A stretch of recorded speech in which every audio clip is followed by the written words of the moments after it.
Hello everyone, welcome to What If Issei was the most power dragon god above all and went back in time part 1. Before we start, please go support Ricky1 for writing that awesome fanfic. Prologue. Issei on. It's been over 500 years and why can't I die? Because I have so much power. I was titled as the new dragon god. The true dragon god, emperor of apocalypse, dreams, infinity, domination and supremacy. But how did I get like this? Well, it was 500 years ago when I fought the dragon god emperor of apocalypse, Trihexa. It was really a tough fight where Azazel and Ajuka had to create a new seal to seal the beast 666. All factions fought to seal the beast. We had countless losses. Factions were mostly destroyed by Trihexa. My friend/rival Vala Lucifer was killed, and the soul of the dragon of supremacy Albion came to live in my body as a new wielder. It was very difficult to help him, as he was very remorseful in feelings, especially sadness for having lost his friend. I also had to sacrifice myself because of my body made with the flesh and blood of the Great Red and the power of Ophis. Because? Well, the seal wasn't strong enough to hold the beast, and soon it would come out again. So I sealed myself with the beast. I spent many years there. That monster was really trying to kill me. But I managed to pull out the tool that was controlling the beast, and I saw its true personality. The Trihexa's personality was quite aloof, cold, and dark, always wanting to kill and destroy. But he stopped those thoughts when he started training me. He started training me because he saw that my body was made by the flesh and blood of the Great Red and the power of Ophis.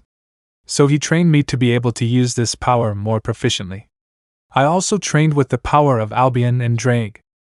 When I already had control over the full power of Ophis and the Great Red, Trihexa passed her power to me as well. Well, it was pretty surprising since I didn't expect him to do something like this. I asked him why he did this, giving me an answer saying that the time has come and it was time for a new dragon god emperor of apocalypse to appear. I laughed a lot at this, but I saw that he really meant it. Well, I wanted to refute it, but he begged, said he didn't want to live anymore. That destroying became boring when you're too strong. Honestly, I couldn't refute it. He was right. When you become too strong like him and the Great Red who had the same level of power. I became quite cold and indifferent thanks to the joining of the dragon god's powers. Get off that seal after 20 years. My lovers were all no longer alive. At first I didn't understand why, but later I learned that when I sealed myself away to save the world, they had committed suicide. I couldn't even cry. I didn't understand why. But it seems that standing on that seal and possessing so much power makes you cold and indifferent. The Trihexa, before he died, spoke to the Great Red to get me out of the seal. I spent another 100 years wandering the world. I acquired the immortality that people dream so much. I could regenerate just like Trihexa, only my regeneration is molecular level. I wouldn't die even if I pricked myself, burned myself, or used the power of destruction. In the years I spent on the seal, I was able to use power of destruction. It seems that being Rias Bucho's pawn gave me some of her genes and allowed her access to this power. Issei off. Nowadays, 500 years later, we can see a young man waking up. Sunlight reflected through the window illuminating the room. A bit of sunshine reflected on the boy's body which looked sleepy. When he finally opened his eyes were reddened, like two rubies. The magnificence of those eyes made anything kneel. Her spiky golden hair glistened in the sun's touch. He was a tall, masculine young man, bearing a structural physique, with spiky golden hair and reddish eyes with a reptile-like appearance. He was Issei Haidu, the current Sekiryudai and Hakuryuku, the true dragon god emperor of apocalypse, dreams, infinity, domination and supremacy. The one considered number one in the world. The strongest in the supernatural world. He got up from his bed and went to the bathroom to do his business. He came back from the bathroom and put on a white shirt and black pants. He went to a table and picked up his necklace. It was a necklace that went around his neck and was similar to teeth, only gold. He also had one smaller on his arm. He looked in the mirror and heard someone mumbling in his mind. Drake, how the hell did you get so handsome? I remember those women who fell into lust just looking at his eyes.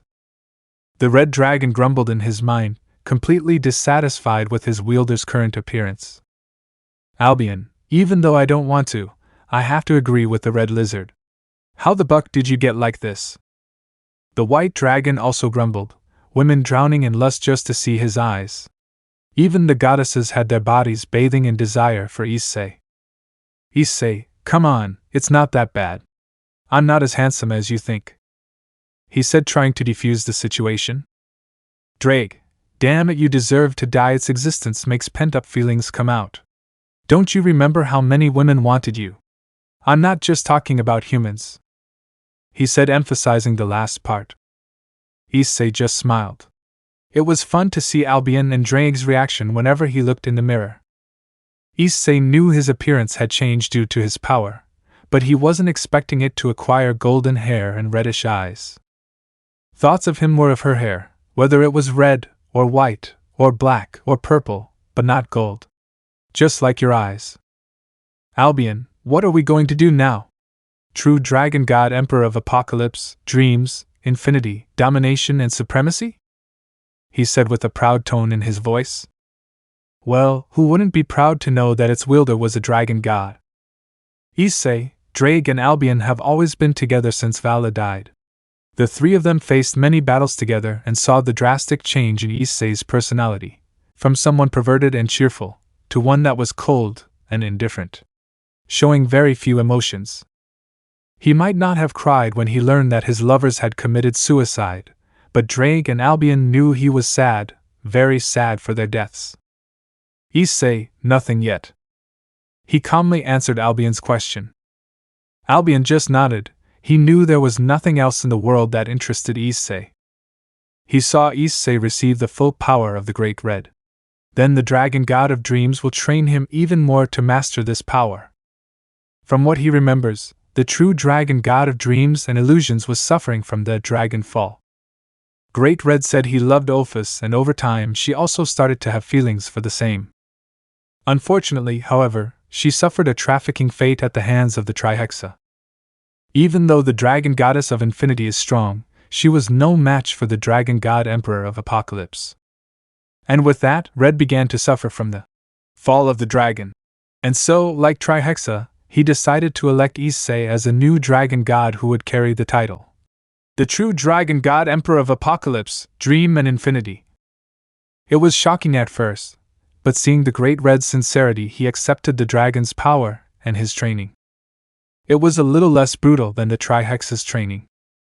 Issei, Yoshi, let's walk around town for a bit, he said, stretching his arms.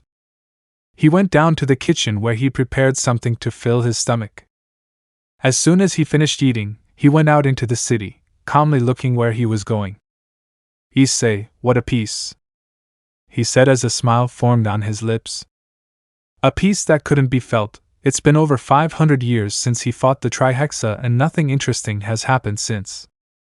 He saw the children playing without a care.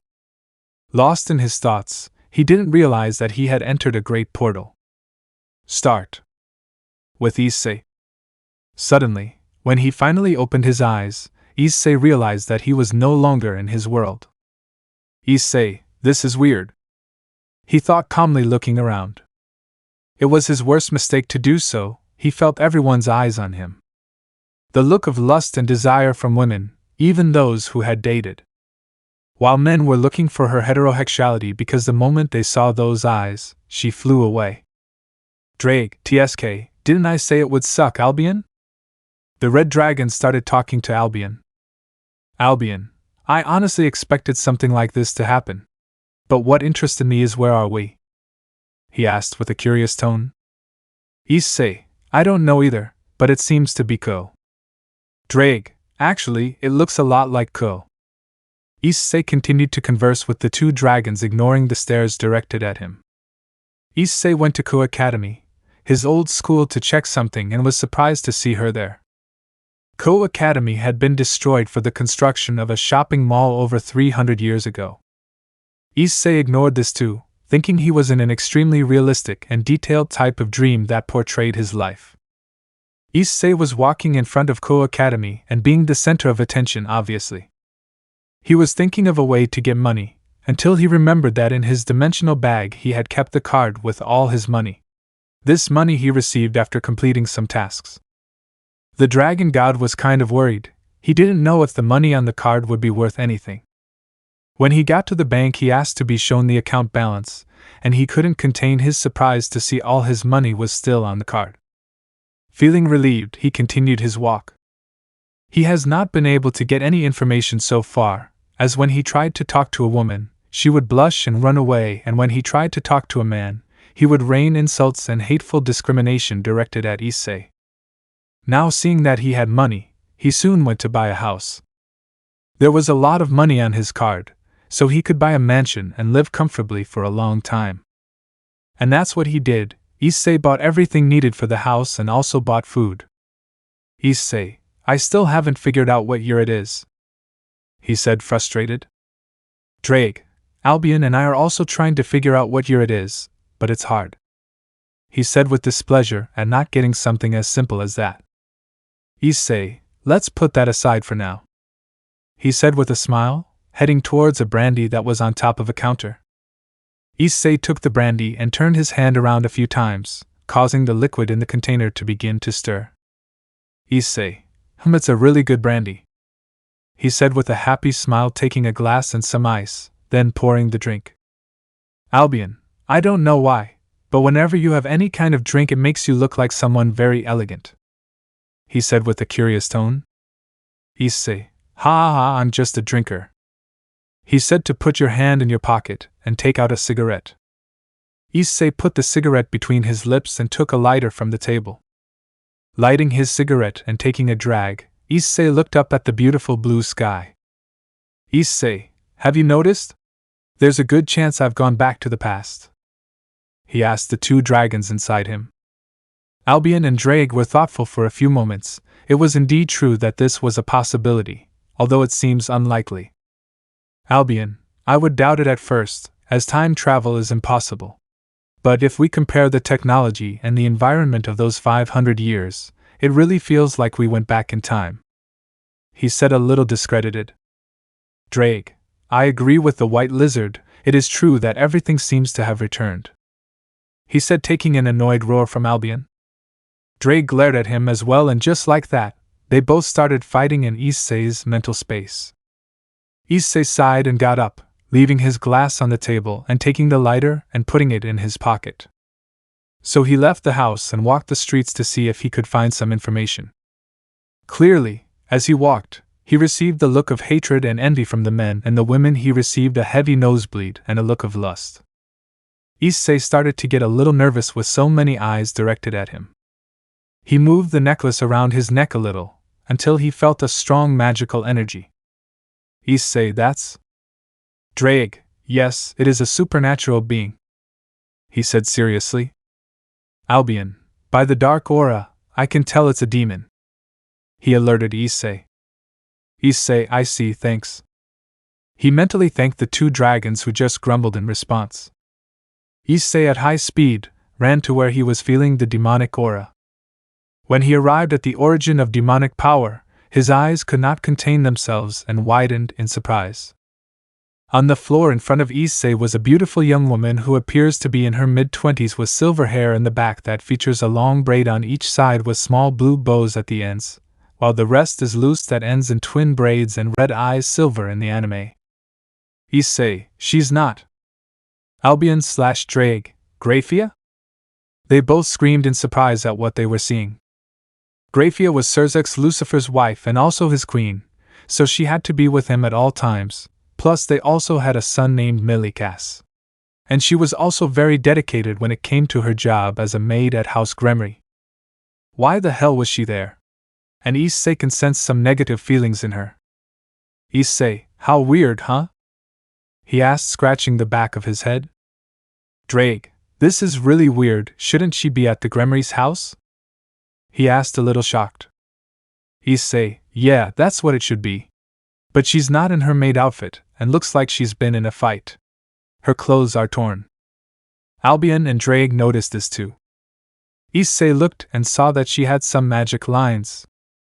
Magic lines is a type of energy that releases when you use too much magic. And this ends up causing a spread of loose energy. Magic lines are normally invisible, no matter if they are human or supernatural beings. No one would be able to see. Issei can see because her eyes have the ability to see everything he wants, from something abstract like feelings to something invisible like magic lines. His eyes also gave a better 360-degree angle view, and nothing could catch him off guard because of his eyes. As if that wasn't enough, his eyes see in the most perfect details and, as a complement, his vision can also see everything in slow motion. Issei touched a magic line and said, "Issei, magic look." Magic gaze was an ability that allowed Issei to see the memories he had in the magic lines, and that would allow him to see some information, but it was also an insert, as he couldn't see all the memories as it could cause an overload on the Issei's brain. However, Issei managed to see everything he wanted even though he couldn't find information about what year he was in now. Issei, "Oh, that's interesting," he said, placing his hand on his chin. "Drake, what did you see, boy?" he asked curiously. "Issei, I'll tell you later, I'll take her to my house," he said, crouching down and picking up Graia's body. Drake and Albion just nodded, although they were dying of curiosity. At home, Issei arrived at his house and put Graia in his bed. "Issei, heal vitality." He placed his hand over Graia's eyes and a white aura came out and engulfed the beautiful young woman's body, starting to heal her vitality and weariness. Issei started walking around his house and headed towards a cellar where he had his wines, cognacs, and the most diverse drinks. He took a good wine he had in the cellar, and a glass to drink. "Drake, you really like wine, don't you?" he said in a teasing tone. "Issei, it's really delicious," he said, taking a cigarette and the lighter to light and take a drag. Drake just laughed. Issei went to the bedroom and sat on the chair. "Issei, well, to answer your question, Drake. In Magic Line's memoirs I saw that she's not really married to Surzex." Drake and Albion widened their eyes in surprise. "Albion, what do you mean? Isn't she Surzex's wife?" he asked, shocked. Issei, yes, she is no longer Surzex's wife or anyone else's. Drake, that's too much information to absorb. Issei, actually, I was also shocked when I found out. But moving on, she was fighting some high-class demons. Albion, that's weird, there's no way a high-class demon can hurt a supreme-class demon, he said with confusion as they didn't understand why Graia got hurt by high-class demons. Issei, she wasn't hurt by the high-class demons. It was she herself who was injured when she used her power. Albion, that would be a more logical explanation. Issei, I saw that she too has been in hiding for over 2,000 years, since the end of the Great War. And there ends the information she obtained, he said, drinking his wine and then smoking. Drake, this will be a big headache. Issei, true. Albion, she's waking up, Issei, pay attention. Issei nodded his head. Graia POV. What's happening? Where I am? I'm running from these annoying demons every day. They all want to become my masters. Humph, they are not worthy of this just because they know my sister serves House Gremory and wife of Surzex Lucifer. I don't care about that, I just want to stop running away from others. I want to live peacefully. I was reported missing over 2,000 years ago, and my sister seems to be looking for me. How relaxing, I'm in heaven, this is so comforting. Opening my eyes, I realized that I was no longer on the ground and that my body was healed. Looks like you woke up. A voice caught my attention. I turned my attention to the voice and stood on guard. When my eyes met the voice, my body almost drowned in lust. Lucky for me that I know how to control my emotions and feelings. The voice, no, a handsome young man with spiky golden hair and bloodshot eyes. His appearance couldn't even be described as beautiful. My body almost reacted with lust just looking into those bloodshot eyes. And I could already see that he would not be a human but a supernatural being. Who are you? I asked him while keeping me on guard. The young man didn't respond for a moment, just sipping his wine elegantly. Shouldn't you introduce yourself first? Normally, when you want to get to know each other, you have to introduce yourself first, he said in a very calm tone. I was surprised by this, but then I was embarrassed. I couldn't speak out of shame. He just smiled at me. What a beautiful smile. Well, nice to meet you. My name is Issei. And I don't have a last name, he said, giving me a smile. This way my lust will kill me. It seems he doesn't know the supernatural world, but how could a human be so beautiful? I can't feel any kind of energy in him.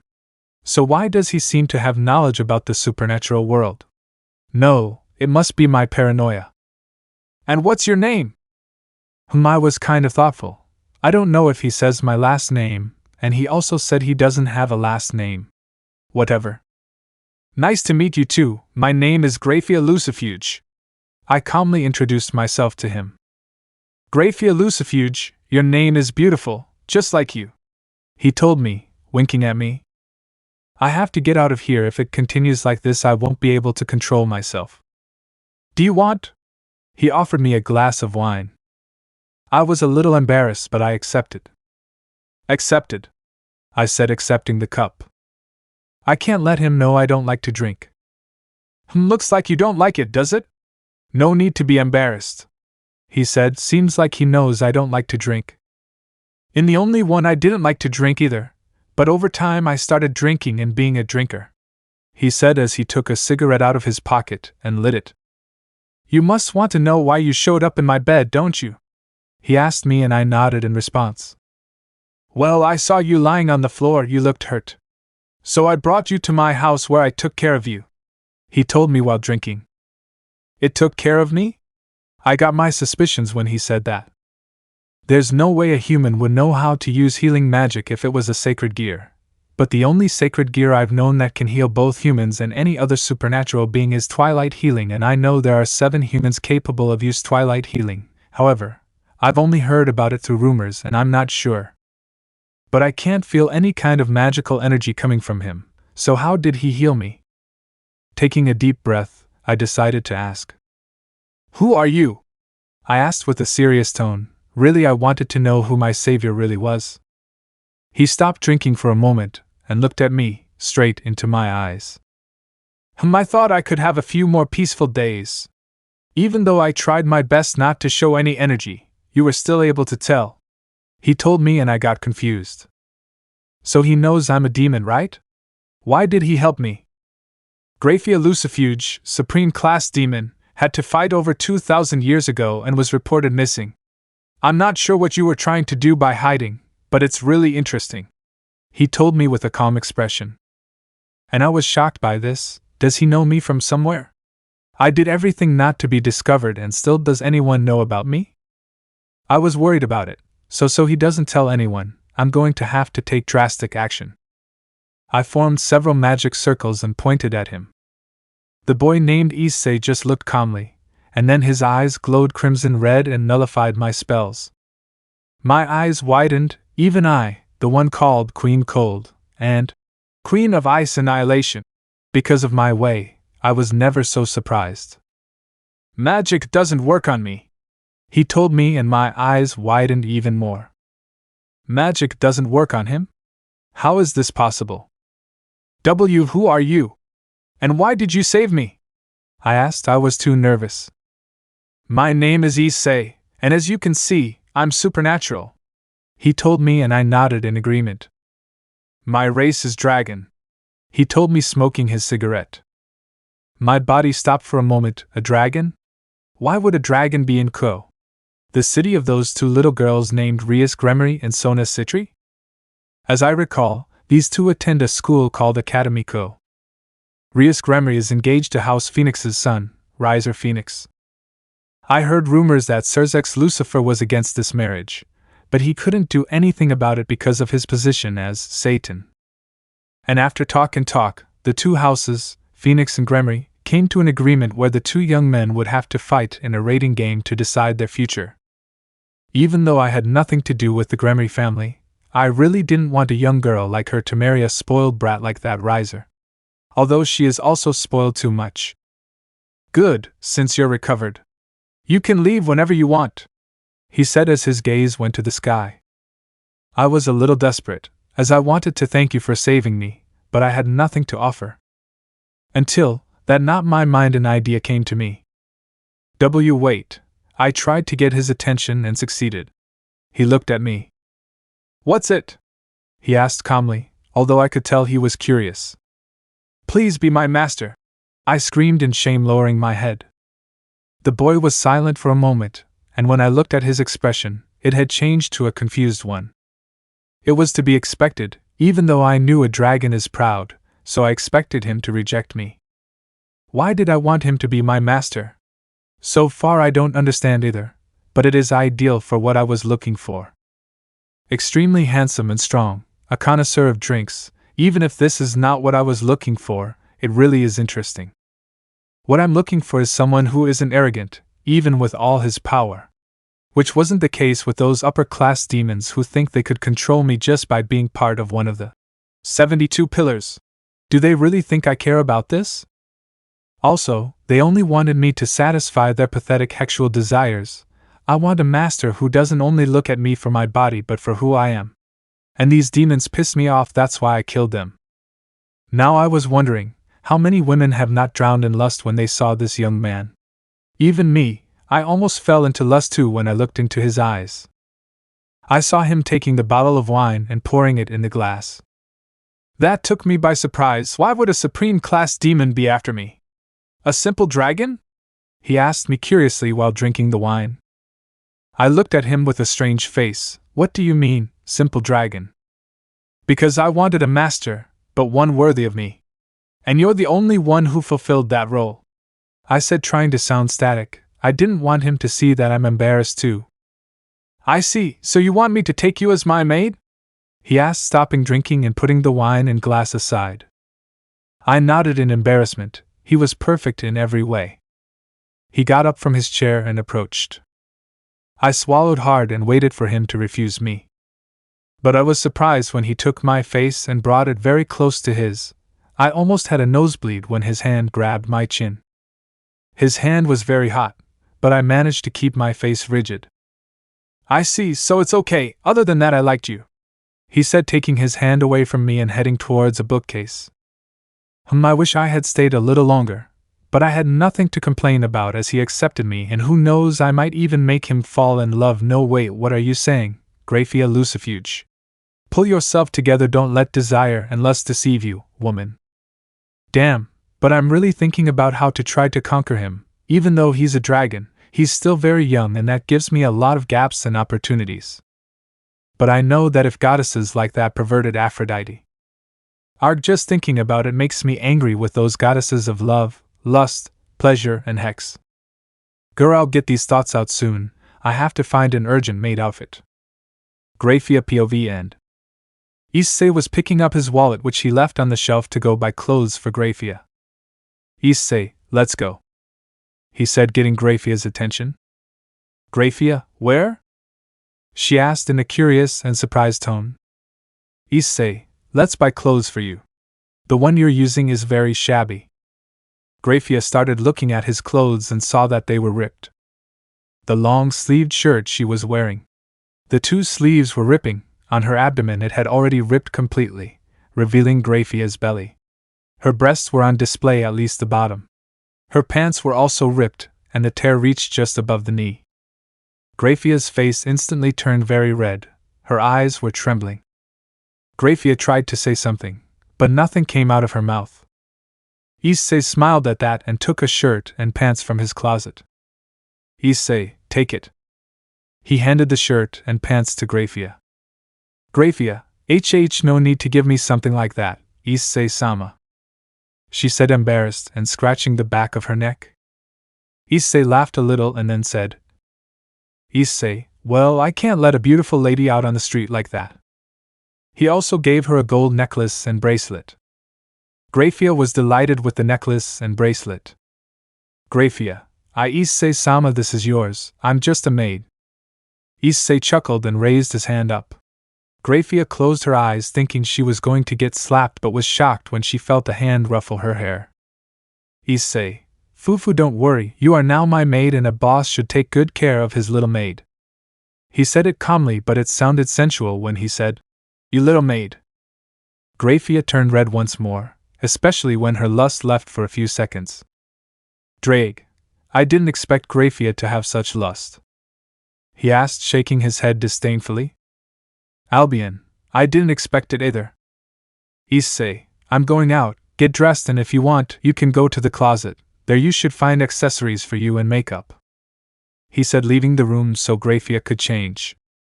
Graia, I must find something my size, right? She thought a little nervously, as her body was very slender and voluptuous. She took off her torn shirt and pants, leaving only her bra and panties on. Issei, hi, are you done, Graia? I'm going in.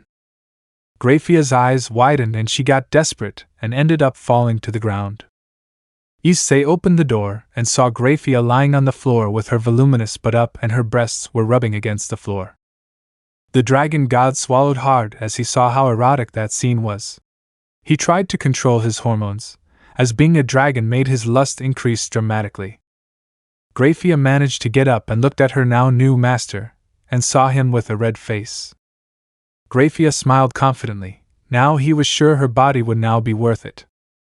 Issei covered her face with one hand and with the other waved in an apologetic sign.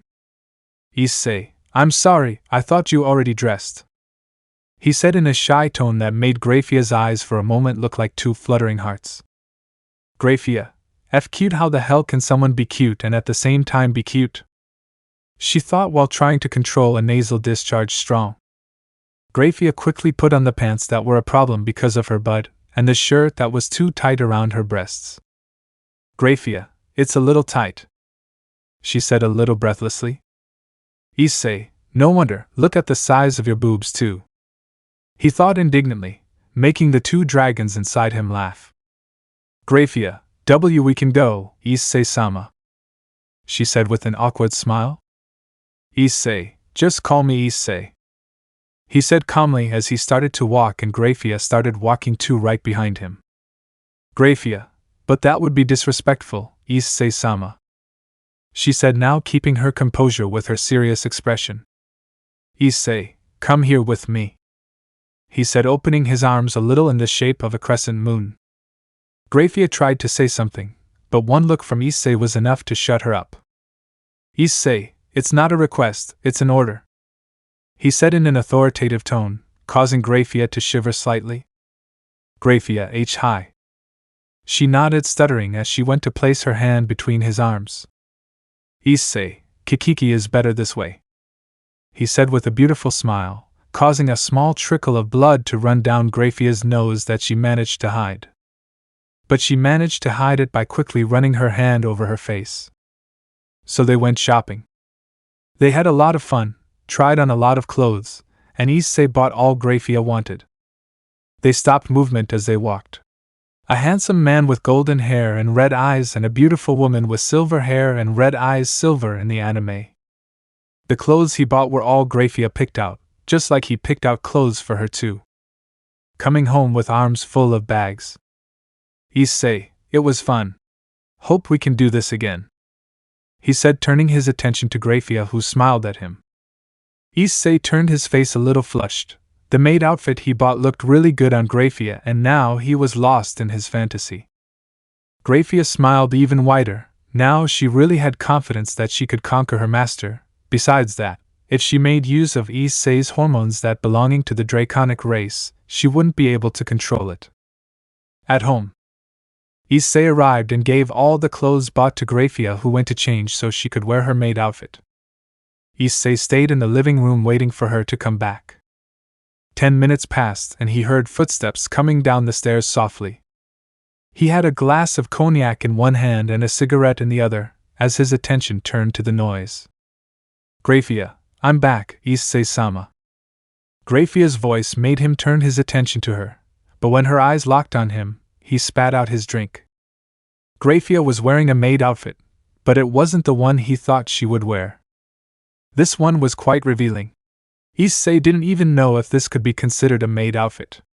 Graia had the upper part of her breasts uncovered and on her neck there was a red bow. The skirt of the outfit was very short and revealed her toned thighs. She also wore black tights.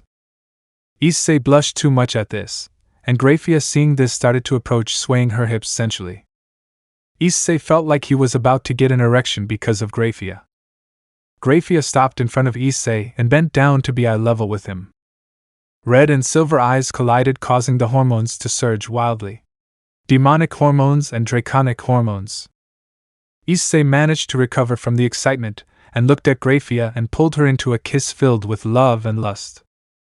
Graia's eyes widened for a moment at her new master's action, but she didn't dislike it but rather liked it. Since, even if they only knew each other for a day, love is unforeseen, isn't it?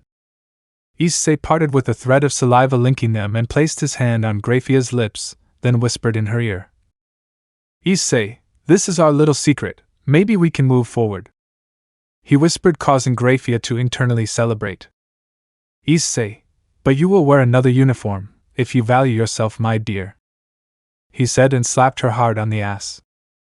Graia gave a low groan of pain and obeyed what Issei commanded. After a while, she came back with a new uniform. A blue and white French maid outfit with long sleeves and a white maid headband over her head with red lipstick as a cosmetic accessory. Issei smiled at that. Issei, that's better, although I've liked the other one too, he said in a sincere tone. He didn't want Graia to change that uniform, wanting her to keep it, but since she was going to be his maid from now on, she'd have to wear something less revealing, and of course, if she wanted to, she might as well wear normal clothes. Graia, master. Graia's voice caught Issei's attention, and he turned to see her. Her eyes couldn't help but widen, her cheeks flushed slightly as he had stopped drinking and smoking for a moment. Graia had her skirt up a little, showing some of her panties. Her face was flushed from it. Issei, it's black. He thought, obviously referring to the panties Graia was wearing. Graia, master, you don't have to eat me with your eyes. If you want. Issei, it's not just me, is it? You also looked at me with lust and full steam, he said with a victorious smile. Graia walked up to him and pinched his cheek. Graia, first of all, now I'm your main maid, so I don't want you to be drinking and smoking all the time, do you hear, Issei-sama? She asked, looking seriously at Issei. Issei, no, I like to smoke and drink, you can't take that away from me. But soon he fell silent when he felt Graia's death aura. Graia, did you hear my dear husband, Issei-sama? She asked with a death glare and an aura of death. Issei swallowed, then set the cigarette and brandy on the table, pushing them away. Drag, women are scary when they're angry, he said, startled by the death glare and death aura directed at Issei. But that he still tried to keep his dignity. Albion, why only notice this now, Red? He yelled, scared at Graia and angry at Drag. Drag, of course, you bastard, are you deaf? Albion, you shit, that's why you've never dated and you're jealous of Issei. He yelled at Drag, making him feel a sliver of pride. Drag, it's not just me, at least you also envy him for not being able to date. The two looked at each other with fury stamped on their faces. Their eyes blazed with flames and one went on top of the other. Issei could only smile happily as he watched the two dragons interact. Although they were always fighting and arguing, they were both really the only family he had left. Graia, second, now I'm your wife. Issei, huh? Issei looked shocked by what he heard. Even Albion and Drag, who were killing each other, stopped fighting. Drag, hey Issei, she said she will be your wife, right? He asked, totally confused. Issei, even I don't know what she meant now. Albion, you are a first-rate Talaric, he said, annoyed, leaving surprised. Issei, she's not his wife anymore, so it's okay for me to keep her. He spoke to the two dragons inside him. Drag, it doesn't matter. You're talkative and that's it, that's the end of this story, he said, and Albion agreed. Issei, at least I get a woman. Unlike you guys who must never have gotten one because you're too ugly. Drag and Albion felt their pride shatter. Drake/Albion. Just kidding, damn, you're a wretch. Graia looked at Issei with a little curiosity and was going to continue talking, but was stopped by a question from Issei. Issei, why do you want to be my wife? What did I do to deserve this? Graia, you stole my first kiss, and also, when you saved and healed me, I was already destined to be your maid. But when you kissed me, you chose me as your new wife. She said proudly, puffing out her chest, making her breasts sway. Issei, and who put that rule? He asked, already hoping it was some idiot who had put. Graia, me. She said seriously, wiping a drop of sweat from Issei, Drake and Albion. Issei, huh? But. He was interrupted when Graia put her finger to his lips. Graia, silence, it's decided and done. She said, making Issei click his tongue and grumble, a little annoyed. Issei took a long, frustrated breath to ease the tension. Issei, okay. Got anything else? Graia, yeah, we're having the ceremony in a few days. She said with a victorious smile, making Issei's eyes widen.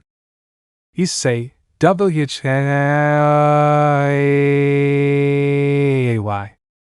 Drake/Albion, Nania Thigh? Graia, that's what you heard, we're getting married in a few days. She said with a beautiful smile that made Issei forget for a moment that he had intruded on a wedding out of nowhere. Graia, I will be your queen and you will be my king. She said, making Issei let out a sigh and put his hand on his head. Issei, okay, okay. Graia smiled contentedly, but soon that smile faded as she remembered something. Polygamy. This really pissed her off, so she wanted to quickly secure her position as queen, or leader, as she wanted to call it. She knew that since Issei was a dragon, he would have more than one wife, and that happened in different races, where the strongest male could have as many women as he wanted. And that irritated her deeply, and then, being the queen, she could command the others, and that made her a little more relaxed. But at the same time uncomfortable knowing that she would have to share hers, Issei, with others.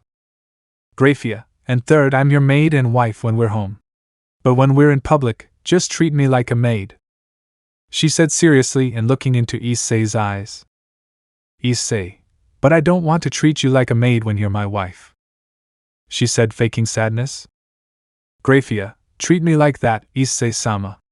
If you can, then you will receive gifts. She said, emphasizing the will receive gifts with a sensual tone. A big smile appeared on Issei's face as he frantically agreed with her. Graia, with that explained. Issei-sama, do you need anything? Issei, yes, Graia, bring me some ice. He said, making Graia look at him suspiciously. However, even so, she went to get the ice. She came back with the ice and gave it to Issei, standing beside him after bowing. Issei took a glass and poured the ice, while Graia narrowed her eyes a little. He took a brandy and poured it into the glass. Graia had several angry marks on her face and a murderous aura left her body. As Issei was about to turn around, Graia quickly took the cup from his hand and shot Issei a death glare.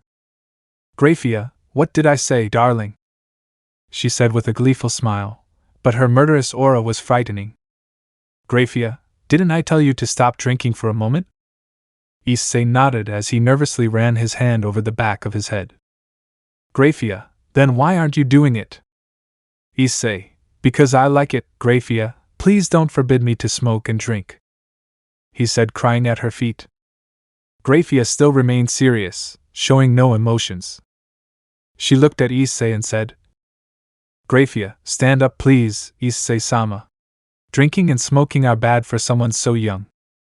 She said, and Issei looked at her as the tears flowed down. Issei hugged her legs and said, Issei, please don't forbid me. Graia gave a long, irritated sigh at her husband's childish attitude. Graia, okay, I can allow you to drink and smoke, but not too much. I hope you follow along. Issei got up and her face lit up. It didn't even look like she was crying just now. Issei hugged Graia tightly and then pulled her in for a kiss. Issei, thank you, I will not disobey, he said excitedly. Graia smiled and handed him the glass of cognac. Issei started drinking while asking her some questions. Surprises. A few days later. It had been a few days since he took Graia as a maid. He got all the information he needed, from the simplest to the most difficult.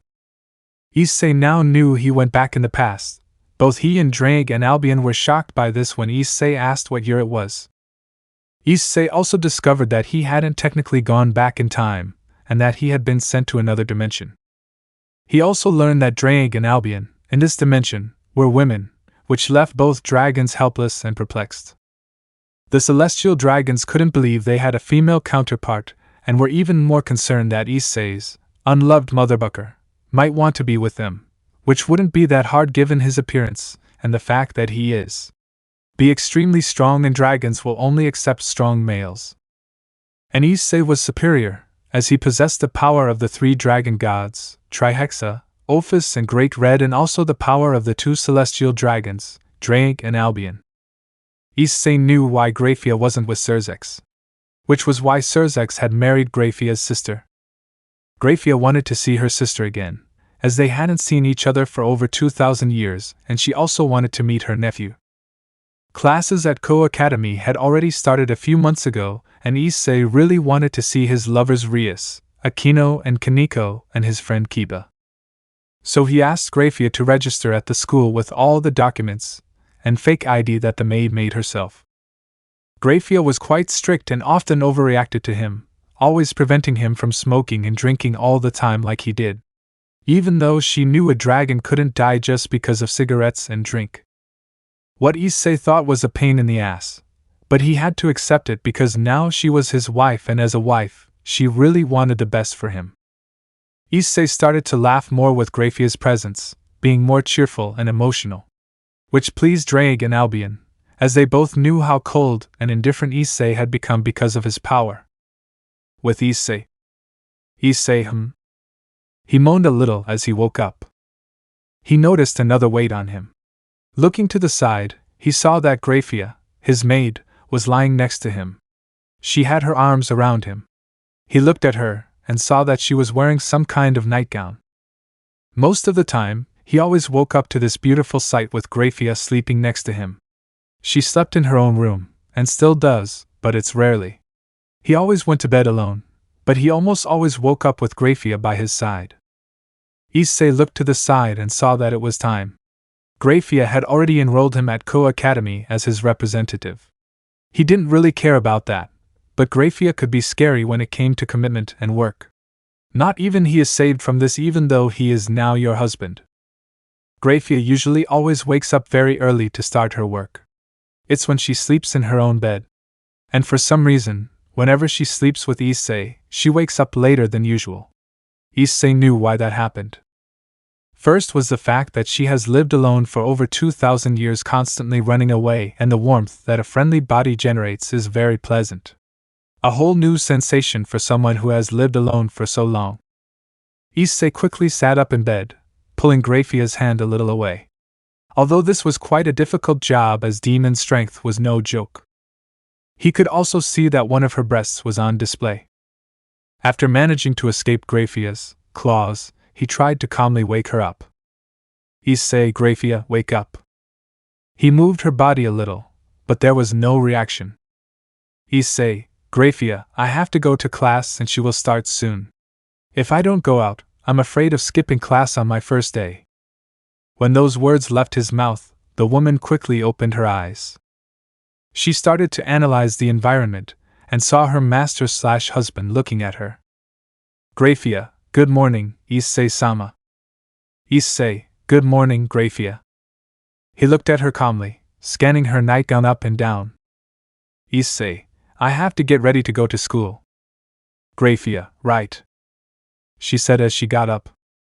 Graia raised her hands, and then her body began to glow with a white magic circle beneath her. And then, her nightclothes were replaced by her maid's clothes. Issei said goodbye to her briefly and went to the bathroom. Graia sighed. Her master might indeed be innocent at times and perverted at others, but she knows that under no circumstances would he touch her body without her permission. Her master was immensely beautiful and had a structural body, and that would make both human and supernatural beings women fall like sea water on him. And that bothered her, so she was continually trying some advances for her master to make her his. However, it was far from enough. Pulling her thoughts out of her mind, she then went to do her housework. He still had about 45 minutes to go to school for his first class. She was going to make him breakfast. With her goals set, she headed to the kitchen to start preparing Issei's lunch. After a few minutes, Issei came down still without his uniform as they still hadn't given it to him, and it was quite likely that he would receive it when she talked to the director. Issei was wearing a dark blue dress shirt pulled to black, white pants and black dress shoes. 3 buttons on his shirt were unbuttoned, revealing a bit of his chest and his collar. When Graia finished cooking and placed the plate on the table, he sat down. Graia had given a faint lewd smile that quickly disappeared. She apparently wasn't going to eat anything, as she had only prepared it for him. She started to clean, and while she was cleaning, she spoke to him. "Graia, and the 2 demons?" she asked, referring to Sona Citri and Rias Gremry. She knew that neither of these 2 would leave their master alone, especially Rias, who was rumored to be in an arranged marriage, and instead of training, she went after pieces that possessed sacred gear. "Issei, considering that it's been a few months since classes started. Myself, from this dimension, has probably already been reincarnated as a demon," he thought as he ate calmly. "Drake, it's true. If you think about it like that, she's very unlikely to bother you, Issei," he said, expressing his opinion. Issei just nodded his head slightly and replied to Graia. "Issei, I don't think it's necessary to worry about them. The real problem will be Rias' brother." Graia had told him a lot of information, and among them was the fact that Rias had a brother. Rias' brother Leon Gremry was what worried Issei the most. From what he heard, the red-haired boy was the one destined to be the heir of Clan Gremry, but Zeoticus crowned Rias as heir. What generated a great dispute and hatred on the part of the boy to his father. But the real problem was that he also studied at Kuoh Academy. Even though he didn't know much about the boy, Issei was sure he would be very iconic and less ignorant and proud than Rias. "Graia, that's true, Leon Gremry will be a big obstacle. Do you want me to delete it?" she asked with a cold tone, making Issei laugh. "Issei, no need. He's going to be someone interesting to watch, plus he's committed to Razor's sister." And that left him with his hands tied. In addition to Revel Phoenix, Razor had another sister named Elisa Phoenix, Razor's twin sister, only she was born a few seconds later than him. Graia can only nod. Rias, Leon and Elisa were against the marriage, but Razor wanted Rias more than anything, and that made the marriage process go ahead. Unlike the case of Rias and Razor that will be solved with a rating game, in the case of Leon and Elisa who do not have a nobility, it will be much more complicated and inserted to use a revolver. So that there aren't too many complications, Leon entered his sister's nobility and Elisa entered her brother's nobility, thus solving the problem of the nobility. "Issei, let's just enjoy our peaceful life for the moment. I already know the right time to reveal ourselves." Graia smiled at Issei. She had in mind that her master had already made some plans to keep them safe. "Issei, for now, I just ask that you don't see the demons, especially Rias and Leon, since your sister is their sister-in-law," he said as he finished eating. Graia nodded and took the plate he just ate. "Graia, Issei-sama, why are these dishes so heavy? No, is everything in this house heavy for me?" she asked, straining to grab the plate. Issei smiled at that. He was doing this on purpose to improve Graia's body and magic. He knows Graia is a supreme class demon, but she could evolve even further, reach the level of a super devil as Surzex. And for that to happen without her suspecting anything, Issei changed the weight of all objects with magic. How the house was too big for just Graia to clean. So Issei made her use magic constantly to clean, and mixed with the weight of the objects that absorb magic, Graia, when she finished the cleaning, was very tired. However, this was contributing to drastically increasing his ability to store magic and his physical strength, stamina, and speed. Because at the beginning it was difficult for her to do, now it has become much easier and more practical. Issei used his eyes to analyze Graia's ability to store magic and was surprised to see that she is evolving very quickly. Issei assumes that in a few months Graia will reach Surzek's Lucifer's level and will also be a super devil. Issei got up and walked towards Graia, and when he got close to her he pulled her in for a kiss. What turned the demon red? Graia, Issei-sama? Issei, yes? Graia, and don't do it all the time, it's embarrassing, she said shyly, making Issei laugh. Graia, shall we go shopping when you get back from school? Issei, of course, he replied before leaving as Graia gestured with his hand. Issei started walking towards Kuoh Academy where she would go back to school. Issei, it will be really fun, won't it, Albion? Albion, yes, I hope what Graia said is a lie, they said in unison, clearly not believing they had a female counterpart. Issei, I hope to see them. He spoke to Albion and Drake with a smirk on his face. Albion/Drake, don't you dare, bastard. They gritted their teeth angrily at Issei's thoughts. Issei continued talking to Drake and Albion, ignoring all the stares directed at him. Without realizing it, he ended up bumping into someone. They're there. Why am I always distracted? A female voice caught Issei's attention, who was standing while the girl was on the floor. Issei looked at her with a lot of interest. Issei, do you want help? He asked, offering his hand to the girl on the floor. Ah, thanks. She stopped talking when she saw the boy in front of her. I'm very handsome, more handsome than Leon Kuan, she thought as she controlled a strong nasal discharge that almost happened. Issei, are you okay? Did you hurt yourself? He asked with a beautiful smile, causing a huge blush to appear on the girl. This boy is very handsome, said a voice inside the girl's head. It was a deep voice, but imposing and showed great dominance, in addition to being a bit feminine. Issei knelt down and placed his hand on the girl's forehead. Issei, I'm sorry I bumped into you. But why is your face red? Do you have a fever? He asked, leaning his forehead against the girl's, which heated up even more. The girl couldn't even say a thing because she was so red. Imaginary smoke was coming out of her head while her gaze was shaky. And it's and nothing be that. Control yourself, partner, I know he's exciting, even I can't control myself. But don't show too much, try to control yourself so that he doesn't notice. The voice inside the girl warned her. Oh, okay, Stella-chan. Stella, careful, Isara. This boy has an energy similar to mine. I don't know how he possesses it, but I can confirm that he was never my wielder, she said while trying to analyze the boy. Stella, watch your hormones, Isara. His body is adapting to the draconic genes, so it's best to take precautions first. Isara, I know, Stella-chan. But how the hell can someone be so handsome? Not even Leon-san is like that, she yelled at Stella, who agreed with what she said. Stella, I agree with you. This boy is too handsome to be a human. You better be careful. Isara sighed in response before looking at the boy, who was looking at her curiously. Issei, now that I get it. She's my female version, he thought, distressed. Drake, ha ha ha ha ha ha, take distracted. Issei, don't you dare laugh at me, Drake.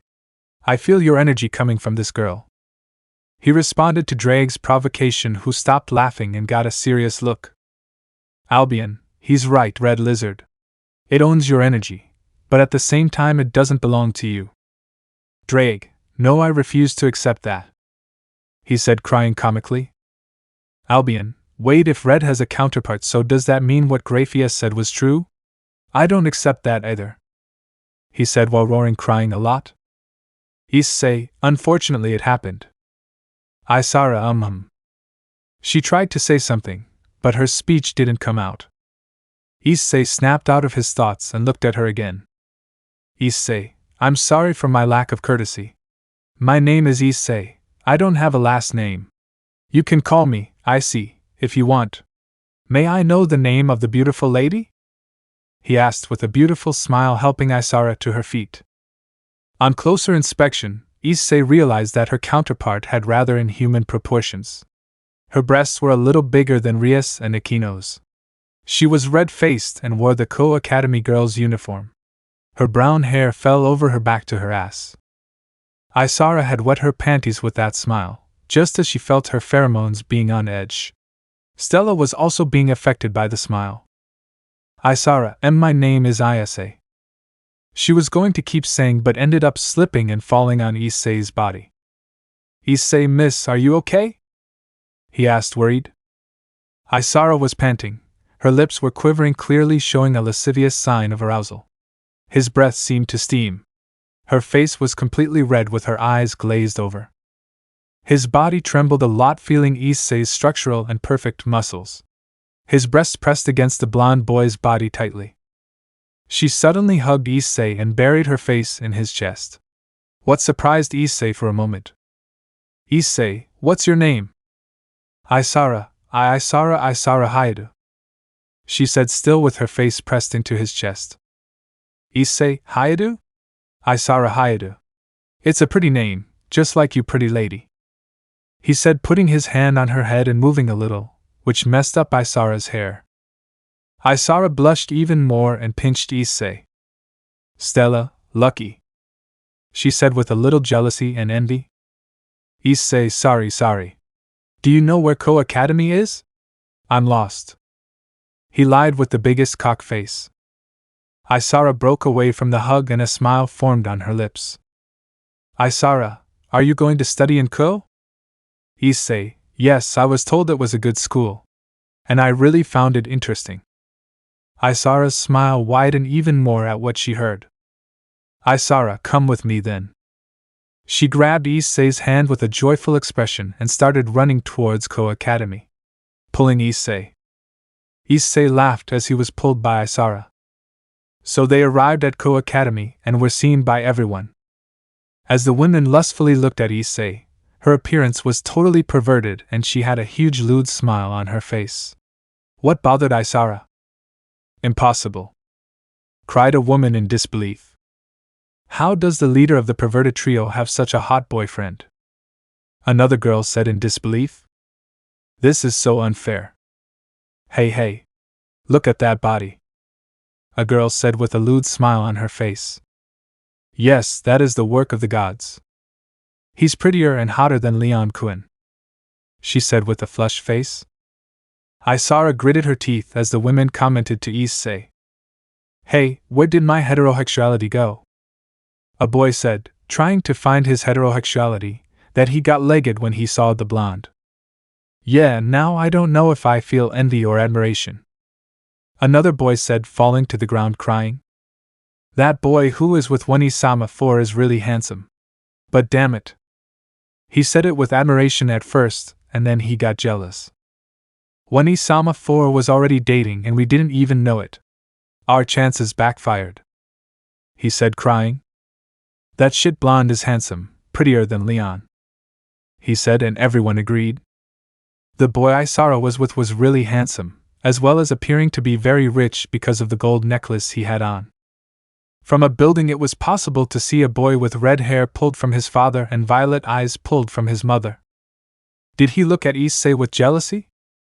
He didn't know why, but he was very unhappy to see Isara with another man. Everyone's comments were irritating him quite a bit. All of them saying that shitty blonde was Isara's boyfriend. This was Leon Gremery, son of Xiaticus Gremery and Venelana Gremery, as well as brother of Rias Gremery and Serzex Lucifer, current Mao. Just like your sister's pawn. He was finding it unpleasant to see people commenting that Isara was dating that blonde. How could a demon like her fall in love with a human? Leon knew that Isara was a pervert, but he didn't expect her to be so flushed with a simple human. Not even with him, she's been shown to be so red and panting, and he knows Isara hasn't known this boy in a long time. Since as Rias pawn, the redhead would spy on Isara from time to time, and he knew it wasn't possible for her to have a boyfriend. But what then? How the hell could he be feeling envy and jealousy over this simple human? Did Isara like him or the human? There were so many questions on his mind, but he quickly ignored them when the class time bell started. With Isara, she was still holding hands with Issei, which made her embarrassed and nervous. And she didn't know why, but whenever she looked at the blonde boy, her heart raced at incredible speeds. Her face instantly flushed when he gave her a smile. She even overheard Stella, who must be a celestial dragon, comment that she also had the same feelings as her. She was snapped out of her thoughts when the school bell rang. Isara by Issei-kun. See you later, she said, saying goodbye to Issei. Issei, wait a minute, Isara-san. Please show me where the board is. Isara bit her lower lips a little. She wanted to take Issei to the principal's office, but if she did, she would get a scolding from Sona, and that was the last thing she wanted in life. Isara, sorry Issei-kun. I really wanted to help you, but Sona Kaicho is going to fight me, she said, lowering her head in apology. Issei, Sona? Yeah, she would really get a good scolding if she took too long, he thought as a lewd smile formed on his face. Issei took Isara's chin gently, then lifted her face closer to his. Isara's eyes widened and she thought Issei was going to give her a kiss, not that she was going to refuse. But to her displeasure, he just kissed her forehead. Issei, okay, come on. I don't want you to get a scolding because of me. I will ask someone for help, he said, smiling beautifully, which made a trickle of blood run down Isara and Stella's nose. Isara, TTOK, see you later, she said, rubbing her nose to clean the blood that was running. She ran to her room until she suddenly stopped. Isara, oh Issei-kun, if any girl talks too much to you, you can let me talk to her, she said with a smile, but her aura was scary, sending chills down Issei's spine. Issei, yes, ma'am, he said, doing a military pose that made Isara laugh a little and leave for class. Issei, now shall we go to the director or the director? He thought, confused. Albion must be headmistress. Drake, I agree with Snow White, considering we are in another dimension. Issei, true. He confirmed their theory and made his way to the board. He knocked on the door a few times and heard a "come in" from inside. Issei opened the door and walked calmly towards. The director blushed straight, but had to hide it because of her dignity. Director, and then my young man, what are you doing here?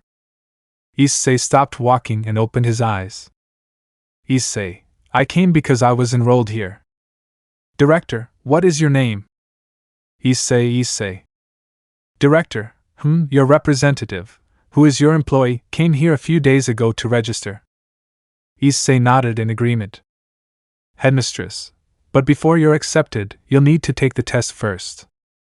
Issei just sighed at that and nodded. After a few seconds, the director appeared with some sheets, with several questions. Director, answer this test. It can take as long as it takes. If you have an average grade, you will be made in school, and if not, you will not be accepted. Issei, okay, he calmly replied. Director, so get started. So Issei's admission test started, and in less than 5 minutes he had finished answering everything. The director was shocked, but she accepted the test anyway. And correcting her, her astonishment grew even greater when she saw that no alternative was wrong. Director, you woo, that was a surprise. You are very smart, Issei. Issei, I thank you for getting compliments from a woman, he said, making the director blush with embarrassment. But soon she coughed to ease the shame. Director, so Issei, today you can get started. Before you leave, stop by and get your uniform. Here, take it. She gave a roll to Issei. Principal, give this to the teacher. And then also your annotated to your class. Issei, okay. Thank you very much. Excuse me? He bowed slightly and left the room. So he walked calmly until he found his room. The new teacher who was at the door was walking in until she was stopped by Issei. Teacher, what do you want, young man? Issei, I'm the new student, he said, showing the paper to the teacher. Teacher, well, wait here and come in when I tell you. Issei, okay, he said, seeing the teacher enter the room. Teacher, very well, students, today we will have a new student. With the girls. Kaya, I hope it's a new boy. Yes. Hopefully he's as handsome as Leon-san, she said with a passionate expression. I wanted to be that beautiful boy who was with that pervert. All the women turned their attention to her. I also hope it's that beautiful, wonderful boy with that structured body and delicate appearance, she said, clasping her hands in a passionate way. There were rumors saying that he was more handsome than Leon-san, she said with hope in her voice. Isara just looked annoyed. These damn women already wanted to hit on her, man. With the boys. I hope it's a buster like 1-sama 1, 1-sama 2, 1-sama 3 and 1-sama 4. He said as he thought about how big the girl's breasts would be. I also hope. Hopefully it's not that damn blonde who was with 1-sama 4. He said with great hatred. The others bit their lips in a mixture of frustration and anger. The teacher, listening to the female and male opinions, got a drop of sweat running down her cheek. Teacher, please come in, she said, and seconds later the book was opened. Issei walked towards the teacher as he received the hateful looks from the boys and the dreamy looks from the girls. Issei bowed slightly and said, Issei, it will be a pleasure to study with beautiful ladies and young gentlemen at this school. I hope we got along well. I'm Issei. I don't have a last name, he said politely with a smile on his face. Girls, KYYYAA. The girls' screams were heard throughout the Kuoh Academy, who were startled for a moment. Boys, DOOO. They screamed in fury when they saw the blonde boy who was with 1-sama 4 at the door of the building. Teacher, silence, she said, making the whole gang stop screaming and look at her. Issei looked around with a smile. He hadn't felt it at the time, but there was a boy with red hair and violet eyes looking at him with great hatred. Issei turned the room and his eyes landed on Isara, who was with a furious look looking at the girls who were looking at him. Issei, oh Isara-san, he said with a smile, waving at her. Everyone turned their attention to Isara, including the women who couldn't believe that this beautiful and wonderful prince knew a pervert like Isara. Isara turned her attention to Issei, ignoring the stares directed at her. Isara, Issei-kun? She asked with a long, proud smile forming on her lips as Issei noticed her. Teacher, do you know each other? She asked curiously. Issei, more or less, he said, scratching the back of his head. Teacher, well, does anyone have any questions? She asked, and everyone raised their hands. Seeing that she would give, the teacher decided to point out who would ask. How do you know the pervert Isara? A girl asked, glancing at Isara, who just clicked her tongue. Issei, it was when I was coming to study at Kuoh Academy. I bumped into her by accident while I was lost in my thoughts. She gave me a hug out of nowhere and guided me here hand in hand, so it caused quite a stir, he said, smiling while Isara blushed. Do you have a girlfriend? Another girl asked, making everyone turn to see the blonde who kept a thoughtful expression. Issei, I'm kind of married to Graia. But she told me not to mention that he's married to her arg.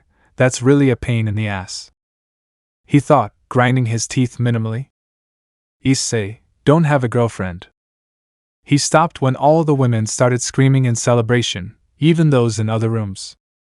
Isara felt her heart race and she gave a lascivious smile, which was only seen by her and Leon. Isara, you will be mine, Issei-kun. Leon glared at her, biting his lip angrily. Isara was really in love with the boy, and the worst thing, they've only known each other for a few hours and she's known him for months, and yet Isara never did anything to him the way she was perverted. At this, a boy raises his hand. Why did a prince like you come to this school to take our girls? He asked irritably, taking a calm look from Issei and an angry look from the women, mainly from Isara, which made him feel repressed. Issei, I didn't come to steal your girls. I just came here to study. He answered the boy's question only to see him clicking his tongue, annoyed. At that, a woman raised her hand. Why don't you have a last name? Issei, my parents abandoned me the day I was born, so I was raised in an orphanage, he said without showing any feelings. The woman felt like the biggest idiot. Everyone except Leon looked sadly at the blonde boy with what happened to him. Isara felt a pang in her heart at Issei's speech. Issei, well, there's nothing to regret. What is past will continue to be past. Teacher, you are right. Sit wherever you like. Issei, thank you. He bowed and walked towards where Isara was sitting. He sat next to her, and she looked at him, but she quickly looked away. Scene change. She had already rung the bell, and Issei was walking down the hall with Isara, who was very nervous. Issei, do you want to eat? He asked, offering his food to her as he sat on the ground beside a tree. Isara smiled and sat on his lap, much to his surprise. Issei, what are you doing, Isara-san? He asked, shocked. Isara, can I sit with you? She asked, looking into his bloodshot eyes. Issei looked at her for a moment before sighing. Issei, stay however you want, he said as he opened his lunch box and took out his breakfast prepared by Graia. Isara opened her mouth expecting Issei to do what she was expecting. Issei sighed again and put some of his food in the madam's mouth. Isara started to eat with an astonished smile. Isara, what a delicious lunch who prepared? Issei, my maid, he said calmly, as he pulled his hand away so Isara wouldn't grab his lunchbox. Suddenly, Issei saw two women approaching with several veins highlighted on their foreheads. You traitor! The woman screamed, approaching furiously. Yes, you damn, what happened to our oath? She screamed with tears in her eyes. Isara, Mocha, Mitsuda, calm down. She tried to calm the two girls in front of her. Mocha had waist-length dark brown hair. She wore rimless glasses. She is 170 centimeters and her body measurements are B76W59H89. Mocha, I can't believe you're dating this amazing, magnificent fairy tale prince. That, in addition to being extraordinarily beautiful and delicious, having a structural and perfect body, and with an unparalleled beauty, she said, crying while Isara had a drop of sweat. Mitsuda had black hair that went down to his shoulders and his eyes were black as was his hair. She is 176 centimeters and her body measurements are B81W65H90. She kept her gaze closed, obviously in irritation. Mitsuda, you bastard, leaving her friends in exchange for a hot, handsome boy, she said with clear jealousy in her voice as she looked at Issei. Issei stood up and bowed slightly to both girls. Issei, it's a pleasure to meet Isara-san's friends. I hope we got along well, he said with a smile, taking Mocha and Mitsuda's hands, then giving each one a kiss. Mocha/Mitsuda, hello. Both said, very red with Issei's gesture, while Isara stared with a little jealousy. At that moment, many people were passing by as they stared. Look, the perverted trio. I hope they don't corrupt the handsome and wonderful prince, she said, looking at Isara, Mocha and Mitsuda, who lowered their heads in shame. Issei, what are they talking about? He asked, and at that Mocha and Mitsuda left, leaving Isara alone with Issei. Isara, well, you'd find out anyway. The three of us happen to have a reputation for spying on boys, she said, turning around in embarrassment as she tried to hide her face. She was sure Issei would stop talking to her now. Issei, and what do you think of my body? He asked, making Isara look at him. Isara, huh? Which? She didn't finish when she saw Issei take off his dark blue dress shirt. Issei, what? He didn't finish when he saw Isara pass out with a huge nosebleed along with all the others who were passing by and saw Issei's body. Isara, so you kill me, she said weakly while still lying on the floor.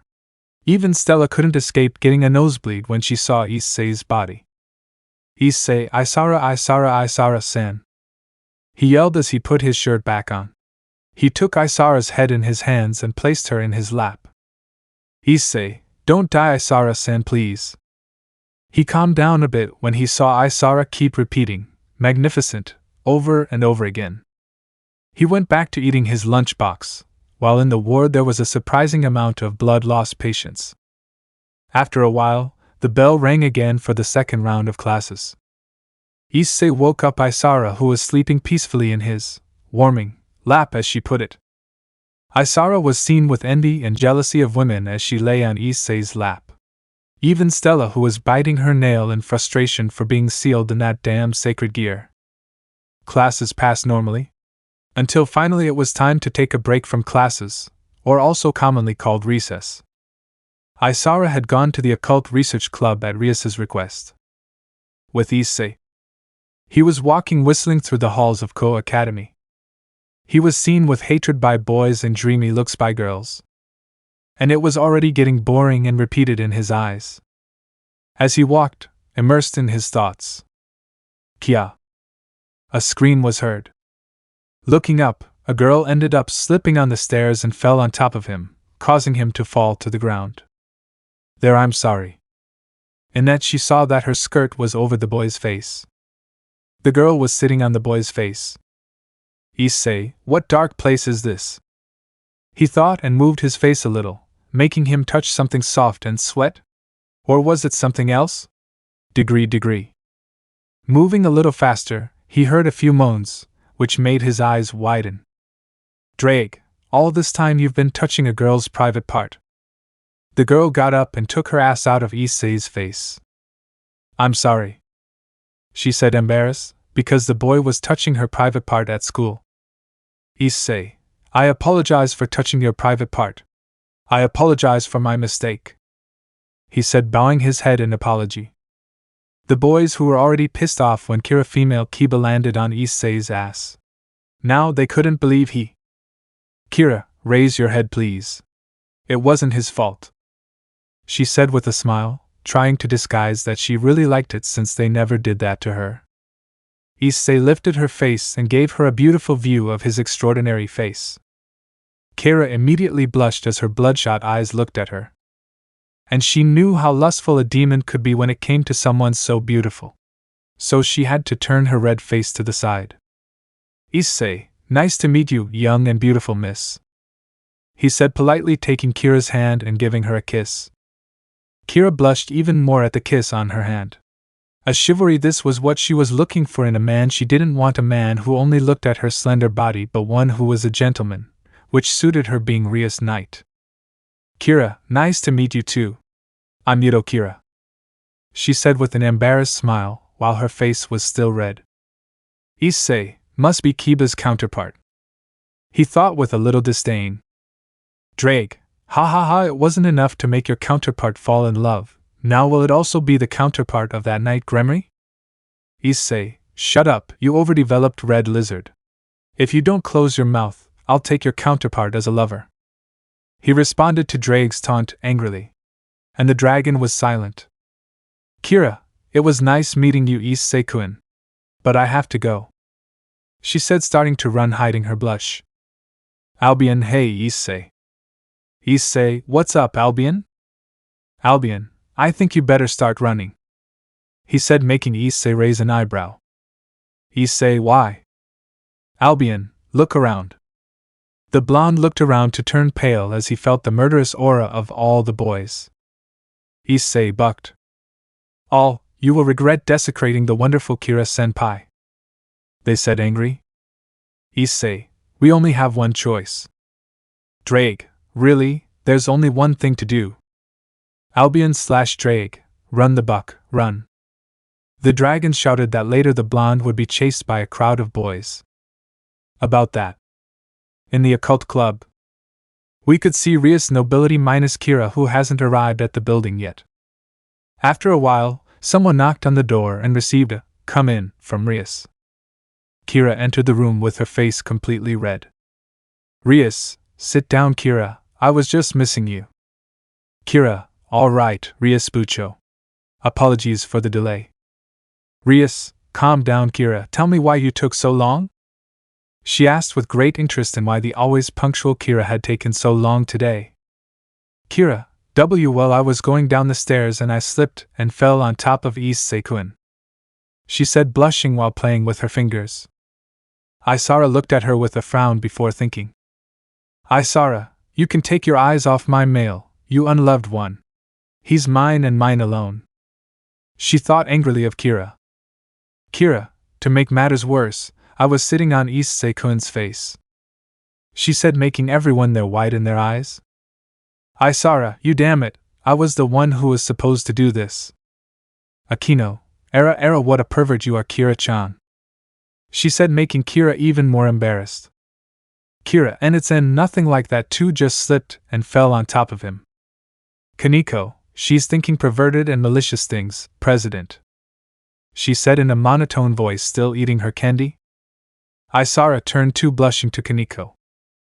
Isara, of course it's not that, Kaneko-chan.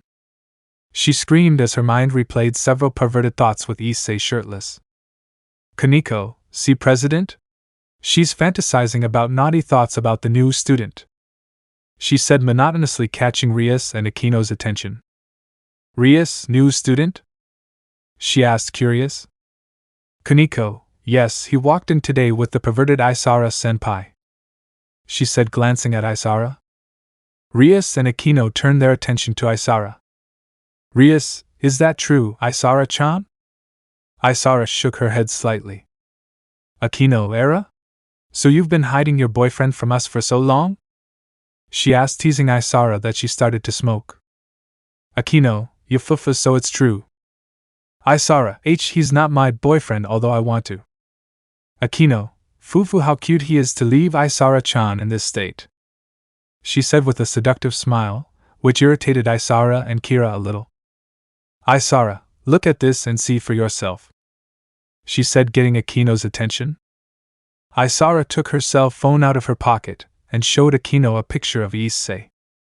Akino. Akino fell to the ground as blood flowed wildly from his nose.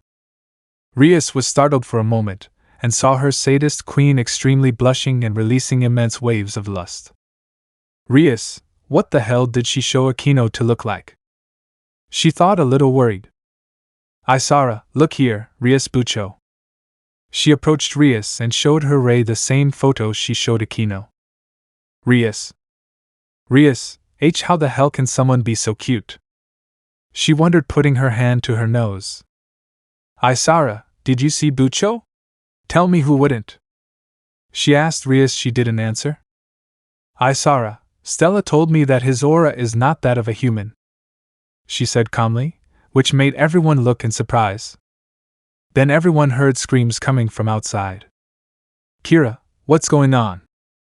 Everyone except Leon went to the window to see what was happening. They saw a crowd of boys chasing the blonde, saying things like, "You bastard. You desecrated Kira-senpai. You deserve to die. You betrayed when Isama 4. And several other insults regarding her beauty and the two girls, Kira and Isara. Issei saw Isara and Kira and yelled, Issei, help me, Isara, Issei and Kira, Issei and your fans want to kill me. He screamed, still running like a madman. Obviously, he would never get caught, but he didn't want to show it too much. Isara and Kira were going to jump off the building to help Issei, but they were stopped by Leon. Leon, leave him, he said coldly, holding Isara and Kira. Isara looked at him annoyed. If she left Issei there any longer, they would massacre him, and she couldn't let them hurt that beautiful face and that structural body. Not bucking. Stella, partner, he's jealous. She warned Isara that she was shocked for a moment. Isara, how? She asked, not understanding what Stella had said. Stella, he's jealous of you for paying attention to that handsome boy who won our hearts. Isara, is he jealous that I'm talking to and loving Issei-chan?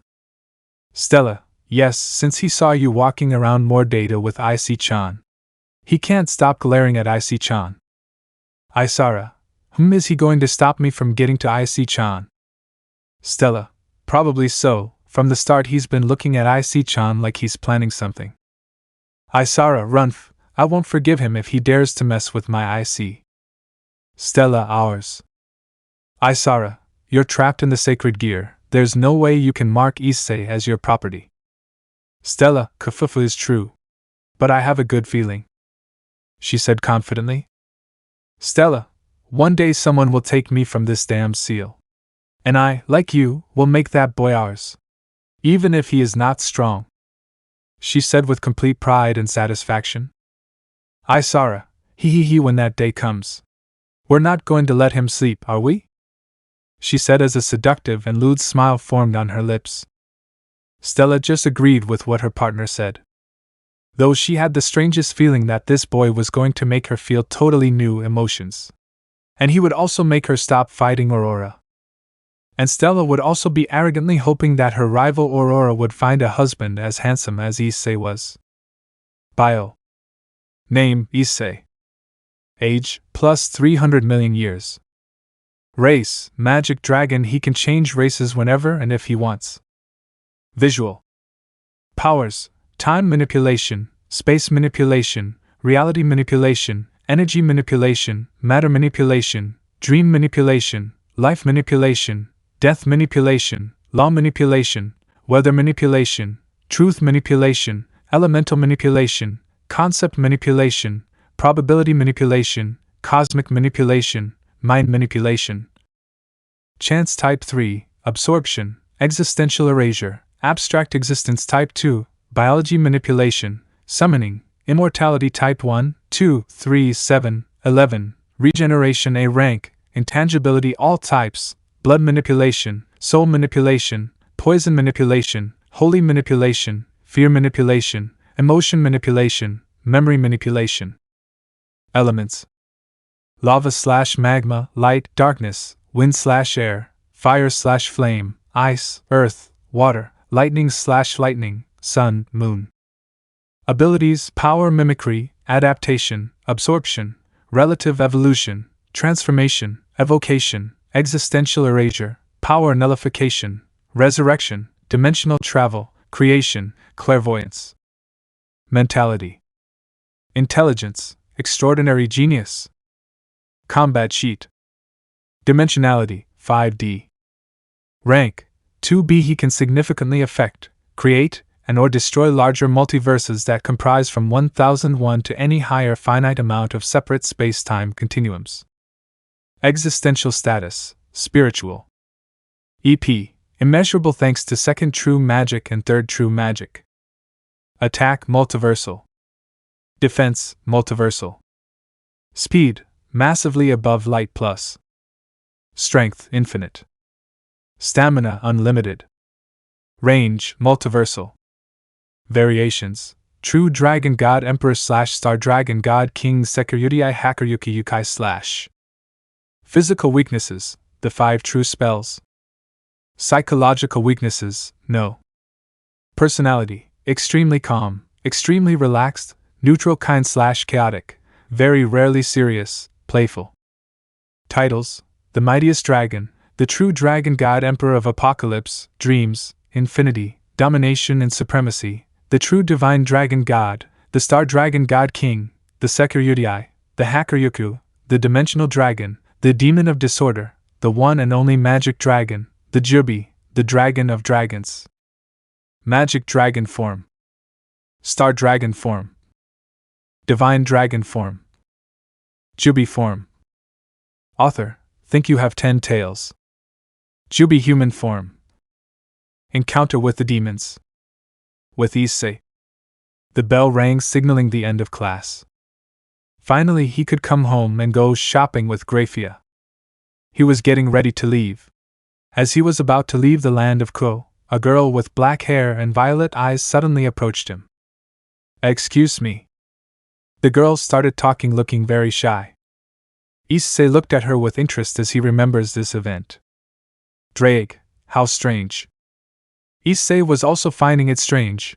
This event was supposed to have happened months ago, and not with him, but with Isara. The girl stared at the floor, touching both hands as if she was too shy to say anything. She then, after a while, seemed to gain courage and raised her head and asked, "You're Issei, right?" Issei looked at her curiously, and then replied, "Issei, yes, I'm Issei. What would I owe the honor of a beautiful lady talking to me?" he asked, making a slight bow, making the girl blush. You know so." She tried to speak but began to blush with embarrassment, struggling to speak. You. She raised her head, eyes gleaming with determination, and then cried out, "Do you agree to go out with me?" Silence permeated the place. Everyone passing by froze.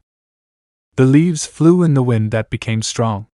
The mouths of all the people passing by dropped to the floor, and their eyes widened in shock. Can you answer me, please? She asked shyly, while Issei looked on calmly. If it was the Issei from before, he would have accepted without batting an eye, but the Issei of now was totally different. People around just passed by scratching their eyes as if they were seeing an illusion. Issei, I'm sure, what day? He asked calmly. The girl's appearance completely brightened up after what he said. Excellent. Forgot to introduce myself. I'm Amano Yuma Issei Kuen. How about we go out this Saturday? She asked happily as she took Issei's hand and shook it quickly. The women just looked in disbelief as they saw Prince Charming accept the girl's request.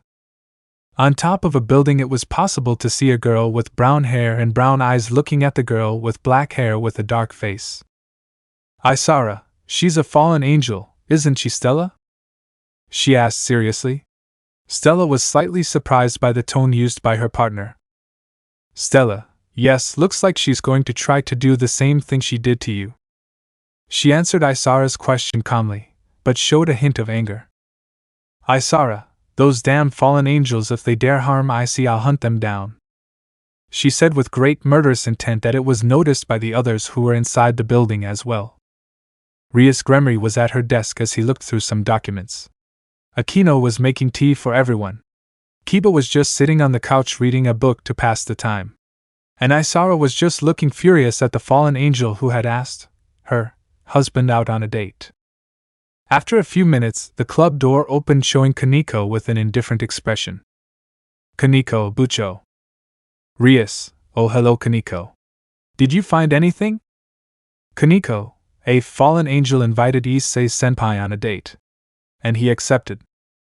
Akino, that's certainly troublesome, isn't it? She said with a tray, handing Kaneko some cookies, to which she just nodded and went to sit on the couch to eat. Rias, yeah, looks like I'll have to send a familiar to keep an eye on him, she said with great concern. Issei could be the only key to freeing her from her arranged marriage to Razor. With Issei, he had just arrived at her house. His immense mansion, which he bought with money from the work he did for the factions and pantheons before being sent to this dimension. He took the key out of his pocket and started to open the door. Usually he would call out to her, but he had a bat watching him. He opened the door, walked past it, and quickly placed the bag on a hanger near the doorway. He started to walk when he smelled the food being prepared. As if he heard his footsteps, a female voice spoke. Graia, welcome back, Issei-sama. Issei looked around and saw Graia at the stove. He then proceeded to loosen his upper uniform as he answered back. Issei, I'm home, Graia. She nodded as she went back to cooking. Graia, it will be ready in a few minutes, she said, which Issei just agreed to. Issei went to the shelf where he took a glass and proceeded to the fridge where he took out a beer and poured it into the glass. After a few minutes, they were both at the table in their respective seats. Initially, Graia insisted that he eat at the table alone. After all, she was the maid, and even though she was also her wife, it was quite difficult to get her to abandon these customs, and now they eat together. Graia, how was the first day? She asked calmly as she ate some of the food. Issei, boring, but the crows started to act, he said in a relaxed tone as he ate. Graia knew her master was smart and quite manipulative when needed. And she knows he's already made plans for when they're going to reveal themselves to the supernatural, and it already looks like it's time to get started. Graia, what do you think they'll do? Issei, I expected them to be dumb, but it looks like there's someone smart behind them. Rise of him, Lucifer is really someone smart. Graia's eyes widened for a moment before returning to normal. Graia, it's been over 2,000 years since I've heard that name. So is he really behind it all? She asked, looking at Issei, who she just shook her head slightly. Issei, yes, he must have figured out that you and I are not human by now. So he wants to eliminate us as soon as possible so we won't be a problem. Graia, so that girl asked you out? She asked coldly and with a hint of jealousy. Issei, looks like it's time to put the plan into action. It will be interesting to see her sisterly expression when she sees you, he said with a smile, causing Graia to smile too. Graia, I really want to see my little sister again. She is greatly missed," she said, putting her hand on her chest. Issei, Rias, and Leon Gremery are desperate. The arranged marriage is moving forward and it looks like Isara won't be enough. Graia raised her eyebrows a little. Graia, who is this Isara? Issei, the wielder of the Longinus boosted gear where the soul of one of the celestial dragons, Stella, the red dragon empress of domination, resides, he said calmly, which surprised Graia a little. Graia, I see, so she managed to bring you a celestial dragon. It seems she hasn't been told of the disaster the white dragon empress of supremacy has wreaked on her wielder. Issei just shook his head since he knew this story. An underworld city had been utterly destroyed by an ancient wielder of divine dividing, the white dragon empress. Not much is known about the story, only that there was a fight between the celestial dragon wielder and a demon who managed to reincarnate the dragon into a demon over his nobility. He activated the Juggernaut drive and that was it. His fury could not be stopped, not even by the Mao. For 2 hours, the white dragon empress raged, and in her fury, she brought calamity to the city. On this day, the entire underworld remembered why dragons should be feared.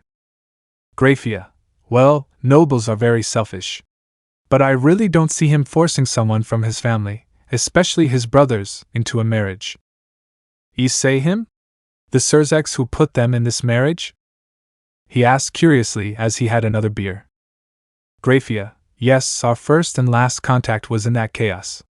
He had the chance to kill my sister at the time, but he didn't. She responded by taking a sip of tea. Graia hoped his sister was okay. And so, searching for some information, she discovered that the current Mao, Surzex Lucifer, had married a woman. When she went looking for the name, she was happy and sad at the same time. Surzex's wife's name was Zeophia Lucifuge. She wasn't too surprised when she found this out. She saw the looks they both gave each other even though they were on different sides in the Great War. She hoped to see her sister again, she misses her so much. But now she has a peaceful life with her new master without having to worry about running and killing. She was happy just the way she is, she had no complaints. Graia knew her master was already preparing everything beforehand. So she didn't have to worry about that. Not soon she would meet her sister. Then she felt the presence of a family member nearby. Graia, that little girl's familiar, she said coldly, feeling the aura of Rias familiar that was bothering her master's private life. Graia, can I kill him? This is already turning into a stalemate, she said, annoyed. Issei, don't do anything rash. I also wanted to kill you. But that could cause a lot of confusion, he said, and suddenly her eyes widened. What surprised Graia, who ran to hug him. Graia, Issei-sama, what happened? She asked, worried that something might have happened to her master. Issei, sorry Graia. It's just that I almost lost control of my magic power, he said, taking a deep breath. Graia, I see, she said, relieved. Suddenly, Issei planted a kiss on Graia's mouth and her eyes widened for a moment, but accepted the kiss. When they parted, Graia was flushed and Issei had a seductive smile on his face. Issei ran his hand through her hair and down to her face, caressing Graia's cheek, which reacted to her master and husband's touch. Issei, Fufu, you're so beautiful, he said affectionately, turning Graia red. Graia, stop Issei-sama, this is embarrassing, she said, hiding her face in his chest. Issei hugged her and smiled. Issei, let's go to sleep. Tomorrow we go shopping, okay? She looked into his eyes and smiled. Graia, yes. Issei, Saturday I have a date with that fallen angel. Graia looked to the side. Issei, don't worry, that fallen angel is being controlled. She didn't want to do this, he said, getting up and helping Graia up too. Graia, I see, she said calmly, regaining her composure. Graia, but Issei-sama, you still haven't answered me why everything in this house is so heavy. Issei, he looks like it's time to tell you, doesn't it? He said, making Graia tilt her head. Issei, it was to train you. Graia, train me? She asked, confused. Issei, you didn't notice, did you? But all the objects in this house are magic melts that absorb magic when you use it to tidy up. So with your magic, objects become much heavier. Graia's eyes widened in surprise as she hadn't expected that answer. Issei, with this training, you will reach the level of a super devil like Surzex quickly, he said, smiling with Graia's astonished face.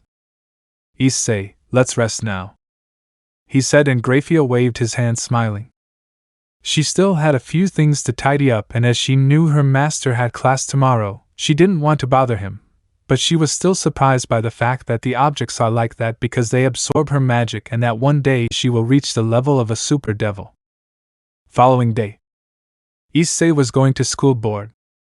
He was criticizing himself for putting himself at Kuoh Academy. As he walked around muttering, he didn't notice that Isara and Kira were next to him. Isara, Issei-kun, she said, catching Issei's attention, who came out of his thoughts and turned to see her. Issei, oh Isara-san, Kira-san. How are you? He asked, making the two girls smile. Kira, we're fine, Issei-senpai. Thanks for asking, she said with a bright smile. Isara, I'm fine, Issei-kun, she said, and ran to hug Issei, who returned the hug. Isara, Issei-kun, are you really going on a date? She asked, showing jealousy and irritation in her voice. Issei smiled at that. Issei, yes, a girl invited me and I couldn't refuse, he said with a seductive smile that didn't go unnoticed by Isara or Kira. Isara, I see. She broke away from the embrace with a frown. Issei, don't worry. Someday we will leave, he said with a smile, causing Isara to nod frantically. So the three entered the school and Kira went to her room. Issei and Isara continued their conversation in the room where the two were placed until the teacher arrived. Teacher, let's go to physical education class. You bunch of slackers. The whole room clicked their tongues in irritation. Teacher, go to the locker room and change clothes so class can begin. I'll meet you at the gym, he said, to leave the room and the students to go to the changing rooms to change. With the boys, the men looked at Issei's body with quite eminent envy. They were frustrated with it. Why was it only the handsome ones who could have women? That was so unfair. In the women's locker room, the girls were changing and looking at Isara's flashy body. How was it possible for a pervert to have such a slender body? How the hell could she talk to the Golden King? Even if Issei has only been at school for a day, women soon put a title on him. The Golden King, because of his golden hair and elegant demeanor, as if he were royalty himself. Meanwhile, Isara was looking at Issei through a hole. Blood dripped from her nose as her eyes were shaped like hearts. Her breathing was heavy and she looked like she was on the verge of fainting. TSK, that pervert is spying on the boys again. Yes, she doesn't get tired. At that, everyone's eyes widened when they remembered Issei. All the Golden King. They screamed and ran to where Isara was and tried to spy on Issei. But unfortunately he had already left, and that left the women frustrated and outraged. In the gym, the teacher was waiting for the students to arrive. The boys were the first to arrive, and after a while the girls arrived. And when they arrived, the boys fainted with dreamy expressions. Even the teacher had fainted. The only one who hadn't passed out was Issei, who kept a serene and carefree expression on his face, as if he didn't care. A while later the boys woke up and the teacher told them what they were going to do. Teacher, the boys will do 30 laps around the gym, 40 push-ups and 40 sit-ups. The boys despaired of this. The damn gym teacher was a first-rate motherbucker who favored women, while Issei just kept his serene and carefree expression. Teacher, the girls will do 3 laps around the gym, 4 push-ups and 5 sit-ups, he said, and the boys started to protest.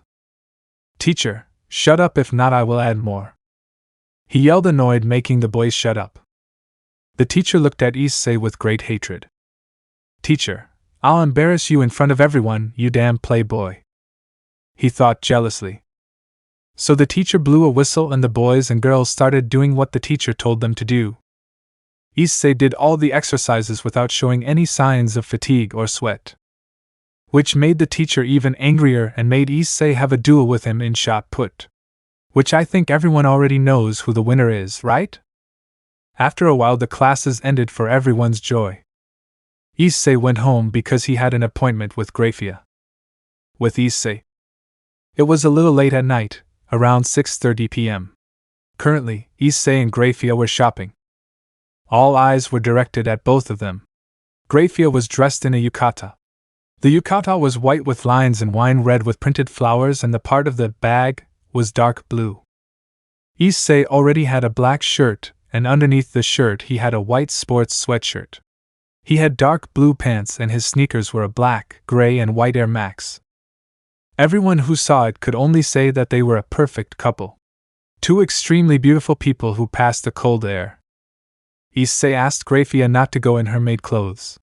Probably a lot of people would look at the two of them strangely. But that wasn't what bothered him. What bothered him was the fact that he didn't want to let his wife and maid come in that outfit. That's why he gave her the order that whenever they went out, she should wear normal clothes and at home she could wear maid's clothes. Though reluctant, Graia accepted the order. So here she is, in casual clothes. Issei saw the looks of the people sent to them. The men were focused on Graia while the women were on him. He can see that some were even confused. After all, Graia appeared to be in his 20s, while he was a young man of no more than 18 in the eyes of anyone he watched. Some people thought they were brothers or something. No one would expect her to be your maid and wife. Graia was a beautiful woman with gray hair and eyes with a slender body to be envied. And Issei didn't disagree with that. They quickly arrived at the store after passing the looks people sent the two. Especially now that Graia had her arm glued to Issei's. When he asked her why, she just said it was to keep the snakes away. He didn't understand at first, but when he looked around he realized what she meant. So she was jealous, huh? Graia, Issei-sama, when are you going to reveal yourself? She asked in a low voice as she put some things in the cart.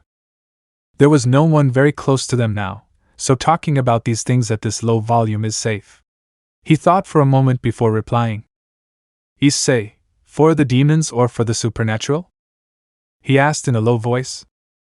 Graia, for the demons. Issei, next Monday. After my date with Amano Yuma.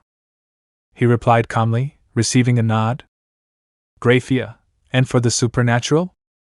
Issei, when Razor Phoenix reveals himself with his sister Elisa Phoenix.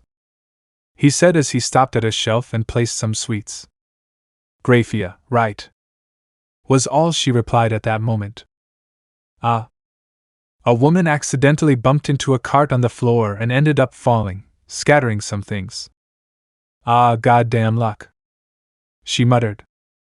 Graia and Issei rolled their eyes and started analyzing the woman who had bumped into things. Issei quickly extended his hand to her, which the woman looked at for a second before flashing a smile. Thank you very much.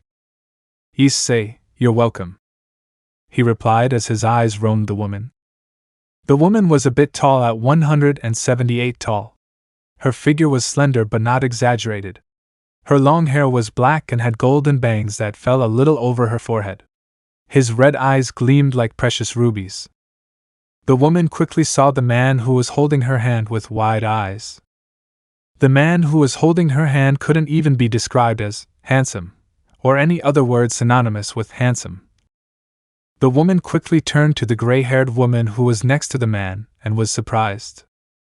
The woman standing next to the man looked a lot like Surzek's Lucifer's wife, Zephia Lucifuge, the strongest queen of the underworld.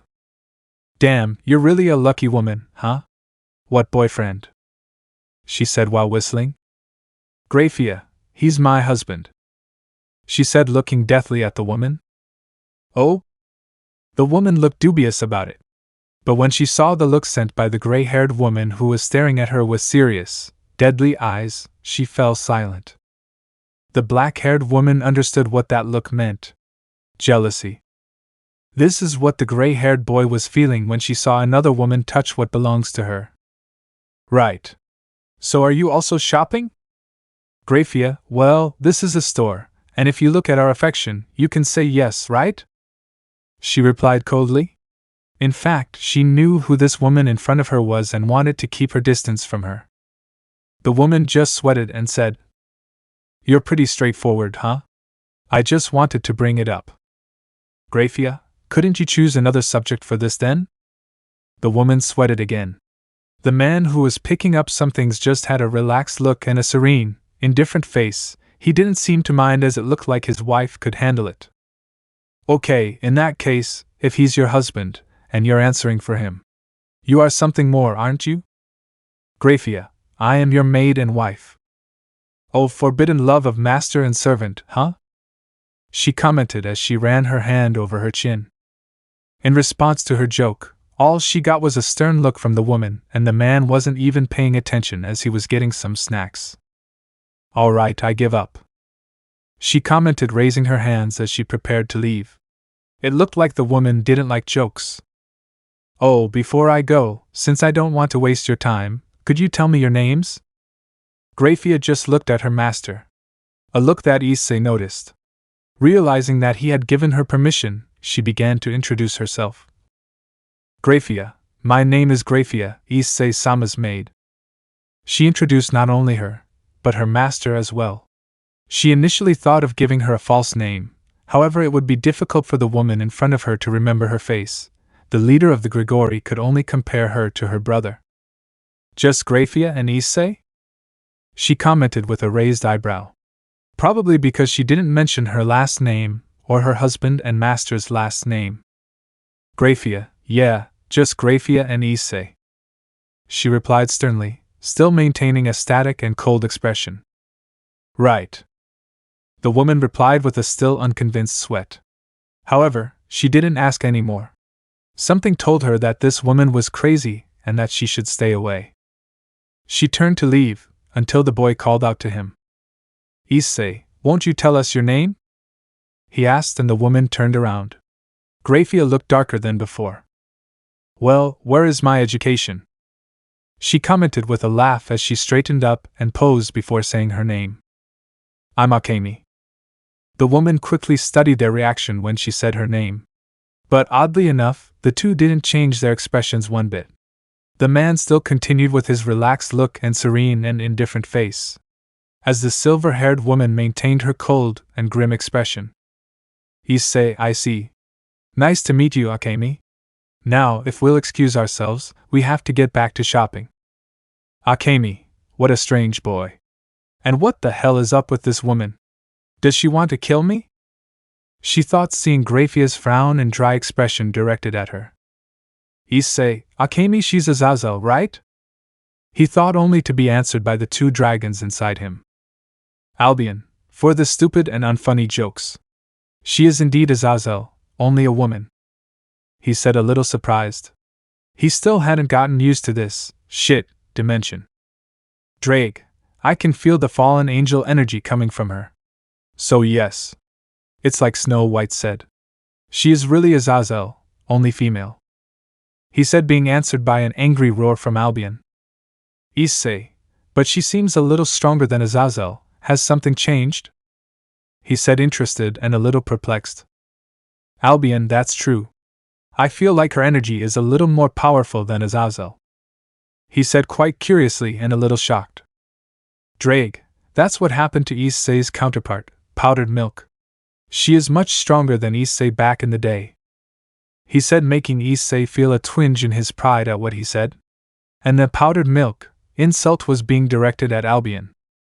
"Albion, TSK, this damn tomato sauce. But the worst, I have to agree with this chili. Will my wielder valet be stronger?" he said, making Drake laugh. "Albion, what are you laughing at, you spicy gecko?" he said, irritated, which made Issei sigh as they were about to start a new fight. "Drake, from you, stinky marshmallow. Do you really think its former wielder valet will be a man in this shit?" he yelled, roaring at how dumb Albion was being.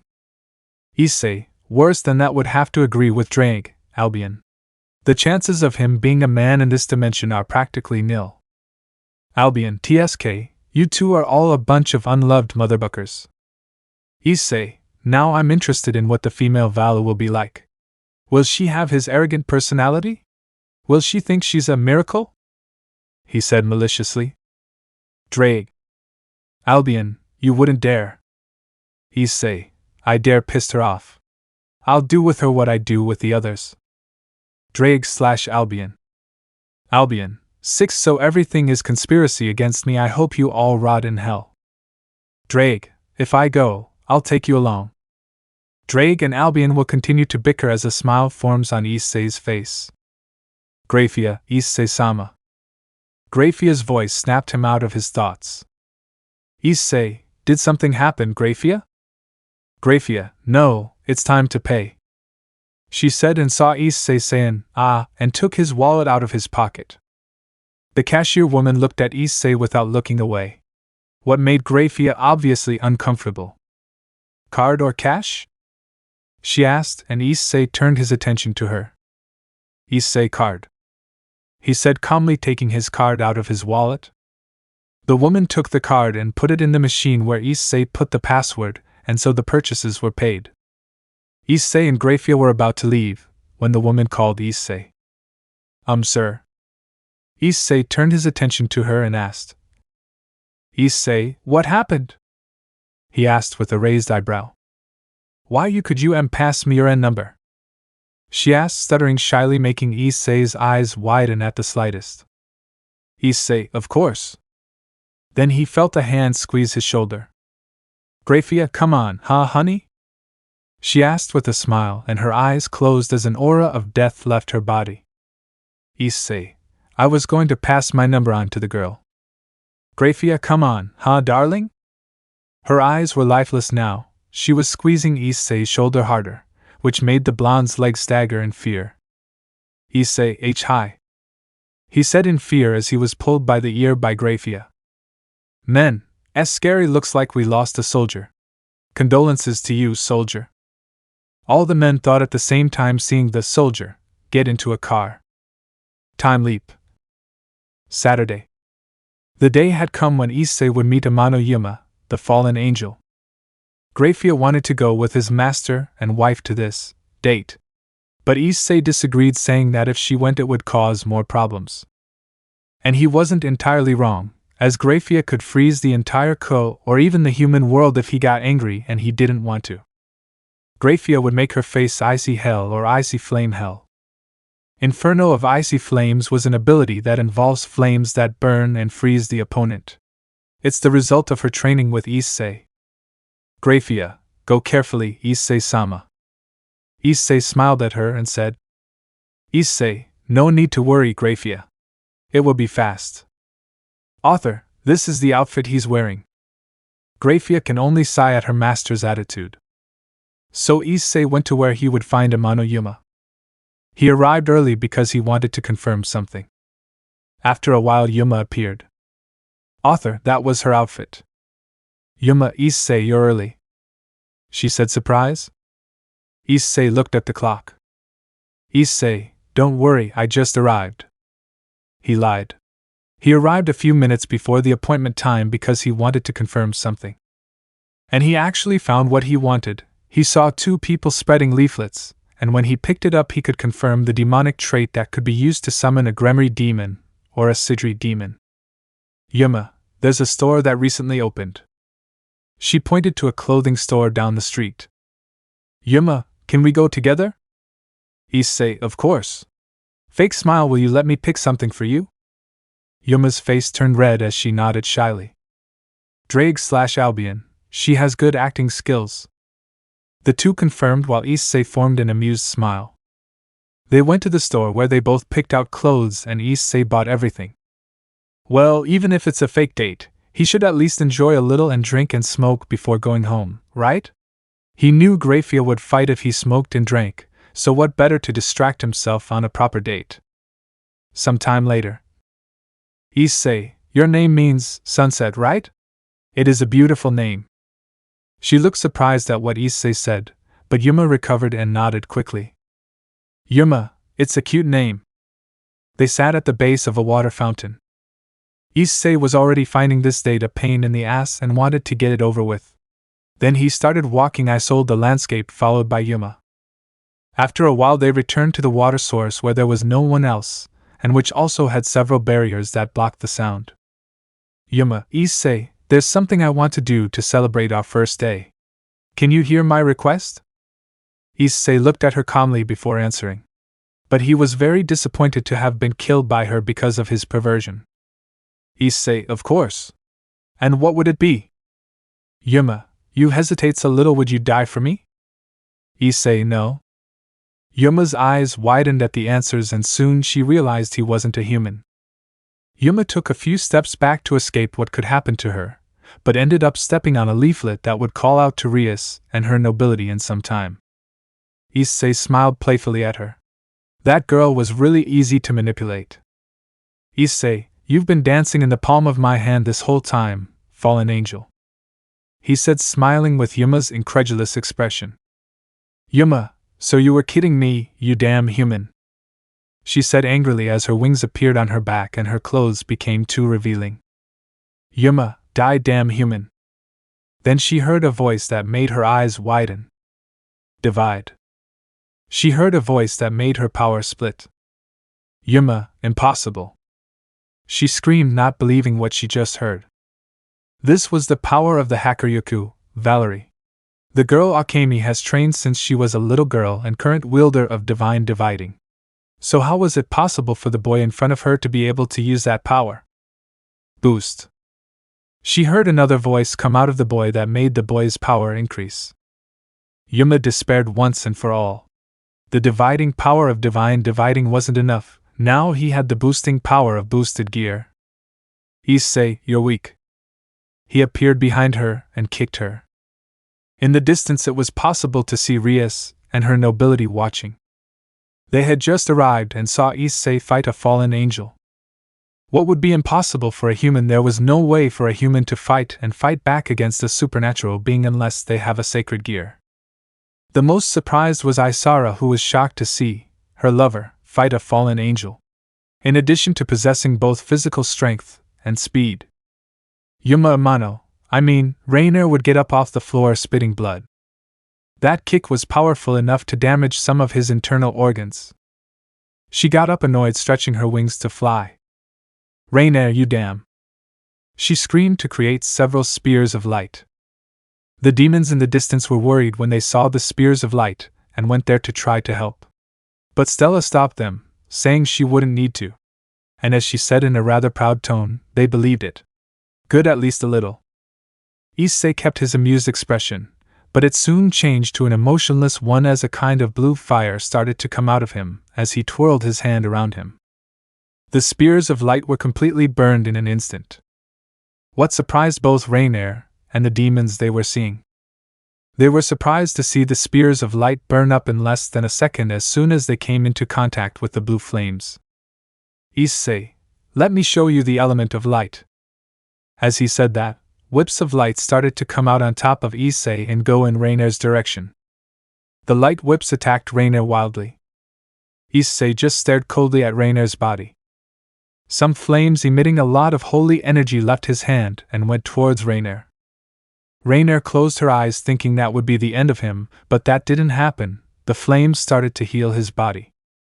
All the wounds she had started to fade to her surprise. Rainer, what? Issei, holy flame, it's a magic that heals any wound and it's a little different from healing magic. Since the holy flame can be used to kill as well. He said calmly and suddenly appearing behind Rainer to hit her in the head with a flick, causing her to pass out. Issei looked up and saw Rias and all her nobility. Issei, when will you get out of there? Do you think I don't understand them? He said, taking Rainer's body and looking at where Rias and her nobility were. Rias and her nobility looked surprised that he had noticed them from this distance, beyond that they were hiding his presence. Unlike them, Isara smiled proudly at her husband, while Stella also smiled confidently, but she was interested in those blue flames. Rias and Leon descended first, followed by the rest of the nobility.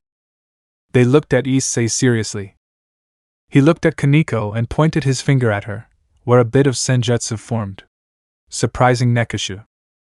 Kaneko's eyes widened when they saw the use of senjutsu, which did not go unnoticed by anyone.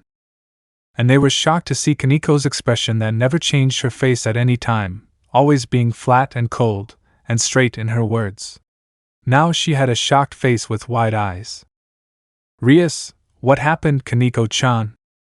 She asked, worried about her tower. Kaneko, Senjutsu, she said weakly, making everyone's eyes widen. They saw a mass of energy form on Issei's finger, and he shot it, passing it very close to Kaneko's face. Issei, sorry for scaring you. I just wanted to kill that renegade demon, he said, pointing to where the Senjutsu energy had gone, and everyone saw how a renegade demon lost his mind. Rias, impossible. She screamed in disbelief. To tell the truth, everyone was in disbelief. Kaneko had told them that Senjutsu was evil and corrupted whoever used it, but this didn't seem to be the case with Issei. Kaneko, how can you use Senjutsu without losing control? She asked, reverting to her normal demeanor. Issei just laughed out loud. What made everyone look at him seriously? Issei, you don't know the story, do you, Kaneko? He asked, to be answered with a nod from Kaneko. Issei, you don't understand, do you? He asked again, and Kaneko shook her head. Issei, Senjutsu doesn't drive you crazy. This would be for the user himself, and not for the power. This took everyone by surprise. Kaneko, how is that possible? I saw my sister go crazy thanks to this power. Issei just shook his head in disappointment. Issei, she's not mad either because of her power or for herself. Do you know what your sister's old master wanted, Kaneko? Or rather, Chiron Tuju. Did he say to everyone's surprise there, Chiron? But isn't her name Kaneko? Kaneko narrowed her eyes at this. Issei, I got your name right, didn't I? Rias had given her the name, Kaneko, right? He asked, looking at Rias out of the corner of his eye. Rias nodded her head in agreement with what Issei had told her. Issei suddenly appeared in front of Kaneko, who widened her eyes for an instant before coming into fighting power. Issei, I don't want to fight you or anything like that. I'm just telling you to open your eyes. For the one you hate the most, that is, your sister, should actually be the one you should love the most. He said to jump in, and before disappearing he said, Issei, I'll talk to you Monday, Rias Gremry, and call Sona Citri too. See you later, sister of the Mao. He said with a greeting before disappearing completely with rain air in his hands. Rias and Leon were shocked by what they heard, especially the fact that he knew Sona's last name, which he had changed just in case. Now they were kind of afraid. It was unknown who Issei was. He might be an exorcist, but what would an exorcist do in the devil's territory? Did you want a war to break out by chance? Besides that, they never knew there was a holy flame, as he had said, that served both to heal and to attack. Only Isara was calm as she thought about her husband. Seeing how strong he was, even though he only defeated a low-level fallen angel. This was already surprising and impossible for a human. With Issei, he had come home and took Rainair to his room. He had destroyed the mind-control device that was in her, so for the moment everything would be fine. Issei went downstairs to talk to Graia about it, and saw that his wife and maid had agreed. He was happy, because that would reduce Graia's workload and he would have one more friend, if you know what I mean. Following day, Issei was sitting in a chair with Graia standing behind him as he seriously looked at the fallen angel girl. After a few minutes, the fallen angel opened her eyes and started looking around. Rainair had blurry eyes, so she couldn't see at first, but after a few seconds her vision returned to normal, and she could see without being blurry. Rainair, what's going on here? Who are you? She asked in a sweet voice, which surprised Issei. Issei, so this is Rainair's true personality from this dimension? He thought with great interest and a little happy. Issei, hi, nice to meet you. I'm Issei, and this next to me is my maid, and gets a pinch from Graia, and she's my maid, Graia. He said, grabbing his cheek that had been pinched by Graia. Rainair looked at Issei, and then I turned her attention to Graia, and her eyes widened at the sight of the demon. Not the demon itself, but the power of the supreme class that the demon seemed to contain to the fullest. Rainair, hello? She said shyly. Rainair, may I ask why I'm here? she asked, getting a stern look from Graia which made her cringe. Issei, you attacked me and I ended up knocking you out, he said calmly, making Rainier blush with embarrassment. Rainier got out of bed and bowed to Issei. Rainier, I'm really sorry. I didn't know that I tried to take your life. In fact, I don't even remember anything, she said, embarrassed, and Issei could tell she was telling the truth. Issei, how interesting, so she was being controlled. Drake, yes, and it looks like she wasn't psychotic like Rainier from our dimension. Albion, although I don't know who this Rainier is, I can tell from her words that she is very different from what you expected. Issei, of course, Albion. Rainier was a madwoman who thought that if she had possession of Twilight Cure, she would be unbeatable because she could heal herself, he said, surprising Albion a bit. Albion, the Twilight Cure? I know it is a rare sacred gear, but not unique. There are many other users around the world. Drake, we already know that, White Gecko, he said, getting a tongue click from Albion. Issei, raise your head, he said with a smile, causing Rainier to lift her face and look straight into her eyes, which was a bucking mistake, as her face immediately flushed. Drake, why does this always happen when some woman looks at you? He asked indignantly, seeing Rainier's flushed face. Albion, I also have this urge to know too. This kid, whenever a woman looks him in the eye, they're gone immediately, he said, frustrated and angry. Drake, he must have some kind of sorcery in his eyes. That's the only explanation, he said, making Issei click his tongue, annoyed. Issei, do you have any information to pass on to me? Before you lost your memory? Rainier got a little thoughtful as he organized his thoughts. Rainier, the last thing I remember was that Oni-sama gave me a device. Since then, I don't remember. Issei, Oni-sama? He asked, confused. Rainier, my older brother. Issei's eyes widened and he got a serious expression. Issei, so this time the bucker is her brother? That's interesting. Drake, this is bizarre. It was used by the brother himself. Albion, normal, soon we'll see the pigs fly. Issei turned his face and saw some pigs flying around with a jetpack, which took a drop of sweat from him, Albion and Drake. Albion, I take back what I said. Rainier, you? She caught Issei's attention. Issei, do you have somewhere to go? He asked, getting a negative nod from Rainier. Issei, want to join me? He asked with a smile, which made Rainier even redder. Rainier, yeah, really? She asked in a shy and very embarrassed tone. Issei, seriously, want to join me? He asked, taking himself and approaching Rainier. He reached out to her, and she took Issei's hand with a smile. Rainier, I accept, she said with a smile. Issei, call me Issei in there, my side is my maid. Rainier looked at Graia, feeling a bad feeling. Rainier, is she something else? Issei, my wife too, but she doesn't like me talking. He got a pull on Graia's ear. Rainier felt sad inside but didn't let it show and showed him a fake smile. Issei, well, you must have noticed by now, right? Graia is a supreme class demon and I am a dragon, he said, surprising Rainier, but at the same time, cheering her up. Issei, are you ready, Drake Albion? He asked the two dragons inside him. Drake, yes boy, preparations are ready, he answered Issei with a proud tone in his voice.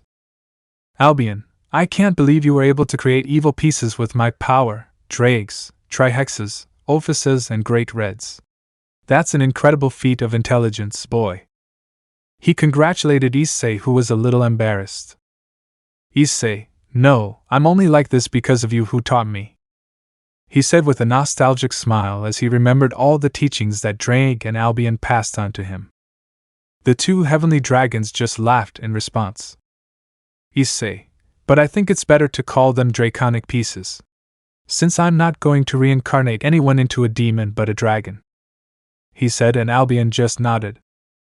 Issei turned his attention to Graia and said, Issei, do you want to be my queen, Graia? He asked, causing Graia to look strangely at him. Graia, What do you mean, Issei-sama? She asked, not understanding her master and husband's question. Issei, I'm asking if you want to be my queen, my dear Graia, he said, but Graia still didn't seem to understand what he was talking about.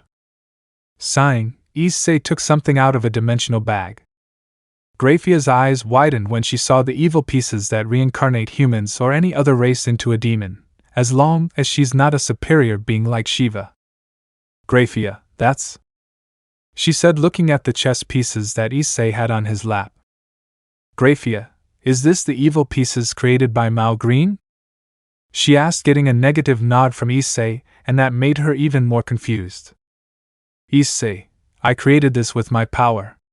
I call them draconic pieces and they reincarnate beings into dragons, he said, making Graia's cold and static eyes widen, as did Rainer's eyes. Rainer, are reincarnate as a dragon? She asked. I understand what he meant, and at the same time not understanding anything. Both girls looked thoughtful, even though Issei still hasn't offered Rainer to join the entourage. Issei, you don't need to think too much. Although you will be part of my peerage, you continue to be your respective races, only with the aura and strength of a dragon.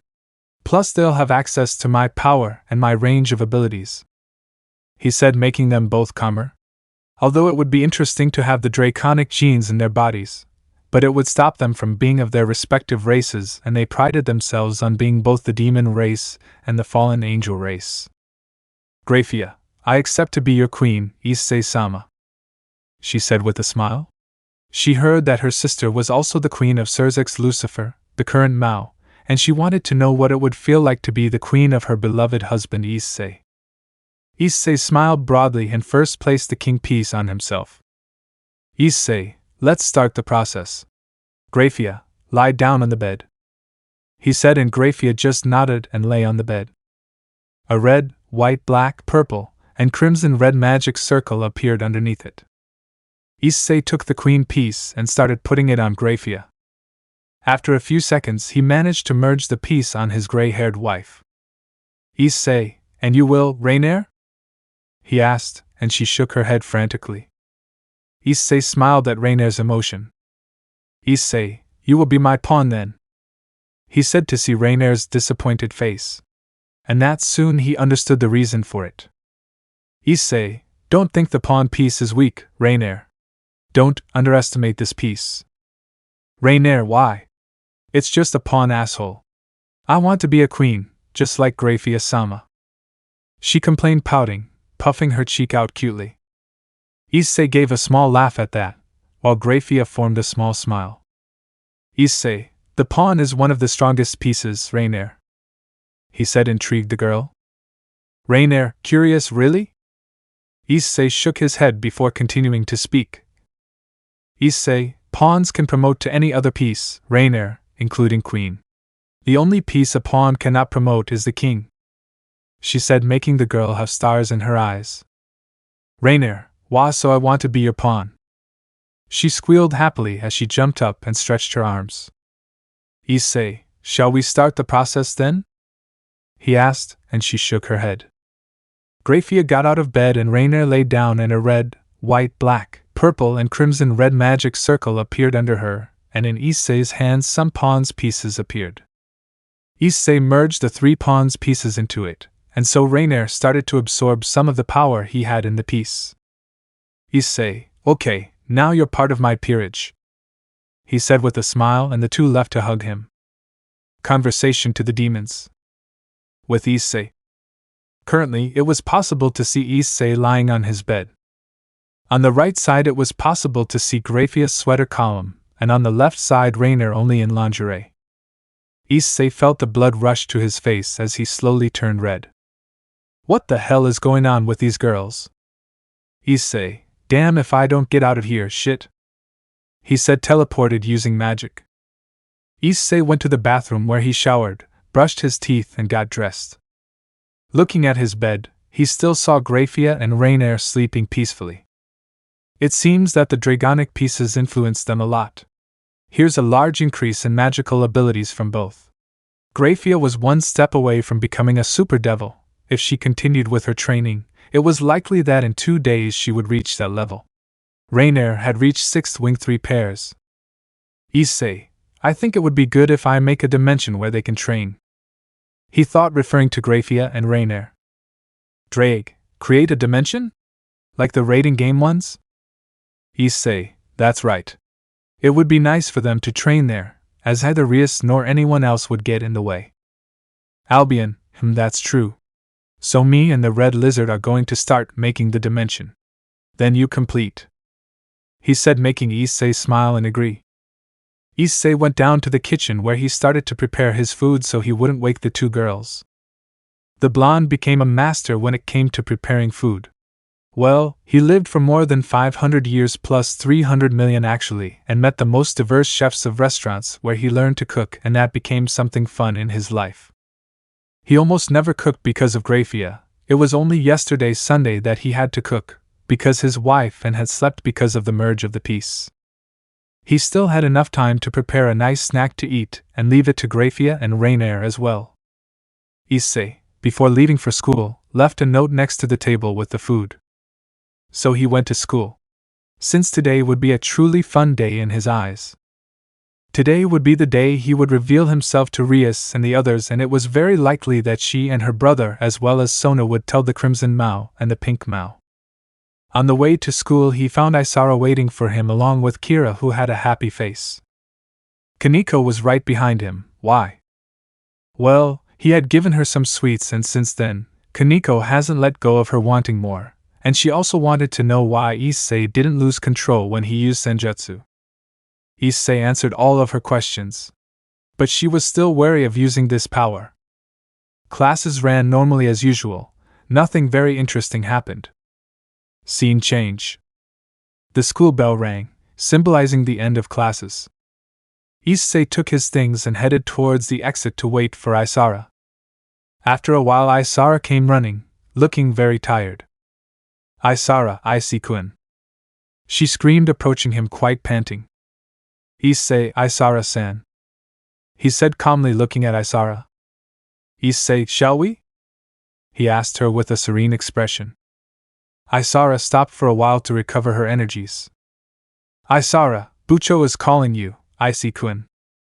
A big smile formed on Issei's lips and he extended his hand to help the tired Isara. Issei, take me to her. He said in a calm tone that made Isara feel a little more relaxed. Isara, all right, follow me. She said with a smile, taking Issei's hand. They walked hand in hand down the hall until they reached the old building. Isara knocked a few times on the door, and she received a "come in" from a voice inside. Security opened the door and went in, then Issei too. The blonde looked around and saw that all eyes were on him. Sona was playing chess with Tsubaki, her queen. And it looked like she'd only brought her instead of all her nobility. Unlike Rias, who had all her nobility standing there looking at Issei. Leon stared with great fury and with a confident smile. He had an idea how to eliminate the blonde, and as he was a high-class demon, no or almost no punishment would befall him. Issei sat on the couch and suddenly Kaneko sat on his lap, to everyone's surprise, who didn't expect such a reaction from Nekushu. It smiled and put his hand a little to the side, where he pulled out a tray full of sweets that spread a delicious aroma that made everyone's noses go hungry. Kaneko's eyes gleamed slightly as he saw the tray of sweets personally prepared by Issei. She then began to eat uncontrollably, and seemed not to want to share with anyone there, which only left others with water in their mouths. Issei gave a small laugh and started to stroke Kaneko's head, who reacted to the touch and started to tilt her head, growling like a cat. What almost made everyone vomit rainbows with such tenderness was the scene. Issei, well, enough with the jokes, eh? He caught the attention of everyone who turned to him. Issei, what do you want to know? He asked, still caressing Kaneko. Sona coughed a little and said, Sona, so Issei-san. What are you doing in our territory? She asked, adjusting her glasses. Issei, I already told you I came here to study. I don't want to mess with you demons. He said calmly as a cigarette appeared in his hand and he ascended with blue fire. Sona looked with interest at the blue flame she had never even seen before. Sona, what is that blue flame? She asked curiously. Issei, it's blue fire. It is stronger and more intense than normal fire. And it can only be achieved through tough near-death training. Everyone's eyes widened at this. Issei, there are different types of fire. Give your hand. Several colored flames appeared. Issei, each flame has different characteristics. But by far the most powerful is this one. Black flames appeared from his palm and everything began to heat up to a scorching heat. Issei, this one will burn you to 15 million degrees. And completely erase your existence. He said, leaving everyone shocked, including Stella, who was inside Isara. Stella, a flame capable of burning at the temperature of the sun and erasing anyone from existence. This is completely irrational and almost impossible to believe this flame is stronger than my ultimate ability. She thought a little worried and, at the same time, happy to know that her future husband had such a power. Issei, unfortunately, that cannot be achieved through training, he said, making Sona raise an eyebrow. Sona, couldn't it be achieved by training? Issei, that's right, to reach that flame you need to have access to the fire element and the dark element, which is unlikely for you. Sona, darkness element? Issei, yes, it is necessary to have this element, and it is impossible for you to have access to it. Sona, I understand. Now the next question. I learned from Rias that you had defeated a fallen angel, which would be impossible for a human to do. So how did you defeat her? Issei started laughing, which took out a vein in Sona. Issei, you guys got it mixed up, I never said I was human. Everyone's eyes widened. Rias, are you a yokai? You know this is the devil's territory, are you wanting to start a war?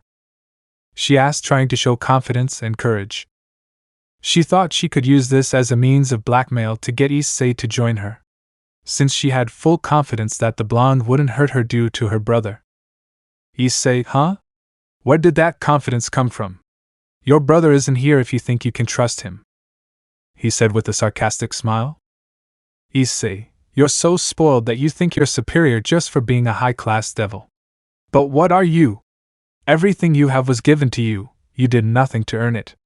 Her position as heir to the Gremory clan was given to her by her father, who was supposed to be her brother Leon.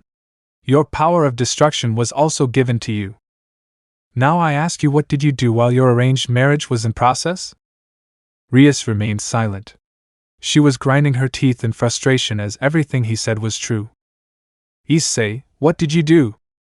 Rias kept silent again. Issei, you believe that your brother and father did something. But you forgot that your brother is the Mao, and he couldn't risk his position for your sake, and you know that would spark a civil war, don't you? Mao favoritism, how much chaos would that cause? No, he said, making Sona and Rias narrow their eyes. Rias was very frustrated. It was true, she did nothing to escape this marriage and trusted only her brother and father, but they did nothing and instead said the marriage accelerated. Sona just looked analytically. Everything Issei was saying was true. Rias had tried to play with his life without any remorse, thinking that he would offer his loyalty to her. But Sona already expected this coming from high-class demons who think they are superior to others, and Rias was not far behind. The pride she had was futile and idiotic. Issei, you had years to train, but you didn't. If you had trained at least 2 hours a day during all that time, without a shadow of a doubt you would be able to defeat Razor. So, what did you do? Rias, but I. Issei, shut up, Rias. You don't have a brilliant mind like Sona Citri. The only thing great about you is your pride, he said coldly, which sent chills through Rias. Issei, you're ignorant. You caught Isara trusting her because she had Stella, the Red Dragon Empress, but you didn't train her. Do you think, under what circumstances, a human reincarnated with a Longinus would go? She is not prepared to fight. You know, Hakuryuku has been training since she was little. Who do you think, in the fight between the two heavenly dragons, who would win? I heard that the user of Divine Dividing is already almost mastering the Juggernaut Drive, and while Sekurudai, what has she mastered? He said, leaving even Stella serious. Silence permeated the room, no one spoke a peep. Issei, has she mastered Balance Breaker yet? Has she mastered the Juggernaut Drive yet? Has she mastered the characteristics of a pawn? Let me see, she can't even use boost more than twice, right? Isara just looked down in embarrassment, while Stella clicked her tongue annoyed, although she had to agree with what her husband said. Issei, dreams without power are useless. And power without dreams becomes futile, he said, scolding everyone there. Issei, you don't even care about the problems your peership suffers, he said, making Rias nobility's eyes widen. Issei, you know that Kaneko is a Nekishu who is afraid to use his power in order to go crazy, which is a lie. Kira with her hatred of holy swords. Akino for being disgusted by fallen angels. Isara with her perversion. Leon with his ignorance. And what did you do to help them? Absolutely nothing. If you could get them to let go of this idiotic hate and fear, the percentage of enjoyment of each one would increase dramatically. Kaneko could use her life energy to use Tuki, or use the energy to form Hiero, which forms an armor on her body that serves both to defend and to attack. If hatred and disgust didn't cloud Kira's and Akino's minds, you could use their abilities better. Unlike Isara, who just needs to train and not overcome something, he said, narrowing his eyes at Rias. Everyone looked shocked by this. Kira, Akino, and Kaneko were wide-eyed. How the hell did he know about their past? Sona can only sigh and agree with Issei. Rias did nothing to help her nobility and just tried to play house with Isara. Rias, take back what you said. She yelled, annoyed at the way Issei treated her. Nobody ever treated her like that, they always treated her with respect and admiration. Then why?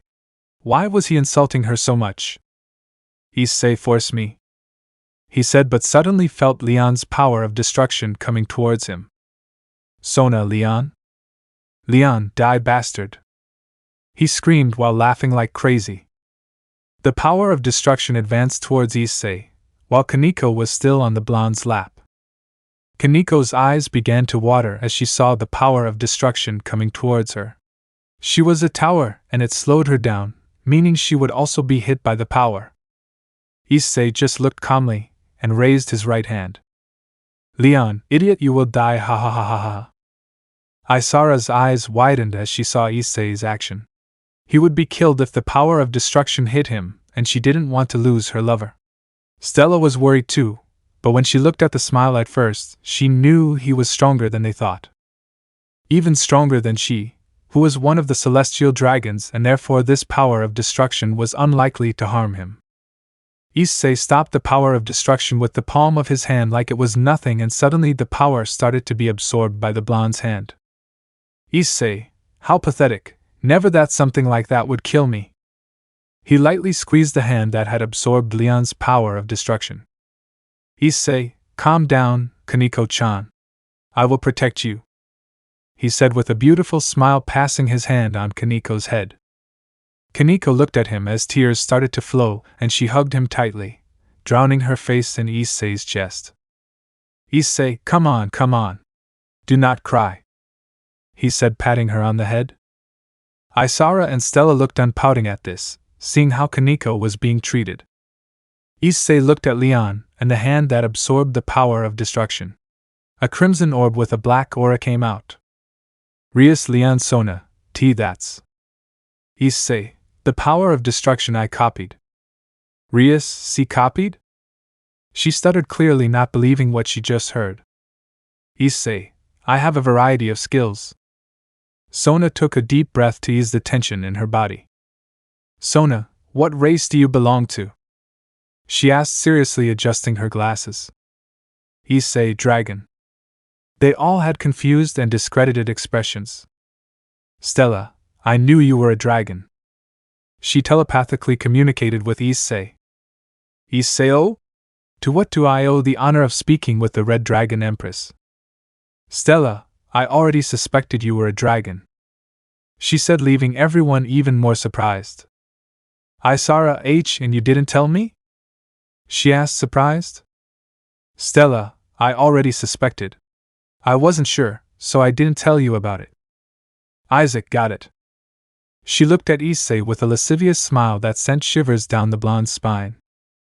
Isara, so if he's a dragon that means he can have multiple wives, right? Everyone's smile intensified except Sona and Tsubaki. Akino, Era, is that true, Isara-chan?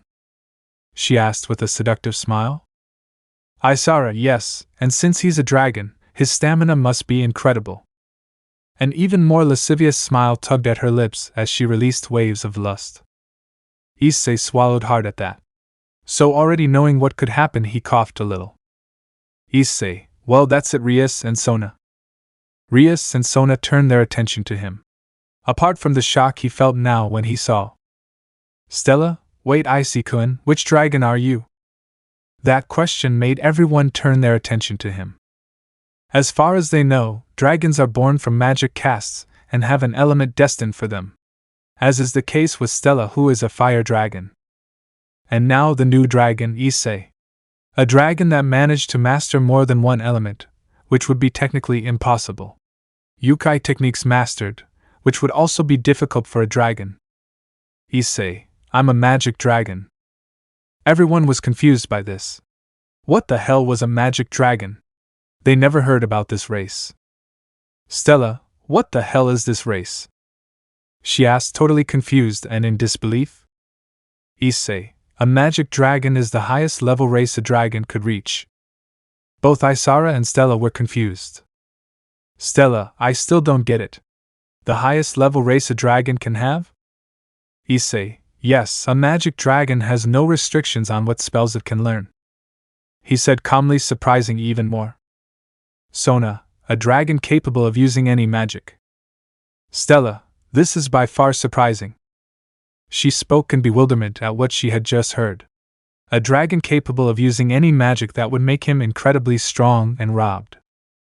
But at the same time, it would be amazing to see a child of a dragon like that. Stella's eyes began to change to one filled with lust and desire, wanting to take Issei at any cost, but the shit on the sacred gear kept her from fulfilling her wish. She spent so much time sealed in that sacred gear that her rutting state would be a million from her return, and it was very likely that Stella would become her Issei, for better or worse. With Graia and Rainier. Graia was teaching Rainier to act like a maid. Rainier was having difficulties because Graia is quite strict and demands that everything comes out perfect and without errors, even if minimally. And she was confused why everything in the house was so heavy, and she heard the answer. Graia, it's for training. Issei-sama did this to me too. And I'm almost reaching the level of a super devil. She said with a small smile, barely noticeable. Rainier's eyes gleamed in happiness knowing that she was receiving training even if indirectly. Rainier, amazing, Issei-sama has already thought of everything. Graia puffed out her chest in pride. Graia, he's my husband, after all. It was obvious he would be smart. She said with a proud and confident tone in her voice. Graia, didn't you see? He even created the evil pieces, only instead of making us demons, he makes us dragons. Rainier, yeah, how serious is having his baby? She said so that then a big smile would form on her face. With Issei. He just sat there looking at everyone's shocked expressions. Issei, a magic dragon can also gather magic from the environment, or steal magic energy from other beings and make it its own. Stella, wait, are you able to use ambient magic? This is impossible, not even the 3 dragon goddesses can use ambient magic. She said in disbelief. For not even the 3 strongest existences could use the magic of the environment. Because it is the purest energy. The energy was so pure that if the demons tried to absorb it, they would die from it. And because it was so pure, it made absorption completely impossible to do. But if there is a being capable of absorbing it, that existence is at least of the level of a dragon god, and if you joke, it is stronger than the 3 existing dragon goddesses. The others looked at him in disbelief. Issei, yes. He raised his free hand, and from it the energy of the environment began to form. Isara, you wow. At that, Issei felt Leon's gaze. Issei, what's up, friend? Lost something? He asked in an indifferent tone, making Leon grit his teeth in hate. Leon, you're just a bastard who just arrived and is already stealing everything from me. he said, angry and frustrated. Issei just looked at him with his head slightly tilted. The blonde couldn't understand what the redhead meant. Issei, what do you mean? He asked, not understanding what the redhead had said. Leon, you came out of nowhere and took everything from me. My sister, the women, and my beloved. He yelled, causing all the women's eyes to widen in surprise. Even the sadistic and seductive fallen angel was perplexed. Akino, what do you mean, Leon-kun? She asked, confused, not expecting such a reaction from the kind and somewhat cruel Leon. Leon, that's what you heard, you hitch. I just wanted to use you guys as sexual relief. You are nothing more than objects. He shouted, which even the expressionless Kaneko was surprised. Rias, too, brother. She screamed in shock at her twin brother's attitude. Leon, shut up, even you only saw me as a mediocre who would only serve to satisfy me. He said, what made Rias start to cry. Leon, you're just a hitch who's overgrown her body. And you only have that good. Rias fell to the ground, crying even more. Her crimson red hair covered her weeping face, while the others stared at Leon with great annoyance. Leon, what happened? Soon you will become obedient again, and I will use that to your advantage, he said with a devilish grin as drool dripped from her mouth. His smile had a lot of lust loaded too. Leon, when I'm done with this kid, I will put you under my control again. He advanced towards Issei, who disappeared and reappeared on Rias' back. Issei, do you want help, Rias? He asked, offering his hand to help her up. Rias looked at him with tears running softly down her cheeks. Issei gave her an affectionate smile. Even though it's been over 500 years since he's seen her, her love for her and the others hasn't changed a thing. However, he had to have been tough, so Rias didn't trust people too much. He didn't trust that whenever she was in danger her brother would go there to save her. That's why he spoke those harsh and cruel lines to her. Rias touched Issei's hand. Feeling that warmth that his hand transmitted, a pleasant feeling ran through her heart as she touched her chest gently and her weeping face. She lifted her head determinedly and gave Issei a big hug, never seeming to want to let go. All her frustrations washed away in the form of tears as she crept into his chest, feeling once again a twinge in your heart. Rias felt her heart speed up even more the longer she hugged Issei. His blood began to flow to his face, turning it the same color as his hair. Issei, shed your tears, they won't make you weak, they'll just show that you've been holding on for too long. Release them without blinking. That will be better for you. Rias lifted her face a little and saw those beautiful red eyes looking at her, showing great affection and love. His eyes became quivering and his breath was wheezing. Rias put her hand on Issei's face, which surprised the boy a bit, but he let her continue. The red-haired girl continued to rub her hand carefully over the blonde boy's face. Her hand started to wrap around his neck, and she suddenly pulled him into a wet, loving kiss. What made Issei wide-eyed? The others saw their king's attitude shocked as well, except Leon, who got even more jealous. Isara, it's not fair, Bucho. Rias broke away from the kiss with a confident smile. Rias, why? Did you also want? She asked with a teasing smile, which made everyone pout. But in that they remembered a problem, and that problem is called Leon Gremory. Leon, you motherbucker, how dare you steal the first kiss from what belongs to me? Issei smiled and grabbed Rias's breasts, starting to grope them. What made the girl let out a few moans? Issei, what happened? Do you want more? He said seductively as her hand came down over Rias' voluminous body. Issei, why? Calm down a little, he said, putting his fingers in Rias's mouth, which made her drool over them. Leon lunged at him with great fury, and Issei dodged it, looking like he was dancing with Rias. After that, Issei left for Akino, where she hugged and did the same thing with Rias, but is almost caught in his crotch. Leon advanced towards him again, and Issei dodged it with ease, dodging while dancing. So he followed with the others too until he arrived at Kaneko. Issei took Kaneko easily in his hands as it was quite light and twirled around with it with a huge smile. Leon was red with irritation. He was going through a humiliation that would never be erased from his mind. Issei, Let's get this over with, shall we, Kaneko? He asked with a smile, and Nekasha nodded in agreement. Issei appeared behind Leon and kicked him. What sent the red-haired boy flying against the wall? Issei, have you ever experienced how a demon dies when it comes in contact with the light? He asked with a devilish smile. Which scared even Stella, only Akino, who had a sadistic and ruddy face, seeming to have enjoyed that smile. Swords of light formed around him which began to burn the skin of everyone there. Issei, I had forgotten that there were other demons here. It was bad. He said, taking a drop of sweat from everyone. He snapped his fingers and golden chains began to appear around him from an equally golden magic circle. The chains advanced towards Leon, who tried to run but was captured. Leon, your release, you bastard, you do not know who I am? He yelled furiously as he tried to force himself out of the chains. Leon, I'm Leon Gremery, brother of the Crimson. Now let go, or you'll be declaring war. Issei, do you want to take care of him, girls? If they want, they can be. The chains only came off when I wanted them to. The women smiled at that. Rias, allow us to do that then, Issei-kun. She walked forward and stood in front of Issei where everyone else was too.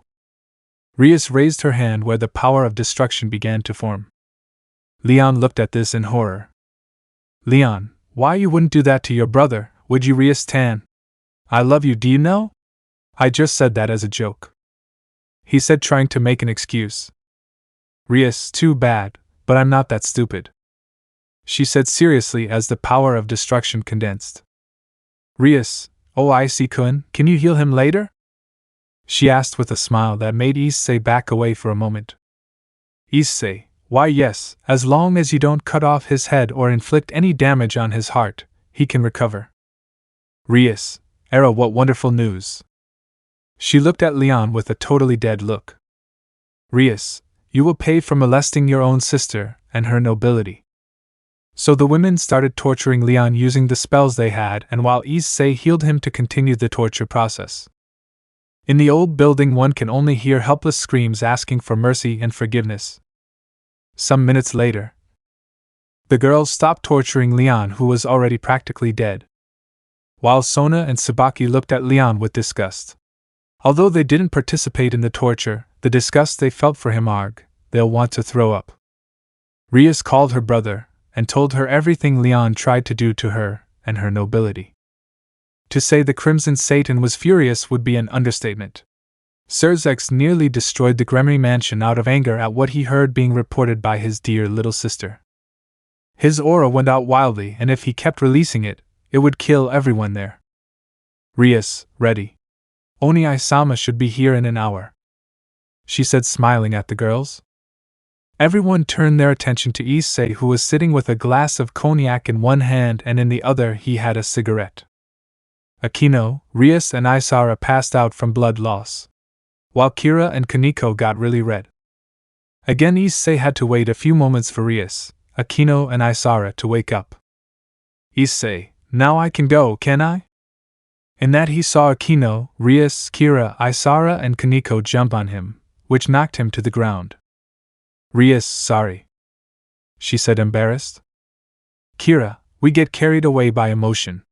I'm sorry, Issei-senpai, she said with an embarrassed smile with her face flushed. Kaneko, Issei-senpai, pervert, she said with her flat face, but you could tell she was irritated. Issei, and I who the pervert? He yelled indignantly at what Kaneko had just said about him. At that, Issei felt a touch on his groin. Issei, wait, who's touching my crotch? He asked, and they all looked with confusion on their faces. Looking down, they saw Akino with Issei's pants on. Rias, Akino, she screamed angrily, seeing what her queen was doing. Akino, Arabucho, I'm just petting Issei-kun's not so small soldier, she said with a seductive smile as her hand unzipped his pants. When Akino was close to reaching her goal, she was intercepted by the other girls who had an aura of death. Isara, Akino-chan, what do you think you're doing with my husband? She asked, emphasizing mine, too jealous of others. Akino, Yufufu Isara-chan. He's a very naughty boy, He needs to be punished. The girls narrowed their eyes at her. What made Akino shiver and blush at the intensity of the stares. Akino, era so you kill me with excitement, she said, putting even more strength to try to reach her main objective that had been interrupted by the other girls. Rias, Kira, Kaneko, and Isara charged at Akino furiously. How dare she take advantage of Issei with them seeing? It made them grit their teeth. So a fight between them happened and Issei took this chance to run away. With Issei, he had just appeared at the door of his house. He took the key from his pocket and opened the door. Entering, he put his backpack on a shelf and ran to the kitchen. Arriving in the kitchen, he had a magnificent vision. Graia and Rainier were only in lingerie and it made the blood flow through her nose and drip. Graia. Rainier. Issei, I came back, he said, getting their attention. They turned to face Issei and saw him with his thumb up and his other hand on his nose. They saw how his hands were stained with blood. Issei, Buck, am I in paradise? If I am, don't wake me up, he said with little tears forming in the corners of his eyes. Graia and Rainier looked at themselves and smiled. They left the pots on the fire, as it would still be a while before dinner was ready, and they walked along, swaying their hips sensually. Her breasts swayed as they walked, which made her look even sexier. Graia stood in front of Issei while Rainier went behind him. Graia was running her fingers seductively over Issei's chest, who was starting to get horny. At the same time, Rainier rubbed her breasts against his back. What made Issei feel a chill? Lemon skipped. They dragged Issei to the room where for hours and hours obscene screams were heard like, "Give me more! Break me in two! I am your human deposit!" and so on. Goddess. With Issei. We could see Issei getting up from the bed while next to him was Rainier, and on the other was Graia. They both didn't look like they wanted to get up so early. Of course, after the intense night they had, I would even find it a surprise if they couldn't get up. Issei stretched a little and got out of bed. He went to the bathroom to do the basic needs and then went to the kitchen to prepare something to eat. Issei wouldn't go to school today. First, because he didn't want to, and he took advantage of the fact that Graia was sleeping even though he knew he would get a scolding later. It didn't matter. Scene change. Currently, it was possible to see Issei walking around the city calmly. The eyes on him intensified even more. He turned into an alley and continued walking with a serious expression on his face. In that he looked at the ground and saw a black kitten that he immediately recognized who it was. Issei, Kuroka. He thought, intrigued as to why she was here. She knew that Kuroka was lucky for Team Vala and that he found her after a while, but she didn't expect it to be now. Besides, her body looks pretty bruised, meaning there were two reasons she was in this state. First reason, she hasn't joined Team Vala yet. And second reason, she was being persecuted. It was one of two options, and considering the injuries, Issei deduced that it would be the second option. He bent down to see the kitten that was looking at him. It looked like Kuroka had already noticed Issei a long time ago, and she was wanting to play with him. The eldest Nekashu felt the immense power the blonde was holding. The cat looked carefully at Issei, who extended his hand, and with his finger, he started to make a face on her head. Kuroka reacted to each caress given by Issei by meowing comfortably. In that the blonde said that he surprised Kuroka. Issei, Kuroka, an SS rank criminal. And I'm seeing her right here in front of me, and that's interesting. He looked at the cat, who kept a serious look on her face even in her cat form. Issei noticed that she was serious. Issei, a Nekashu, rare variant of Nikomata. She killed her former master, as he wanted to experiment on her sister. And for having killed a high-class demon, she is considered one of the most wanted criminals in the underworld. It's not that. He didn't get any response from Nekashu. Issei touched his finger to her and said, Issei, high heel. A golden aura came out of her finger, and it enveloped Kuroka's entire body, healing Nekashu. All the wounds she had disappeared, fatigue, lack of vitality and energy were all restored with just one touch, which surprised her a lot since she didn't know a magic capable of curing all these factors. Issei, you feel afraid and think that he will get in the way of your chosen path. Hated by everyone, including her sister, who believes senjutsu and being a nekishu is a curse for what you've done. He said, making Kuroka's eyes widen in surprise, but the worst thing was that he was right and couldn't find an argument capable of going against it. Issei, her sister hates you more than anything in this life for abandoning her and making her feel disgusted with her own power. This hatred clouds her mind and would cause rifts in the future. Do you think she would forgive you? He asked calmly as he sat up and leaned against the wall. Again, he didn't get any response from Kuroka. Issei, see? You look for evidence to prove your innocence, but so far you've never found it. The cat lowered her head sadly. Issei, well, until another day. He said, getting up, but then he felt something tangle with her leg. Looking down, he saw Kuroka still in her cat form. Issei, want to come with me? He asked, looking down with his eyes closed so she wouldn't look directly. Kuroka nodded in agreement. Issei, want to join me in my peerage? Kuroka's eyes narrowed when she heard this. Issei, well, I'm not a demon, I'm a dragon, and the pieces I have would make you a half-dragon. Only it wouldn't change your race, you would still be a nekishu. He spoke calmly while Nekisha looked thoughtful. Issei, think all you want. He bent down and picked up Kuroka and tucked her into her hair, making the cat sleep. Issei returned to his house calmly. He knew that both Graia and Rainier should have woken up by now. Just like he knew he would get scolded by his queen for not going to school. Arriving at your house. When he opened the door, he saw Graia looking right at him, with a cold expression. Graia, may I know why you didn't go to school? She asked with a beautiful smile on her face. But her icy aura was freezing everything around her. Issei, shall we talk? He asked in fear. Graia looked him up and down, and when she noticed the cat on his head, she was a little surprised. But when analyzing the cat's aura further, he realized that it was a supernatural being. Graia, explain yourself, she said with a cold and at the same time authoritative tone.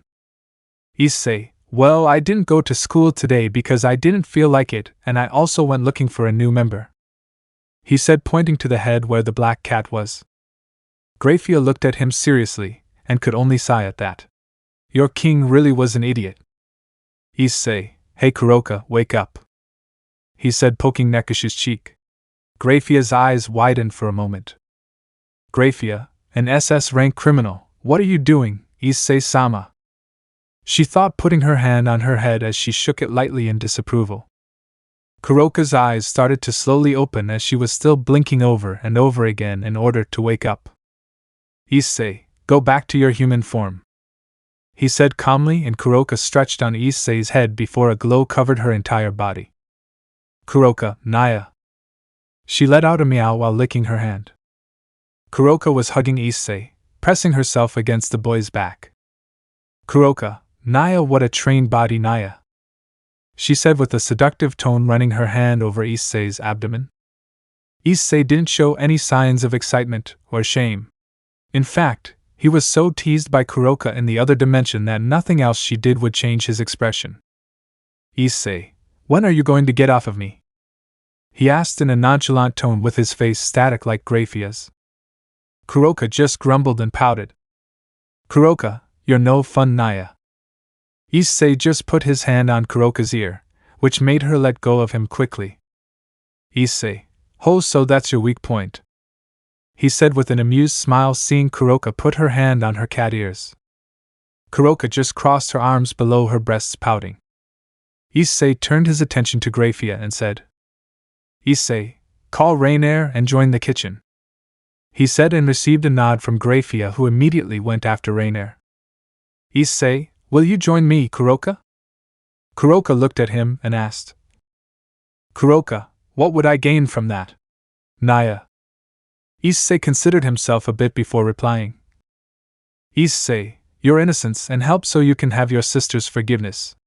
Is this okay? Kuroka looked at him in surprise. All the evidence she had to prove her innocence was destroyed, and since then she has always been on the run from demons. Kuroka, how? Issei smiled and moved his hand to the side where a golden magic circle came out, and dropped some papers and a bag full of money with a letter written on it. Issei, here are all the papers needed to prove your innocence. And this bag is with the stolen money that was going to be used for the experiments, and in that letter it says who was orchestrating the experiment. Kuroka widened her eyes reading everything that was written. Kuroka, where did you find this? I thought they had destroyed everything. Issei, what they destroyed were simple copies and these are the real ones. But it is not yet time for you to reveal yourself. Kuroka looked at him with an eyebrow. Kuroka, why? Naya. Issei, do you think that even with this evidence they would believe it? He asked calmly, making her eyes widen in surprise. And Kuroka had no way to counter what he said, because he was right. Kuroka, I see. So I accept to be of your peerage. Naya, she said with a smile. Issei, you're going to have the energy of a dragon, do you really want to? Kuroka, energy of a dragon? Issei, yes, I'm a dragon. And my pieces would make you have the strength, defense, stamina and magic of a dragon. Kuroka smiled even more at what he heard. Kuroka, it will be fun to serve you. Who knows, maybe you could even give me some Naya kittens. Issei just gave her an awkward smile and helped her to her feet. The dragon god turned around and was walking to the kitchen. Issei, follow me, he said, getting her attention, and she started following him. In the kitchen, Graia was sitting at the table, and next to her was Rainier, a little dirty. Rainier was cleaning the garden, so it was a little dirty, and Graia didn't give her time to change. And she wasn't in the mood to disobey her king either. Rainier, Issei-sama. She was going to keep going until she saw Kuroka behind Issei. Rainier, Issei-sama, who is she? She asked, narrowing her eyes at Kuroka. Issei, she will be the new member. Rainier, another woman? She seriously questioned what made Issei raise an eyebrow. But before he could say anything, Kuroka spoke before in a teasing tone. Kuroka, Naya, are you jealous? Naya, she said, moving her breasts and shaking them to Rainier's anger. Rainier, you think so? My body is also voluminous. Kuroka, Naya, Issei-sama told me he was going to give me kittens. Naya, she said, making Issei turn towards her with a perplexed expression. While Graia and Rainier got annoyed. Issei, it's a lie. She's just very perverted and perverted, he said calmly, still with his perplexed expression. Graia and Rainier calmed down a bit, but still glared at Kuroka. Issei, so how are you seeing?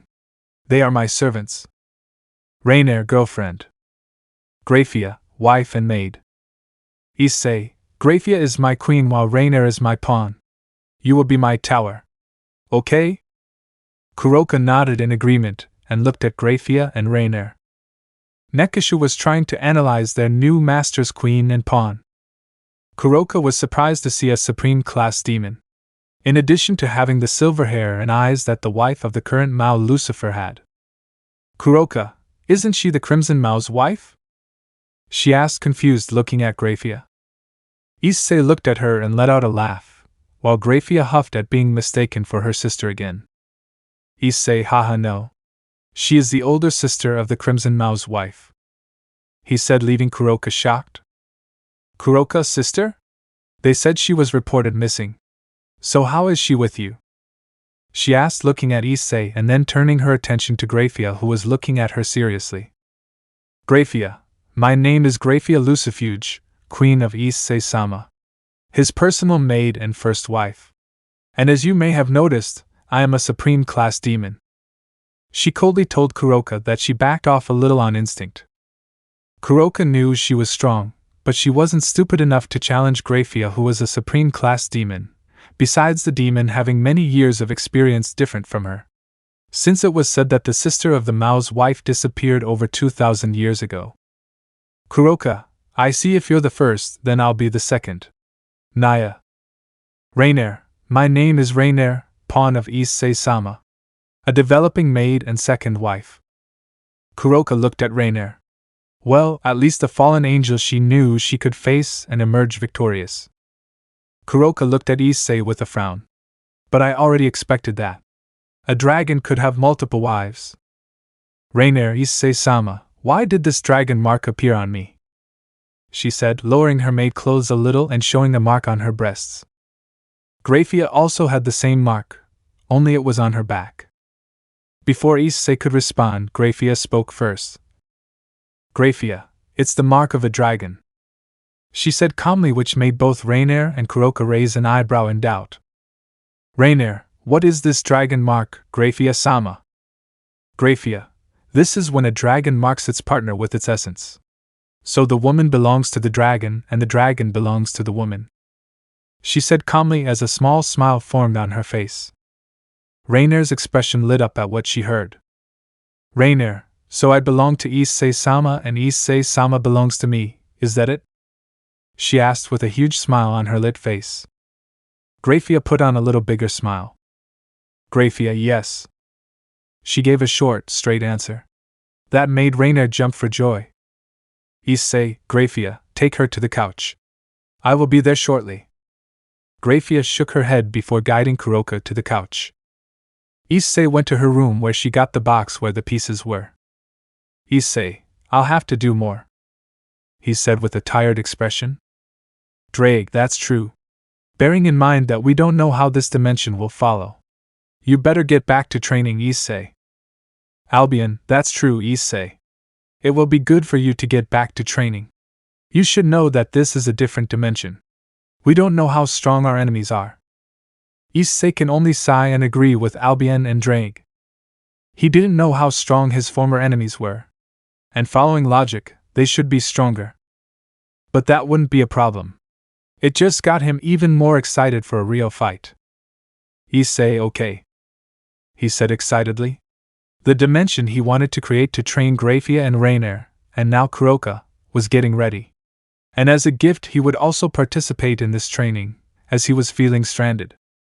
Returning to the living room, he saw Kuroka lying on the couch and Graia and Rainer looking at her seriously. Issei can only sigh. It seems that because Rainer spent so much time with Graia, the fallen angel was taking on the demon's serious and cold personality. Kuroka, Naya Issei-sama, she said with a seductive smile. But soon her attention turned to the pieces that were in Issei's hands. Kuroka, Naya, they're really dragon pieces. Naya. Issei, I told you. Feel as relaxed as possible. So the procedure will be faster. He warned Kuroka that, unlike Graia and Rainer, they were serious at times. Kuroka was a little more outgoing and restless. And that could make the process even more painful. Issei raised his hand and the tower pieces began to float. A red, white, black, purple and crimson red magic circle appeared over Kuroka's lying body. The pieces began to enter Kuroka's body, who felt the draconic power surround her belly and then start to spread through her body, strengthening her body and increasing her ability to store magic. Issei, okay, now you're part of my team. Graia is the leader while I'm gone. Obey it. Kuroka just smiled seductively and walked over to him. She was walking like a cat. Kuroka, thank you. Naya, she said and licked her hand and ran it through her hair like she was cleaning herself. Issei can only laugh a little at Nekishu's attitude. He really missed that, and even when he had found out that all of his lovers had committed suicide on account of never being able to see him again. He couldn't feel anything in that moment, not anger, frustration, not sadness. He couldn't care, though he couldn't lie that they were sorely missed. Issei looked at Rainer and Graia and saw that they nodded. It made him smile a lot. It seems that even though they were jealous, they were both compassionate, and even though they knew they would have to share Issei with even more women, they kind of had to accept it. For at least they had secured their positions as first and second wife. So they were already satisfied. Issei placed his hand on Kuroka's delicate cheek, and he pulled her in for a French kiss. At first, surprising Kuroka, who went on to accept the kiss. But she wanted more than just a kiss. Kuroka started to climb on Issei's body and knocked him to the ground. She ran her hand sensually over his abdomen and up to her mouth, where she placed her finger on his lips. Issei opened his eyes, revealing your bloodshot eyes that collided with her amber eyes. Kuroka blushed at the exchange of glances and kissed Issei again. Issei, that's enough, you pervert, he said, pulling away from the kiss, which made Kuroka puff out her cheeks cutely. Issei, make yourself comfortable. Graia and Rainier will help you get used to it. Kuroka, Naya master? Issei, yes? Kuroka, Naya, will I need to wear the maid outfit too? Naya, she asked, curious. Issei, if you want. Kuroka, Naya, if the master is letting them wear maid clothes. Naya, do you mean he likes it? Naya. She thought curiously, looking at Issei and then looking at Graia and Rainier. Kuroka, Naya, so I'll use it too. Issei just snorted in response. Issei, Rainier, Graia, get her a uniform. Rainier nodded in agreement, and Graia stayed there to help Kuroka. About that. Ishtar POV. Damn it, my dad is really annoying. He wants to force me to marry that stupid, proud god. Arg, his personality annoys me. Who the hell still follows this arranged marriage shit? It must be just my father, right? What the buck, not just me but my sister too. TSK, I came to the human world to cool my head, though they suck too.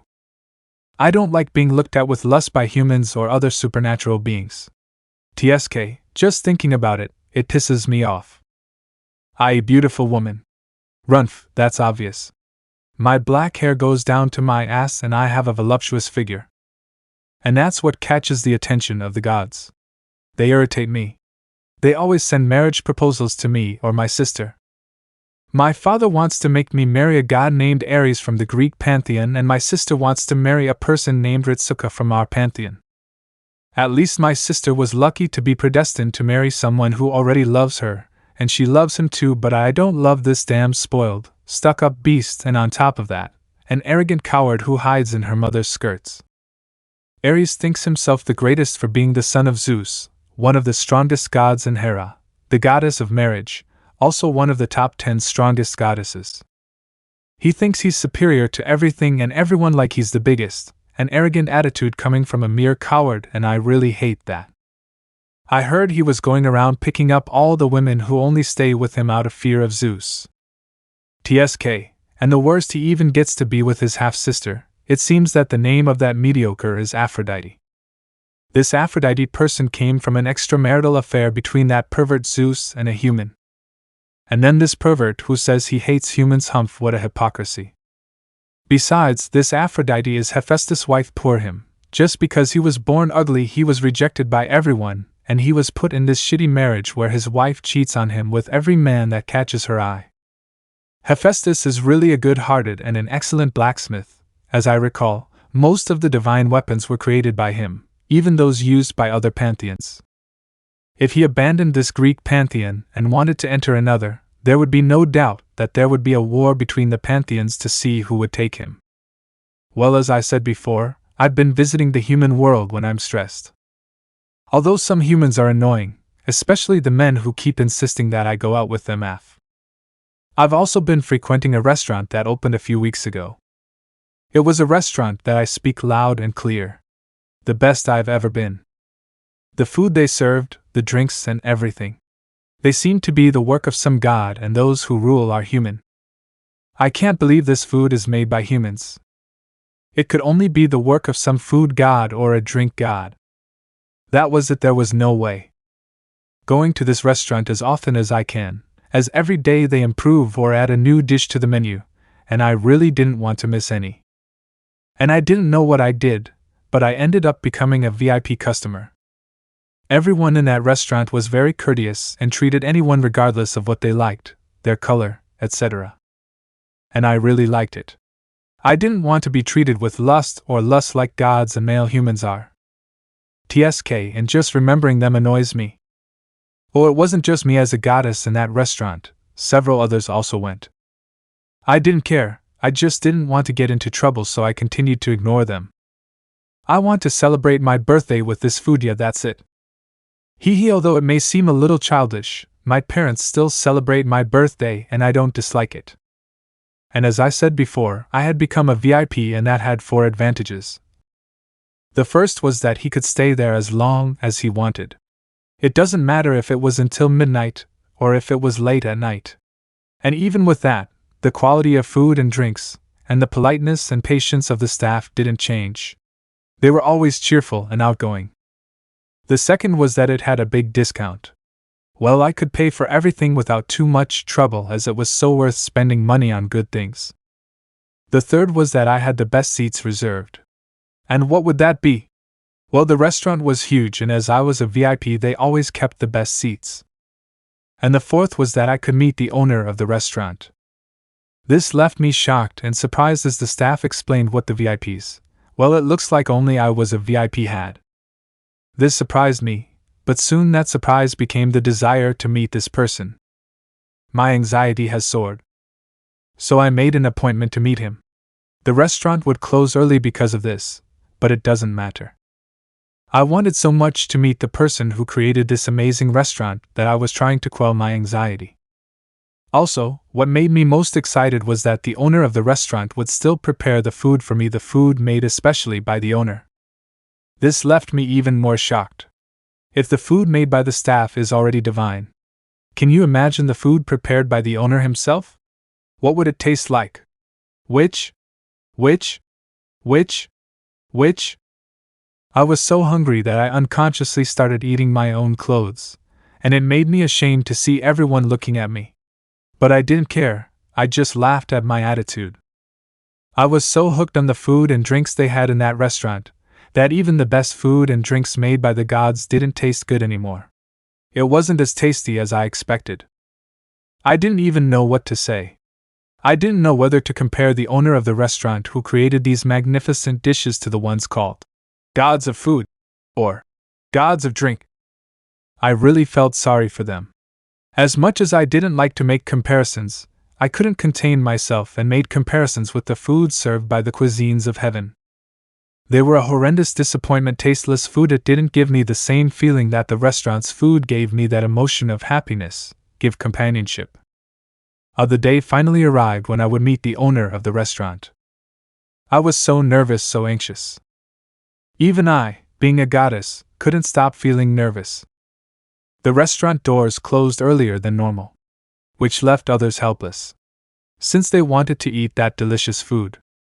Fufu, I could only laugh at the jealous face of those idiots who looked at me. It seems that the rumor that I would meet the owner of the restaurant, and that I would have the food served by him, spread quickly. Yufufufu. I really wanted to see who the person was personally. I was already expecting an old man all wrinkled and ugly, not that I cared about the person's appearance.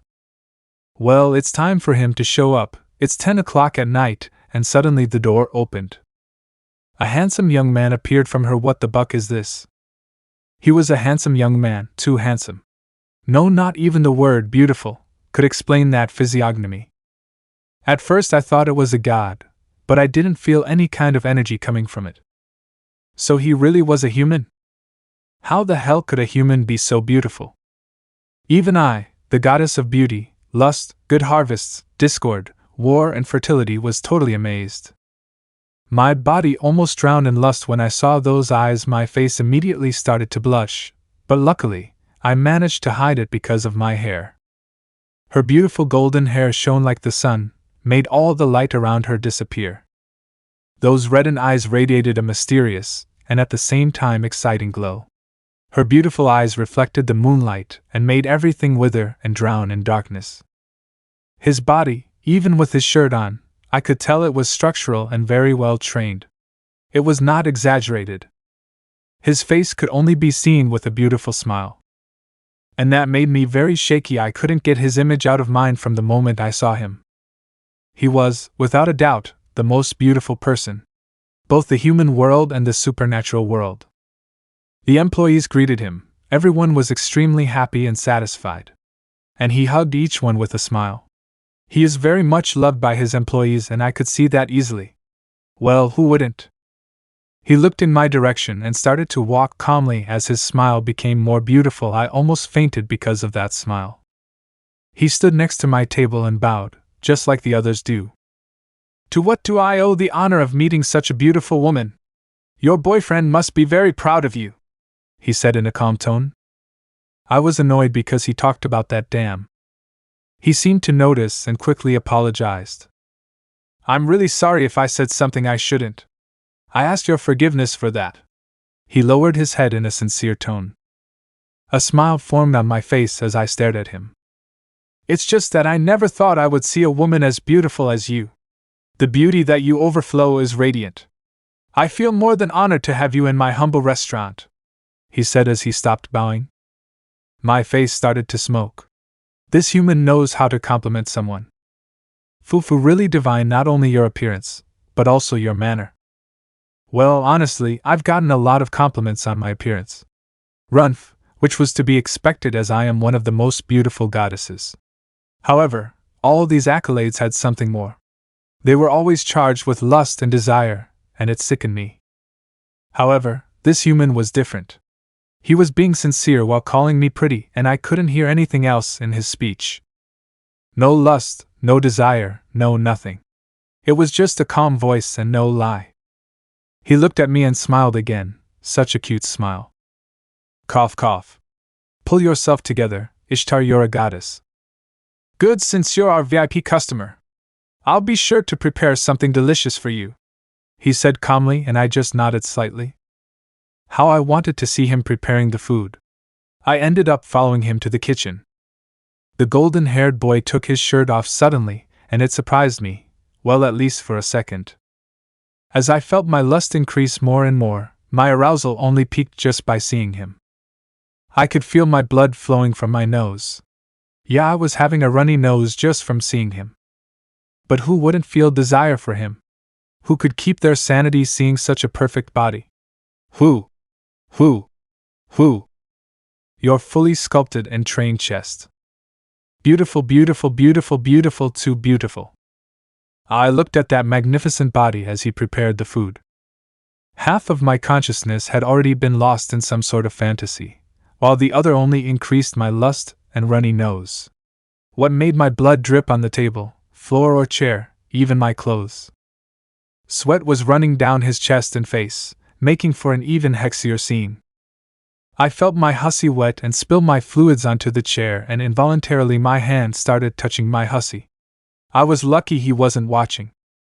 After a while he brought the food with a smile. I'm sorry for showing you my not so nice appearance. It's just that I like to prepare food without my shirt on. It makes me feel better and freer. He apologizes for mere nonsense. I looked at him strangely. Like this. Not pleasant at all. I'm sure if any other god had a body like that. He put a wine on the table. This wine was prepared by me. I hope you like it, he said, and poured some of the wine into my glass. It looked like he wanted me to approve. I looked at the cup and shook it a little. The wine had a magnificent, homogeneous texture. I raised the glass a little to my nose and it began to smell. Ah, what a wonderful grape smell. Is this really a wine? If I didn't have so much experience in trying wines, without a shadow of a doubt I would say that this wouldn't be a work that can be done. It didn't smell like alcohol or like grapes. The two seemed to have come together and formed this amazing fragrance that even made my nose hungry. Ha ha, this is a true work of art. Now it's time to drink it. It will taste as good as it smells. I couldn't say anything. That was just awesome. The taste of the grape mingled perfectly with the liqueur. It felt like it had been the work of years and years. I didn't say anything, but from my satisfied expression, he could tell I liked it, which made him smile. He put all the dishes on the table and I started to eat, and when I took the first bite, I felt in paradise, so delicious. With each bite I felt my body tremble and my heart beat faster. The taste pleased my whole body. All that tension, my worries, my fears, everything had been eliminated while I was eating. Even my soul seemed to eat. I felt such a peace of mind that I didn't even realize I wasn't eating elegantly but like a wild boar. This made me ashamed, but the only thing he did was laugh and say, "I hope that you enjoyed," he said with a smile. I was so fixated on that food that I didn't even notice the time. The man stayed there waiting for me to finish eating to take the dishes. I see you liked it. Maybe we can meet more, he said, and took the dishes to the kitchen where he proceeded to wash them for use tomorrow. I left him with a huge smile. I was very happy. In fact, who wouldn't be? I saw a boy so beautiful and polite, besides being extremely good at cooking. Humph, anyone would go wild on their feet. I returned to my pantheon while I couldn't get this boy out of my mind. I wanted urgently. Screw Ares and my father. I won't miss him. I don't care if he's a human or not. I just want it. Lost in my thoughts, I didn't realize I started to feel aroused and started moving my boobs. The other day, I noticed that there were several goddesses there. TSK, these damn hitches came here to steal what belongs to me. I couldn't help but huff angrily. My anger rose as I looked at the dreamy expressions of those deluded women. And it's not wanting to find me, but he only has eyes for me, yufufufu. There were so many women around him, both human and goddess. There were many men, both humans and gods, and they had an irritated look directed at my boy. Fufu, it seems they realized his insignificance of beauty. What idiots, Runf, they could never match my cutie's beauty. My handsome immediately saw me and went to talk to me. Fufu, I smiled proudly, puffing out my chest with pride, as I felt the looks of envy and jealousy from the women who were ignored by my boy. What are you going to order, my beautiful? He asked me with his usual smile. Unconsciously, a smile formed on my face. My boy really knows how to please a woman. I want you, I was going to say, but then I covered my mouth. I would almost say I wanted him. Oh, how embarrassing. He looked at me strangely. It seems that he is very innocent good. I'm sorry, Ishtar-san, but I didn't understand your request, he said with a raised eyebrow. I sighed in relief that he didn't hear what I almost said. Today I didn't come to ask for anything, I-kun. I came here to ask you to have a date with me. I tried not to show my nervousness. He looked at me in surprise for a moment, before returning to his calm gaze and relaxed expression. I don't know why, but his relaxed and calm attitude brings me a lot of peace of mind. It's invigorating. I do.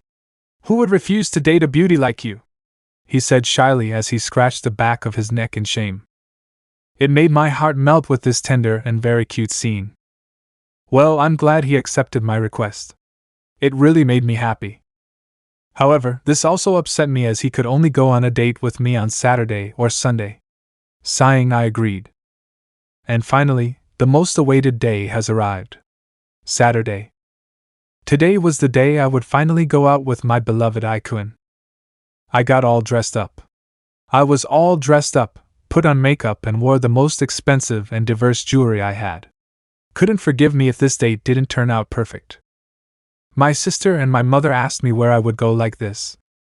Obviously, I replied that I was going on a date with a boy. I didn't care if they told my dad or Ares. I want to be happy. But it took me by surprise to see that they helped me instead of ratting me out. Leave an hour earlier than agreed. I was very nervous and worried that it would take too long and end up late. So leave an hour early. Could it have been a hasty decision? I think not. In fact, it was the best I ever had. My nervousness only increased, and to relieve myself I had to buy 3 bottles of water. In the distance I could see I-kun coming. It looks like he is like me. He was wearing something symbolically simple. It wasn't as expensive and luxurious as what I was wearing, but it suited him very well. He was wearing a dark blue dress shirt and magenta pants. The collar of his shirt was tucked in and had a button loosened, showing the upper part of his chest. He also had a brown coat that he held in one hand. I-kun came close to me and I saw that he was surprised. Oh? So you're also the early type? Well, that's better. Since then we can enjoy an extra hour, he said, and I gave a half-hearted smile. But I had to agree with him. Now we had 1 more hour to enjoy each other's company. It was the best decision of my life. I will never regret asking him for a date. I-kun was an extremely considerate man towards me, always checking to see if I was okay, if I wasn't being molested, as well as being very protective. And that made me feel welcomed. Even though I knew how to defend myself without needing help, it was really nice to see him defending me from those disgusting men who tried to get close to me. Aikun was very outgoing and was always looking for a way to make me laugh. He took me to the most diverse parks where we bought different things. My Aikun answered everything I asked for. Whether it's buying jewelry or going somewhere. He always did. His joy was contagious and his animation made me forget that I was going through many problems. It was funny to see the face of a tent owner when he saw the great damage caused by Aikun. He completed a prank where he won a teddy bear that I was really wanting. In fact, he didn't just give me a teddy bear, but several toys. We went to shopping malls where we bought several clothes chosen by him. And I was very surprised to learn that Aikun knew women's fashion so well. He only picked the best ones and I really liked it. Oh, also, Aikun told me he was a dragon. And as a goddess I was really shocked, since even with my divine powers I couldn't find out his race, and yes, I associated him with humanity. He told me a lot, but 6 pieces of information caught my attention. First, he was a magic dragon. I didn't know what the hell kind of race this was, but just from the way he said it, it was very strong. Second, a magic dragon was the highest level of existence a dragon could achieve. A being with no limits to which magic it can use. This left me totally baffled. As I recall, a dragon is a being that is born from magical agglomerations and has an element destined for them from birth. However, a magic dragon has no such restrictions and can use any and all spells or abilities it wants. This is illogical. There's no point how the buck did this being stay hidden for so long without anyone noticing? This is surreal, a dragon that only in extremely rare cases has more than one element, and the only dragon I've seen that has more than one element is Tiamat, the strongest among the 5 dragon kings. Third, he only existed with that race. It gave me a better understanding. If there is only him having this race, so that was the reason for never having anything talking about her. This is intriguing. The fourth, he had control over the 5 true spells. It left me totally shocked and in disbelief to learn that he could use the 5 true spells. All beings are aware of them, but no one has ever used them because they cannot. And that happened even with the 3 dragon goddesses who couldn't use the 5 true spells either. I was even more in disbelief as he detailed what each true magic could do. The 5th piece of information that shocked me the most, he was a dragon god. My mind stopped the moment he said it. He was a dragon god. If he is a dragon god, he is one of the strongest existences of all, but I didn't know if he was stronger or weaker than the 3 dragon goddesses that the entire supernatural world is aware of. And to make me even more perplexed, he said that he was much stronger than the 3 dragon goddesses, and even if they came together against him, he would win without much difficulty. And the 6th piece of information, he had control over the energy of the environment. This made me even more incredulous. With the 5 true spells alone, he would already be considered infinitely superior to any other. Now with the use of ambient energy, well, he passed the level of being classified. Yufufufu, I could only laugh internally listening to all this. My Aikun had everything anyone could want. Your strength and power, your beauty and body, your outgoing and relaxed attitude, your calm and attentive look, your protective and affectionate demeanor. Your way of always being with a smile on your face. It made me fall more and more in love with him.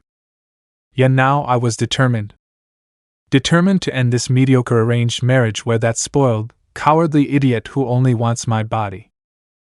This asshole has tried several times to take me to bed, but I never accepted, and that made this coward cry in his mother's skirts who answered everything he asked for.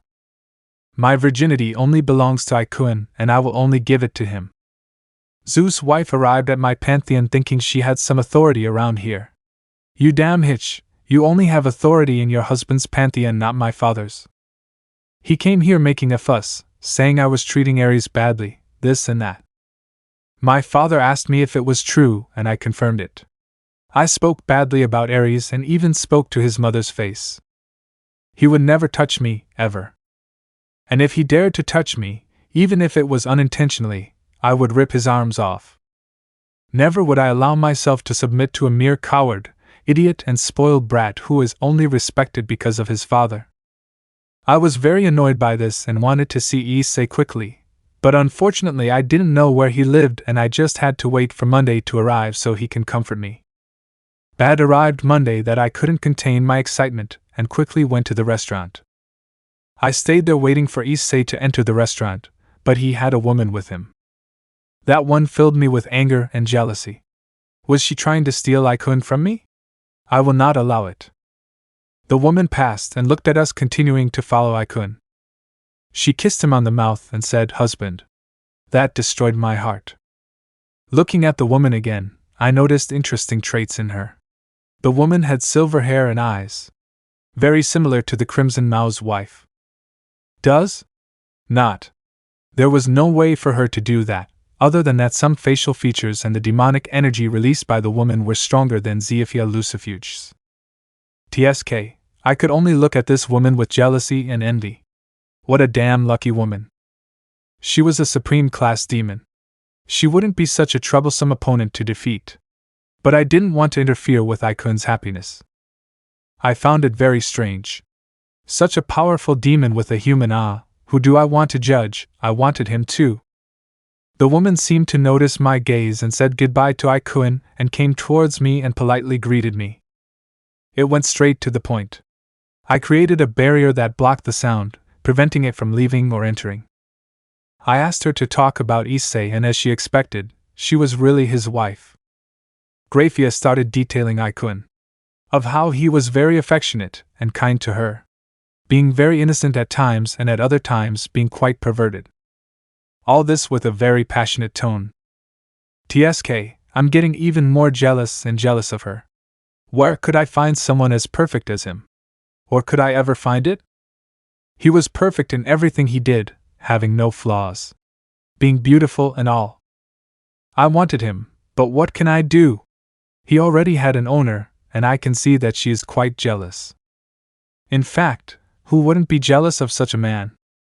I was heartbroken by this. He was the only hope I had after so much suffering, and seeming to sense my anguish, Graia made an offer I couldn't refuse. She wanted to commit me to Issei, and it lit up my face. Yeah, I finally got what I wanted so much. Hex. Graia had made a deal with me. She took Issei to the big mansion he had. Graia said that today he would have a surprise. Fufu, the surprise would be me. I locked myself in a room with Aikun and had to agree with Graia. What a monster in bed. It was really nice to buck him like we were two wild animals who were lost in lust and horny.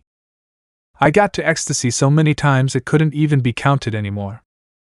We spent 4 days having hex like crazy constantly, like there was no end to it. We didn't stop to eat or anything. We just surrendered to this pleasure. Even now I feel pain in my precious buttocks from so much slapping and he gave me. She's all red and with Aikun's handprints. My neck was also full of marks and hickeys that will be impossible to hide, but I didn't care. That would be proof that I belonged to Issei and nothing more. I didn't care if a war would break out because of my betrayal, and besides, Ares is also betraying me. I used betrayal on both sides to end this pathetic marriage, and my father immediately agreed to call it off. My anger directed at him suddenly disappeared. I thought he put me in this marriage on purpose, but it wasn't true. He only put me in because of pressure from the Greek pantheon and the Mesopotamian pantheon. I sighed in relief and gave him a hug. My father announced the end of my engagement, and showed evidence of Ares' betrayal, and this angered my pantheon and demanded reparations. The Greek pantheon was frustrated with Ares, and even more so when my pantheon charged with emotional and physical damages. Zeus threatened to start a war, but my father didn't back down as he possesses the same level of power as Zeus. The only pantheon we are afraid of is the Hindu. No one is crazy enough to provoke a war with the most powerful god of destruction, the destroyer himself, Shiva, the third strongest existence along with Brahma and Vishnu. The Greek pantheon invented an excuse, and as we saw, they would not pay. We resolved to resolve this in a fight. Me against Ares. Although I am strong and Ares a coward, but it is serious hypocrisy of me to say that the Greek god of war was not strong. I knew I could fight Ares evenly. Well, At least in the beginning, because then he will start to win both by being more experienced in a battlefield and by having the weapons produced by Hephaestus. TSK, what luck! My luck is that my father allowed me to choose someone to fight and I put my Icun to fight. Even though he didn't know he will fight. I told Icun afterwards and he, without protest, accepted my request. I must say, it wasn't even a fight. Ha ha ha ha ha, my Icun just humiliated Ares in front of his pantheon. Ares arrogantly believed that he would win without much difficulty, and the Greek pantheon also believed that. However, my Icun easily defeated Ares just by playing around. I could see from his face that he wasn't even taking the fight seriously. Fufufu, it was really divine to see him dance while dodging Ares' blows. I still remember when he just moved his hand and the whole sky was destroyed. No peeps were heard when he did this, and even more so when he said he held back as much as possible so as not to destroy everything. But soon he rebuilt the sky as if nothing had happened. A victorious and proud smile formed on my lips and I ordered him to remove the mask that covered his beautiful face. When he took off his mask, everything was absolute silence, even the wind seemed to stop to appreciate the beauty of my Icun. It was truly divine to see the faces of the goddesses blush insanely. I could even see smoke coming out of his head and his lust rising. This happened to all women. All the same, both my pantheon and the Greek pantheon. Issei introduced himself and spoke loud and clear that it belonged to me. Yufufufu, I could only see the women's jealous gaze directed at me as usual. He teleported me close to him and gave me a kiss, and with one of his hands he went down to my buttocks and squeezed them, making me moan. I didn't refuse the kiss or his hand on my ass. My hand started to move sensually down his body, and I could see that his face was a little red. I could only give him a seductive smile as he licked my lips. Fufu was already lusting after him from the moment he entered the arena. I could feel the stares intensify with envy. I ripped his shirt and showed everyone my Icun's perfect, structural, well-trained body. I got to see women pass out with a level 9 nasal discharge and men be jealous and jealous. So I left with my little pudding. Arriving at his house, I felt two others besides Graia. I felt that one was a 3-winged fallen angel and the other was a Nekishu, a rare variant of Nikomata. So will I be the fourth wife? I didn't mean to, but it's okay. Oh, he also put something he dubbed draconic pieces on me. It was something that allowed you to reincarnate as a dragon, only you would still keep your original race. But now you would have access to the strength and power of a dragon. In addition to that, I could also access my Icun's range of abilities. Ishtar POV end. With Issei. He was walking through the city together with Ishtar, who was hugging Issei's arm, pressing the huge breasts she has. Issei, she looks a lot like Ishtar from that dimension. He thought calmly as he compared the Ishtar who was cuddled with him to another from a different dimension. Drake, that's true, although they look the same, the Ishtar from the other dimension was stronger. He said, still remembering Issei's stalker. Albion, that Ishtar was really nasty. She wanted Issei at all costs, she even killed any woman who spoke to him. He said as a shiver went through his huge dragon body. Issei, yes. That girl was a Yandere. Not only her, but the one with the white hair and the other one who looked the same as me, only in a female body. Drake, that's right. And I forgot their name, ha ha ha ha. Issei, me too. Albion, me too. Drake, I hope I never see them again. He said as he broke out in a cold sweat, because he never wanted those three again. Issei, me neither. Saving a nun.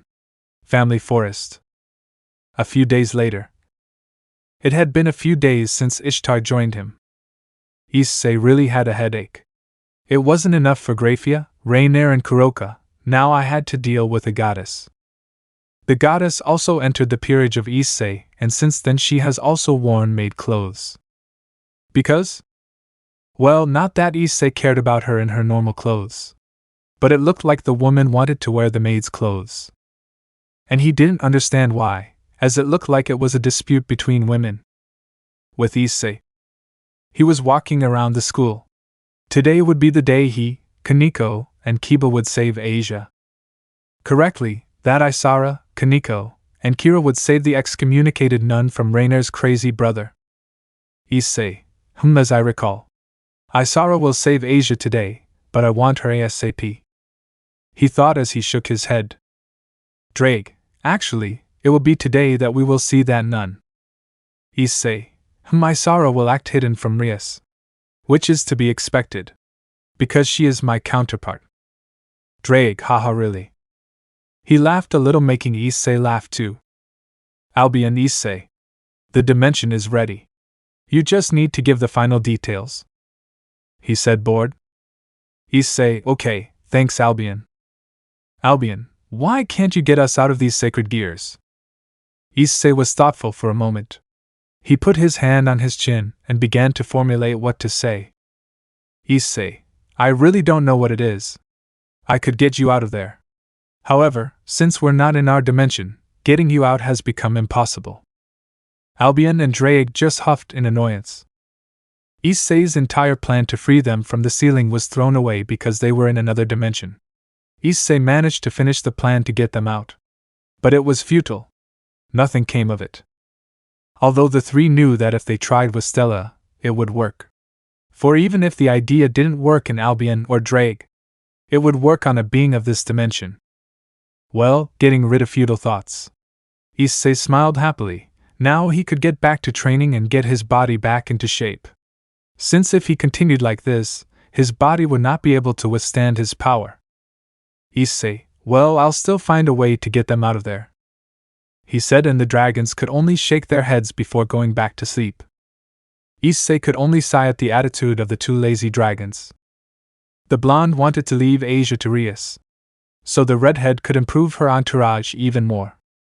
For having lost Leon, who was the strongest piece, even the king, this created a great disadvantage for them. Rias asked Issei to join her, but he refused, saying that a dragon would not bow its head to anyone. Which wasn't a lie due to the dragon race being quite proud. Rias can only get frustrated. However, when he learned that Issei was going to help her, his face lit up. Currently, Issei was returning to his house calmly. He barely opened the door and was already greeted by hugs and kisses, as well as having his face pressed against something flaccid. Ishtar, Kuroka and Rainier jumped at him. Only Graia, who stood with perfect posture. Graia, come on girls. Let Issei-sama rest. Ishtar, shut up, you also wanted to hug and kiss Ikun. She said as she took Issei's head and placed it between her huge breasts. Ishtar, you can let your goddess here go until she breastfeeds a lot. She said with a seductive smile, as she ran her hand over Issei's lips. A dispute broke out between the three girls to see who would get Issei. Graia can only look with displeasure at her harem sisters. Graia, poor Issei-sama. She thought, shaking her head. Issei looked at her and gave her a beautiful smile. That made everyone blush. Rainier, it's been several days since I joined you as a wife and maid. But I can't stop blushing when you give that smile. She said, pouting, while the others agreed with what she said. Issei can only laugh a little at Rainier's tender attitude.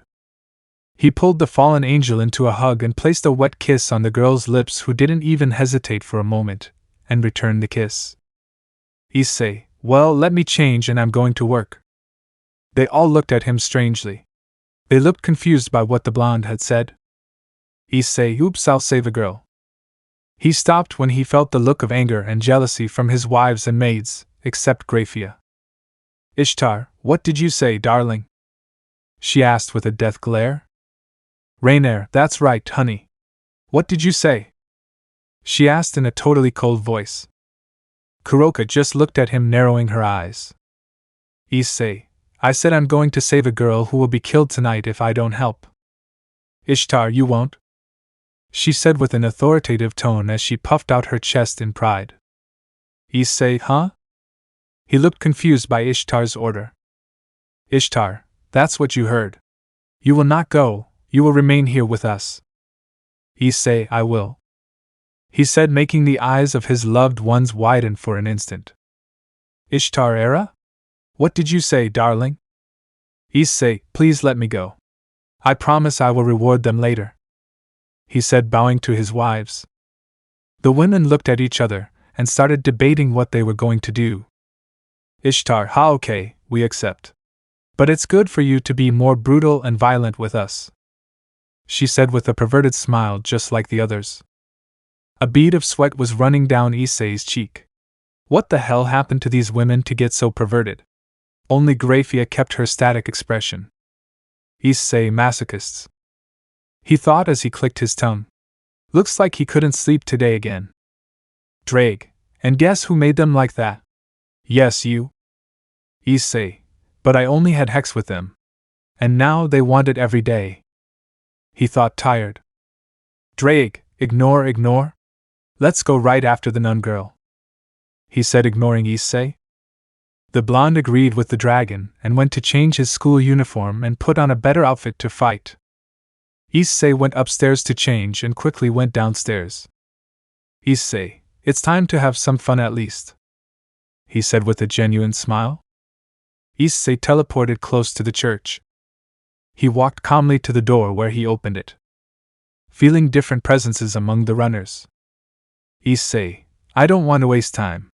Went out, he said calmly, so that in an instant a man wearing a priest's robe came out, clapping his hands with a joyful smile adorning his face. Well, what do we have here? Some kind of child that got lost? What do you want, boy? Do you want to pray to God, perhaps? He asked jovially with a big smile on his face. Issei didn't even bother to answer and continued walking, what left the man with an angry expression.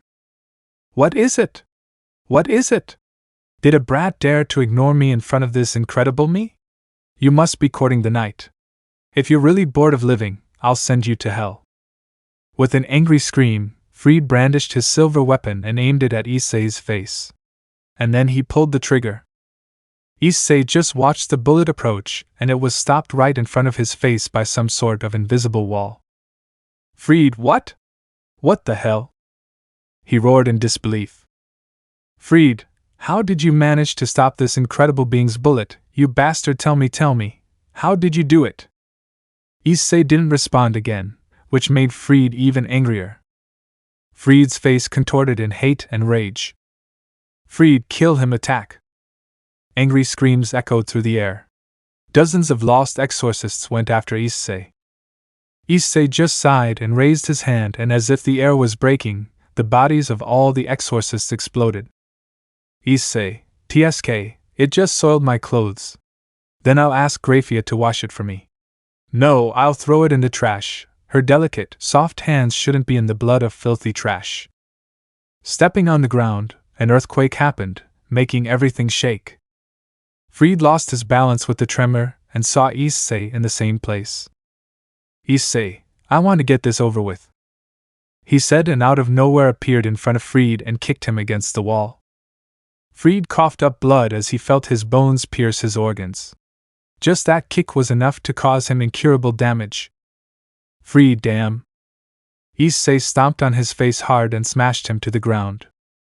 Issei, don't speak to me, trash! Darkness began to form on Issei's leg. Issei stomped on Fried's head, causing him to be absorbed by the darkness. Before he could do anything, he felt other presences behind him. Turning his face, he saw 3 fallen angels. One was a middle-aged-looking man with short black hair and dark blue eyes. His attire consisted of a light gray coat over a white shirt with a matching scarf, black pants and shoes, a pair of black gloves, and a black hat. He was Danasik. The other was a tall, plump woman with brown eyes and long navy blue hair that obscured her right eye. Her attire consisted of a brown, trenchcoat-like top with a wide collar, a matching miniskirt, and black high-heeled shoes. The trenchcoat top was open across her chest, overlooking her breasts and cleavage. She also wore a gold necklace around her neck. She appears to wear a white shirt under her blouse, but can only be seen underneath. She was Warner. The last silhouette was a girl with blonde hair that was styled in twin tails and blue eyes.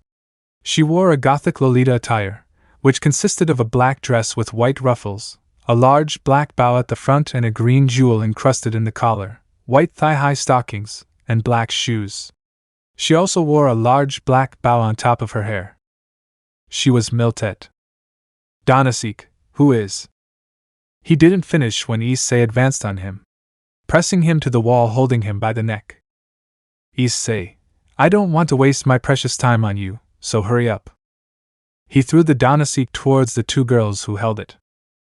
Donasik, damned human! How dare you hurt me? She screamed in a mixture of fear and hate. Issei just shrugged his shoulders while looking carefree. Miltet, hey, he is really handsome, what a shame. What a shame, let me play with him before I kill him, okay? Carlemine, Miltet, shut up. He's dangerous, she said sternly, as her eyes swept the place, watching blood and more blood everywhere. Issei, you guys are dumber than I thought, he said calmly as a golden magic circle appeared on his back. The fallen angels were on alert only to see the magic circle appear, as they thought the human was preparing some kind of attack. But from the magic circle that had appeared, a weapon began to come out. Issei caught her, and she started releasing immense waves of chaotic mana that cut through everything. Issei, her biggest mistake was that they tried to fight me. Goodbye, he said with a smile and swung the gun in a vertical slash, releasing a wave of dark energy. The fallen angels tried to flee, but it was too late. The dark energy had already caught them and it was over before it even started. However, the attack did not count and made an immense trail of destruction wherever it went. It was likely that this must have alerted Rainer's sixth sister, who probably must have advanced the process of extracting the sacred gear, Twilight Healing. Issei yawned and went downstairs, where he found Rainer's brother next to Asia, trapped in a kind of cross. The man felt his presence turn to Issei. "TSK, those bastards couldn't kill you." His voice sounded angry and frustrated. The plan to steal the Twilight Cure was periodically completed. All that remained was to steal the sacred gear. But then, a human arrives and destroys everything.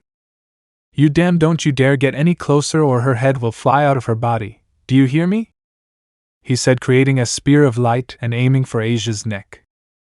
"If you move, I'll kill you." Issei scowled. He was hoping to destroy everything, but if he did, it would be even more troublesome and he might get scolded by his wives, and he didn't want that under any circumstances. "Issei, sleep." When he said that, Asia's eyes started to slowly close. "Issei, don't worry, I'll save you." Unconsciously, a smile formed on Asia's face. She didn't know why but felt she could trust the man.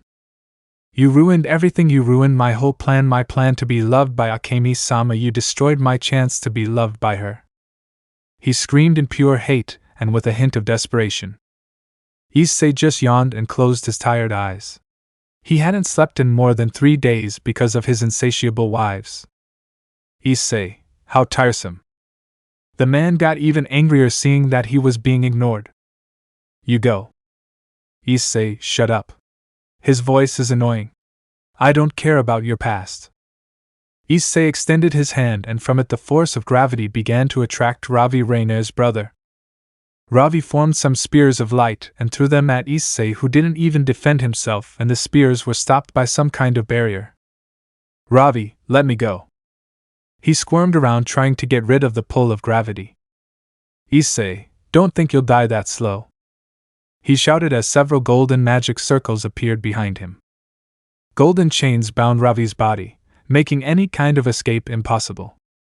The fallen angel tried to use teleportation magic, but his magic energy was being absorbed by the golden chains. Various weapons appeared from these magic circles. "Issei, meet the Unlimited Weapons Works. It's where I keep my treasures. The best of the best. Weapons and artifacts created by gods or humans, and even the weapons of ancient heroes. Although it has the 2, he said and turned his hand to the side and another magic circle appeared. The sword that appeared in Issei's hands shocked Ravi. "Ravi, Excalibur?" he screamed in shock, seeing the holy aura released by the sword. Issei took the sword and it blinked in response. The sword seemed to have a life of its own and was reacting to Issei. "Issei, that's right, Excalibur." Ravi's eyes widened in surprise. "Ravi, Impossible Excalibur was split into 7 pieces after the Great War, and they never managed to do it again. He yelled, confused. Issei looked at him calmly as she felt the Excalibur shake a little. Issei, no? You confused. She is not the Excalibur you know. She was not made by the biblical god, but by fairies and spirits. Also, this is already taking too long. Ravi, and no wait, do not kill me please, I do anything. He cried out, crying helplessly. Issei, and the humans you killed? They also asked for mercy, didn't they? Did you give it to them? He asked, getting only silence in response. Issei, and like I said, don't think I'll kill you quickly. You will suffer until the moment I want to kill you. He raised his hand a little and the golden magic circle sent a weapon to Ravi which was pierced. Ravi spat blood but didn't have time to think as other weapons pierced his body. Soon for him to be healed and have the process repeated again. It was several times before Ravi's mind broke and he died of cerebral palsy. Issei wasn't worried about Asia, as he had no chance of her seeing or hearing what they were saying because of the sleep skill effect. It allowed to put the target into a deep sleep where the enemy could only come out with Issei's permission. Some time later, Ravi's mind was already totally broken, his eyes dead and his body full of cuts. Ravi, me kill. Issei, okay. He replied curtly and shook the Excalibur which was still in his hand. The blade of the sword began to release a strong light, and Issei made a diagonal cut, thus releasing the energy that was building up in the sword. Ravi's body began to disintegrate from the light. Issei, it was fun, he said, taking a breath. Drake, it would have been better to have finished quickly, he said, gaining Issei's attention. Issei, why? Albion, just look around. Issei raised an eyebrow and started to look around. And he was a little surprised to see Rias and her nobility. Everyone seemed lost in their thoughts. Issei, hello? His calm voice rang through the church. What all come out of your thoughts? Rias, Issei-kun? She asked, confused. Issei, hello Rias-san, he said with a smile on his face. Isara, Issei-kun, what are you doing here? She asked curiously, until she saw the nun in Issei's arms, where soon her face turned grim. Issei, I came here to save the nun, Isara-san, he said as he pointed to the nun in his arms. Issei, we don't have much time, I even wanted to keep talking to you guys, but I'll be in trouble if I arrive too late. See you later, he said to disappear, leaving Rias and the rest confused. With Issei, he returned home with Asia in his arms with a huge smile. Issei, I'm home, he said to open the door and luckily not be greeted with a sea of breasts. Issei started to walk calmly to his room where he left Asia so he could go back downstairs and talk to his wives. In the kitchen, we could see Graia, Reincarnation, Kuroka, Ishtar talking about something.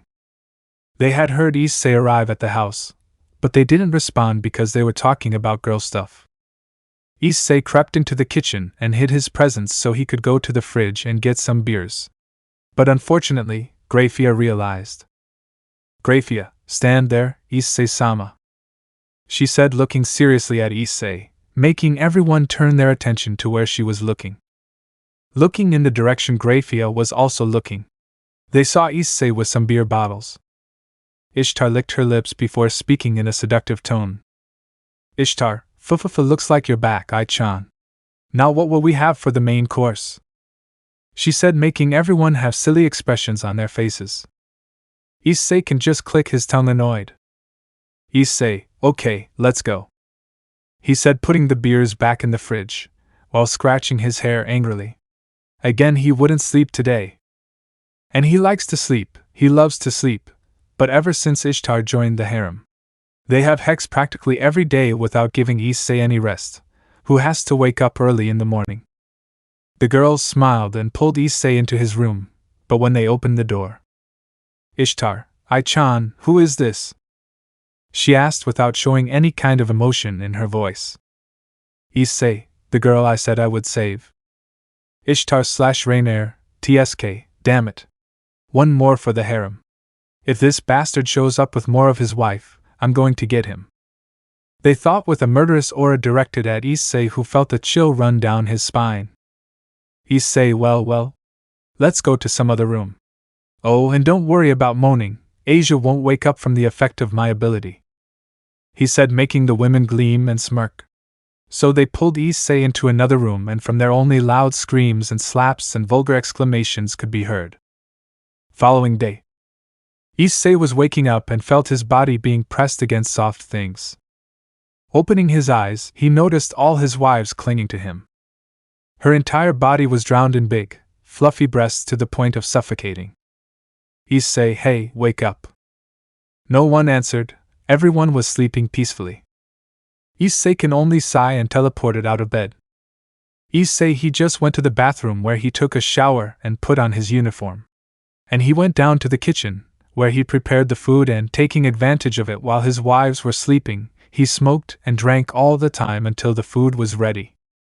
Ate some and prepared a lunch box for him to eat at school, leaving the girls to eat too. A few days later. It had been a while since Asia joined Issei in her peerage. Since then, Asia's relationship with Issei's partners has greatly improved. It is worth mentioning that Issei's relationship with the demons also became quite effective. The demons were always harassing, especially Akino, who every hour tried to take Issei to her bed.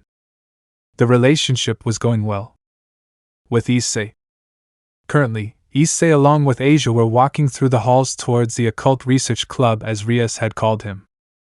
Issei, Rias-chan, it's me, he said, knocking a little on the door, and received a "come in" from inside the room. Issei opened the door and saw Isara sitting on the couch. Rias was sitting at the table with Akino serving her tea and cookies. Kaneko was sitting eating some sweets with her monotonous face. Kira was polishing her sword. When they saw Issei enter, they immediately jumped on him and hugged him, while Asia looked on pouting. Isara, Issei-chan. She kissed Issei's lips, and soon after, the others also kissed Issei's mouth. Issei, okay. If they continue like this, they will suffocate me to death, he said, patting each one on the arm. The girls parted from him, and Issei managed to catch my breath. Heaving a few sighs, Issei sat down on the couch, and a glass and wine came out of a golden magic circle. Asia sat next to him, while Kaneko sat on Issei's lap, which didn't seem to bother the blonde at all. Issei, and so, Rias-san, what you want with me? He asked as he took a sip of his drink. Rias coughed a little and got everyone's attention. Rias, I would like to invite you to accompany us to the Forest of Familiars, she said as she regained her composure. Issei, Tiamat must be there, right? Or will she be male? He thought curiously as he placed his hand on his chin. Drag, the way this dimension is weird. I doubt nothing, he said without giving much importance to the matter. Albion, actually, I still remember you talking about how she killed her bearers, Drag, he said, taunting the red dragon. Drag clicked his tongue angrily. Drag, don't even tell me. That damn witch killed several of my carriers. Lucky for you, Issei, she didn't notice you when you went to the Forest of Familiars that time. Well, if not. Issei, I know, I probably wouldn't even be here to tell the story. At that, Rias' voice snapped him out of his thoughts. Rias, Issei-kun? She looked at Issei with a raised eyebrow. Issei, yes, I will, Rias-chan. Asia looked at Issei curiously. Asia, what is a familiar? She asked innocently. Rias, familiar. An existence that becomes the hands and feet of us demons. They can do demon work. Handing out flyers is usually a family member's job. It was also chores for newcomers. Although with a familiar you can have it done. But familiars aren't exclusive to demons. Also, here's my familiar. A red bat appeared in Rias' palm after making a sound. It was the same color as Rias' hair, which almost got a laugh out of Issei. The bat had a noble atmosphere just from that. Akino, this one is mine. The thing Akino summoned was something that looked like an oni the size of the flat of her hand. Kaneko cocked her head to the side and said, Kaneko, This is Shiro. Kaneko had summoned a white kitten and was hugging it now. Author: in the anime, Kiba Yuto's familiar was not revealed. It was said to be a little bird when I googled it. So, technically, the same goes for Kirakiba Fem. Issei, I hope you find one you like, Asia-san. He said, smiling as Asia blushed and replied shyly. Asia, yeah, that would be nice. She said happily, but there was still a shy tone. What was up to suit everyone there in the room? Rias, so I'd like to invite you to go, Issei-kun, even if you're a dragon, and in the same way, you can also have a familiar, right? Issei can only smile. Now he could face Tiamat, not that he wants to make her familiar with her, but because he's after a fight, even though he knows it's at the level he's currently at. The Dragon Queen was no match. But still, it would be fun. He just couldn't forget one thing. The law of dragons. The thing he hated most about knowing. Because he can't face Tiamat without him having to make her his wife once she loses. Besides, other than Graia, Rainier and Kuroka wouldn't forgive him if he hooked up with another woman without their consent. It was very likely that they would captivate him so that he would never cheat them again, as they say. Issei, very well, he said to Rias, who smiled. Family forest. In the forest were currently 5 people who seemed to be calmly waiting. It was Rias Gremory and her nobility, Akino Himejima, Yudo Kira, Kaneko Tuja and Isara Hayata, who were waiting calmly in the forest. They all turned around when they felt a pulse of energy surge and Issei appear out of nowhere along with Asia. Rias, Issei-kun, I was waiting for you, she said, smiling, and Issei also smiled. Issei, I was going to take a little longer, but Asia made me sick there and we came early, he said in annoyance, causing Asia to smile shyly as she played with her fingers. Who wants me? Without warning, a man wearing ragged clothes appeared from a treetop. Isara, hey, who's there? Hello, young people. My name is Satuji from Madara City. I'm a devil in training. My goal is to become the home teacher. Issei's eyes just calmly hovered over the so-called Satuji. Isara, is that the guy? He looks like a homeless bum, she said before being slapped by Rias. Satuji, if your goal is to find many familiars, then you came at the right time, for sure. The full moon is ready to help you decide, and I will be your guide. He rhymed as Isara twitches in annoyance. Akino, fufu, as you can see. Satuji is obsessed with making things rhyme. She gave a little giggle, finding great amusement in seeing how pissed off Isara was. Rias walked up to the home teacher. Rias, Satuji-san, I brought the ones I spoke of. She basically introduced Issei and Asia as well as Isara. Asia, hello? She said, excited. Isara, yo. She spoke in her normal tone of voice. Issei didn't say anything, he just got lost in his thoughts. Satuji, ha ha ha ha ha, I like you young people. Gremory-san taught you all well. He praised everyone there. Rias blushed a little at this while Isara just tried to woo Issei, who was talking to Drake and Albion. Satuji, so, what kind of familiar do you want? The strongs? The fastest? Cute? Or maybe even the poisonous ones? Issei looked a little thoughtful. A poisonous familiar wouldn't be a bad idea. In addition, he could test the limit of his resistance to poisons.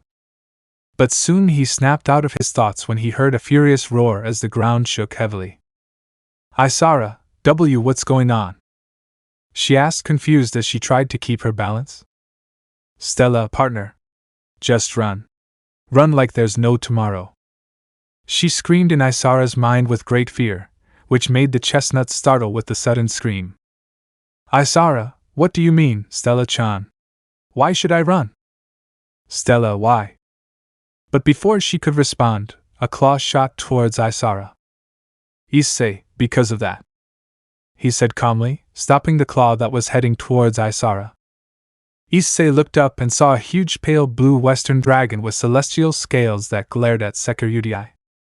So you're finally back after all this time. You will give me back what you stole from me, Stella, and if you run, I will incinerate you and your host. She roared in rage, not noticing Issei. Stella and Isara trembled in fear at the threat. However, Stella couldn't remember what she did to Tiamat.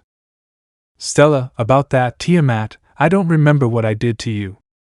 It was the simple answer Stella gave. Issei released Tiamat's claws as the dragon looked at Isara. Tiamat, don't you remember? You really don't remember? How do you dare? She roared, getting angrier by the second. Isara, Tiamat, what did Stella do to you in the past? Tiamat growled, obviously not in a good mood, but she seemed to take a deep breath before calming down a bit. However, before she could say anything, Issei spoke before. Issei, in the fight between the two celestial dragons, Stella ended up stealing Tiamat's treasures, and since then she has been hunting the boosted gear wielders to get him to recover his lost treasure. Tiamat had gained a serious look as she looked at the human who had only recently gripped her claw easily. Isara broke into a cold sweat and felt that Tiamat's gaze was no longer directed at her, but at Issei. Tiamat, who are you, human? She asked in a cold voice that sent chills through everyone there. Rias, Akino, Kira, Asia, Kaneko, and Satuji had all retreated to avoid getting caught in the possible fight that would ensue. Issei just had a relaxed look on his serene expression. Drake, you don't really care, do you? Issei, yes. He answered Drake's question, as he felt Tiamat's gaze on him. Issei, dragon, my race is dragon, he said nonchalantly, surprising Tiamat. Tiamat, a dragon? You don't have the aura of one. Tiamat looked at the boy with even more interest. The only thing she saw that was different was the extraordinary beauty possessed by the blonde. Issei was silent as he looked directly into Tiamat's eyes. The Dragon Queen was surprised to see that look. She saw herself in a deep abyss, where something seemed to be in a deep sleep. Something she really didn't want to wake up to, not even a hint how much destruction would it cause if it woke up. The abysmal amount of power being contained was too much for even her, one of the 5 Dragon Kings. It was a black hole that devoured everything uncontrollably. There didn't seem to be any limits to how much he was being held back or how much he could absorb. Issei, don't underestimate the opponent, Tiamat, he said seriously, which surprised Isara and Stella, because they didn't expect a tone like this being used by Issei. They both knew that this was someone who was outgoing and playful, always finding something new to do, and that pleased them a lot. Issei, back to the subject, Isara. The Dragon Queen wants you to return the treasures Stella stole and scattered around the world. And if you don't, you will die here and now, he said, returning to his normal tone. Isara felt cold sweat run down her back. Isara, what a bucking mess you got me in, Stella-chan, she said angrily to the dragon inside her. Stella, and don't blame me. I didn't know it was hers. Isara, TSK, at least you will be reborn into someone else, not me. If she kills me, I won't come back, she said angrily while Stella just turned her head away whistling. Issei appeared next to Isara, who hugged him in fear. The blonde started to caress Isara's hair, which reacted to the touch. Issei, good, since you want your treasures back. A golden magic circle appeared in from it, a large amount of treasures of the most varied types and shapes, and all emitting an aura equal to Tiamat. Issei, those are your treasures that Stella stole and lost. Tiamat, how? She asked, perplexed, and Stella was scared. Issei, I found it while traveling the world. And remembering Tiamat, do you know why dragons are so greedy when it comes to their treasures? He asked and received a negative nod from Tiamat. Issei, because it absorbs the dragon's aura, and when that happens, you gain a feeling of obsession towards those treasures, he said calmly, handing the treasures to her. Tiamat stared at her treasures, almost seeming to smile with her draconic face. She smeared her tail around her treasures and made them disappear as she guarded them with magic. Tiamat, with that, our debt is paid, Stella, she said to the Welsh dragon, who breathed a sigh of relief inside the boosted gear. She couldn't remember how many of her former hosts were by Tiamat. Stella can only thank Issei for that, as if she wasn't sealed in the boosted gear, she would without a doubt give the blonde a hug or a kiss. Issei sighed and looked at Satuji. Issei, Hey Satuji, where do I find a strong familiar? Satuji, who was confused, spoke again. Satuji, yes. A stronger familiar is the dragon of karma and chaos, Tiamat-sama. He said, pointing to Tiamat, who smiled arrogantly. Issei looked him up and down curiously. Issei, hey Drake, didn't you say she would be strong? He asked the Welsh dragon, intrigued. Drake grumbled angrily before speaking. Drake, obviously, you idiot. You have the power of a cosmic cauldron. Clearly she would no longer be an opponent. Furthermore, you also have the power of Ophis, Great Red, and Trihexa, and mine and Albion's as well. He exclaimed, letting out an annoyed roar to Issei, who had a drop of sweat. Tiamat saw the boy looking at her with great interest. She hadn't been able to feel the power of the dragon factor in him at first, but when she looked into the blonde's eyes, she felt something she should never wake up to. The power of a dragon god? No, what the blonde was holding was no longer the level of a dragon god, it was far beyond that. Issei, I see, so where is she? He asked, leaving Tiamat's blue scales totally pale and everyone with a fall back. Issei, ha, I'm kidding. Entertain me, Tiamat. He said calmly as he assumed a relaxed posture. Tiamat looked at him seriously and a little doubtfully. Tiamat, you won't. She didn't finish when Issei appeared in front of her draconic face and kicked him, sending her flying away. Tiamat flew without even having a chance to fight back and went out, destroying everything while crashing into a mountain far in the distance. Everyone could hear the loud noise, and when they turned to look, they saw that a mountain had lost its peak due to the impact of Tiamat. Everyone turned their gaze to Issei, who had a calm expression and didn't seem to have suffered any damage from the kick. They had a perplexed expression as they saw how strong that kick was. What an overwhelming force. Isara, what the hell kind of strength is that?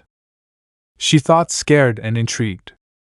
Stella, to make Tiamat fly away and still destroy a mountain peak, he really is worthy, she said and let out a laugh. Issei, I'm going to face a dragon over there, I'll be back soon, he said, waving his hand before disappearing. Issei appeared in front of Tiamat, who had blood coming out of her mouth. Issei, oh? You held up well, Dragon Queen, he said with an amused smile. Tiamat managed to get up with a little effort. Although his body suffered several injuries, they would soon recover thanks to his draconic genes. A dragon has a good regenerative content, although the Trihexa has a much more advanced regeneration compared to the others of its race, which was able to regenerate even if its head was cut off or its body was chopped into pieces. And that made her a practically impossible beast to face, and given her also being one of the 3 dragon goddesses. However, for other dragons it was different, as they could regenerate their internal organs and body to a certain extent. However, they would still die by decapitation. Tiamat, you damn! She roared, spitting blood, waiting for her body to regenerate. Issei was calmly waiting for her to regenerate so they can fight. Issei, have you finished your preparations? He asked, looking into Tiamat's eyes. The Karma Dragon didn't say anything, just advanced towards Issei fiercely, making the blonde smile as he watched Tiamat take the lead. Issei dodged, dancing around Tiamat's attacks, which increasingly annoyed the Dragon Queen for not being taken seriously. He had an attachment to dancing and always had his fighting styles referred to as a war dance. Of all the fighting styles Issei had, one in particular was fascinating. That was the drunk style. A rather humiliating form of fighting, as he fights looking like a runaway, disoriented drunk. Tiamat clicked her tongue, annoyed seeing the blonde dodge her attacks just dancing. She growled in anger before releasing a burst of sky-blue flames from her mouth. The flames were at high speed against Issei, while the smile on her face never faded. Tiamat prided themselves on having some of the hottest flames in the supernatural world. Issei just looked on calmly, showing no intention of dodging the attack. Tiamat was left with a marked vein on her forehead when she saw the boy's arrogance. The attack hit Issei squarely, which made her smile proudly. But soon she heard an amused laugh. Issei, ha, it went really well, he said, coming out of the huge crater that Tiamat's attack left without a single scratch, not even on his clothes. The Karma Dragon was shocked to see that Issei hadn't taken any damage from the attack. Tiamat, that doesn't make sense, you should be nothing more than a heap of ashes. She roared, and with a flutter of her wings, she ran towards Issei, bringing her claws down, hitting Issei and sending him flying away. Issei simply patted his clothes to get the dust off while hitting a mountain. Now he would attack for real, giving her a wild smile. Tiamat was not intimidated as she again inflated her lungs and unleashed an immense amount of flames against Issei. The entire part of the forest they were fighting in was scorched in Tiamat's extremely powerful flames. Issei was just looking at the attack coming his way. He didn't even have to do anything for the attack to even hit him. It was as if a barrier had formed over his body and was repelling Tiamat's attack. The attack hit the mountain right behind him and completely destroyed it. Tiamat spread her wings and quickly soared into the air. His powerful ability easily nullified. Issei, that was a really impressive attack. But it will still be insufficient. Tiamat, how is that possible? My best skill was easily nullified like that. She screamed angrily and at the same time amazed at what was happening. In an instant, Issei appeared in front of her, but not with the intention of killing her or using any skill. Tiamat, what? Issei, relax, I won't attack you now. Watch. Tiamat, seeing him close to her, tried to attack, but something like a barrier protected him. Tiamat, what the hell? Issei, I'll show you. Raise your hand, please. He said with a chibi look that got a drop of sweat from Tiamat. Issei, ora ora ora. Tiamat, he doesn't have any hostility. When she tried to touch Issei, an invisible barrier was stopping her. Issei, see? Issei, doesn't it look like you're standing still? In fact, you are being pushed away from me. Tiamat had a totally confused expression. Issei, one of the properties of gravity, attraction and repulsion. What you're seeing now is the repulsion property. She is repelling you so that you don't touch me, that is, for you to hit me, you would first have to go through this practically absolute defense. He said with a smile, while Tiamat was impressed. But she couldn't give up just because of that. Her pride wouldn't let that happen. Tiamat flew even higher into the sky before fully extending her wings as she began to let out a deafening roar. The wind started to get stronger as a purple aura began to expand, while dark, almost purple rays started to fall around. The sky began to cloud over as storm clouds formed. The Dragon Queen's aura was doing this. Issei just looked at Tiamat with an impressed expression on his face. Issei, wow, that's really impressive. Tiamat, I'll show you what happens to those who annoy me, she declared as she released her power. Tiamat roared and a huge arc of powerful bolts shot out of her mouth. She had also created an ice meteor and a storm of blue flames. Issei, how interesting, yes, this is interesting. Drake and Albion also looked impressed. Drake, this is surprising. In our dimension, it had 2 elements before, but now it has 3. Albion, that's interesting information, isn't it? Dragons that are born from a great mass of power, that act based on their desires. However, the dragon is intended for only 1 element, and, in unique cases, 2 or more. Issei, a dragon that has 3 elements, that's grand. Drake, so you're saying that? You own all the elements, animal. He said, taking a mark of anger from Issei. Issei, what the hell are you talking about, Drake? You're too dumb, I'm a magic dragon. He said, annoyed at what Drake. Albion, you're too stupid, Pepper Gecko. We've been with Issei for millions of years and even then, you seem to forget what race he belongs to. Drake, tisk, shut up, overdeveloped albino gecko. So the dragons began to argue. Issei didn't care about the powers unleashed by Tiamat that were coming towards her at blinding speeds. Issei raised his palm, which began to gather extremely powerful flames. Something like a mini sun formed in her hand, releasing ridiculous amounts of power. The temperature was so high that even the particles in the air began to burn, which became increasingly impossible to breathe.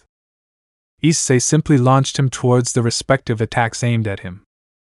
A massive explosion sent dust and debris flying everywhere as Tiamat landed on the ground with a weary expression. Tiamat, that was for you to see what happens to you who challenge me, she said, satisfied. But soon she was shocked when she heard the blonde's voice. Issei, that wasn't so bad. Did the voice come from the smoking crater as Tiamat's eyes widened in surprise and a little glee? Issei jumped out of the crater and landed on top of a rock. Tiamat, how are you still alive? She asked, bewildered, to which Issei only smiled faintly. Issei, that was a good warm-up, girl. Now it's time to get serious, don't you agree? He said with a smile as Tiamat's eyes widened in horror at what she had just heard. Tiamat, you call that a warm-up? What kind of monster are you? She screamed, obviously not believing what she had just heard. Issei simply had a calm look as the sword appeared. The aura emanating from the sword startled Tiamat, for he knew perfectly well what that sword was made of. Tiamat's blood of Samo? She cried out in bewilderment at this. Samo's blood was extremely dangerous to dragons. The one known as Dragon Eater, which, as its title implies, he has the ability to destroy other dragons. Being said to be a large, sinister creature with bizarre features such as the upper body of a fallen angel, albeit with fangs in its mouth, and the lower body of an Asiatic dragon. It is said to be able to affect even dragon goddesses. Issei, that's right, Samo's power runs through my veins. Tiamat, how is that possible? No dragon could resist Samo's powerful poison, not even the 3 dragon goddesses. She screamed in a mixture of surprise and fear. Tiamat, and besides, you're a dragon, that alone would be enough to kill you, so how did you not kill?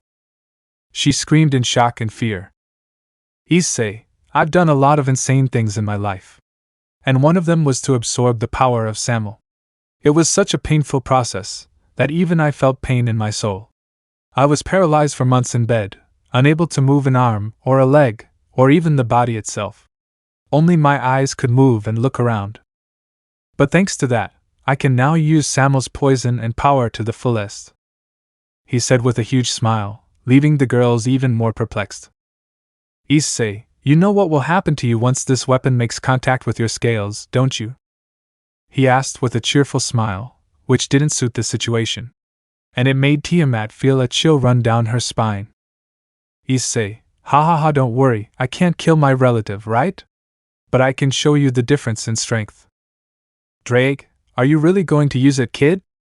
He asked curiously as his brow lifted. Issei, yes, Drake.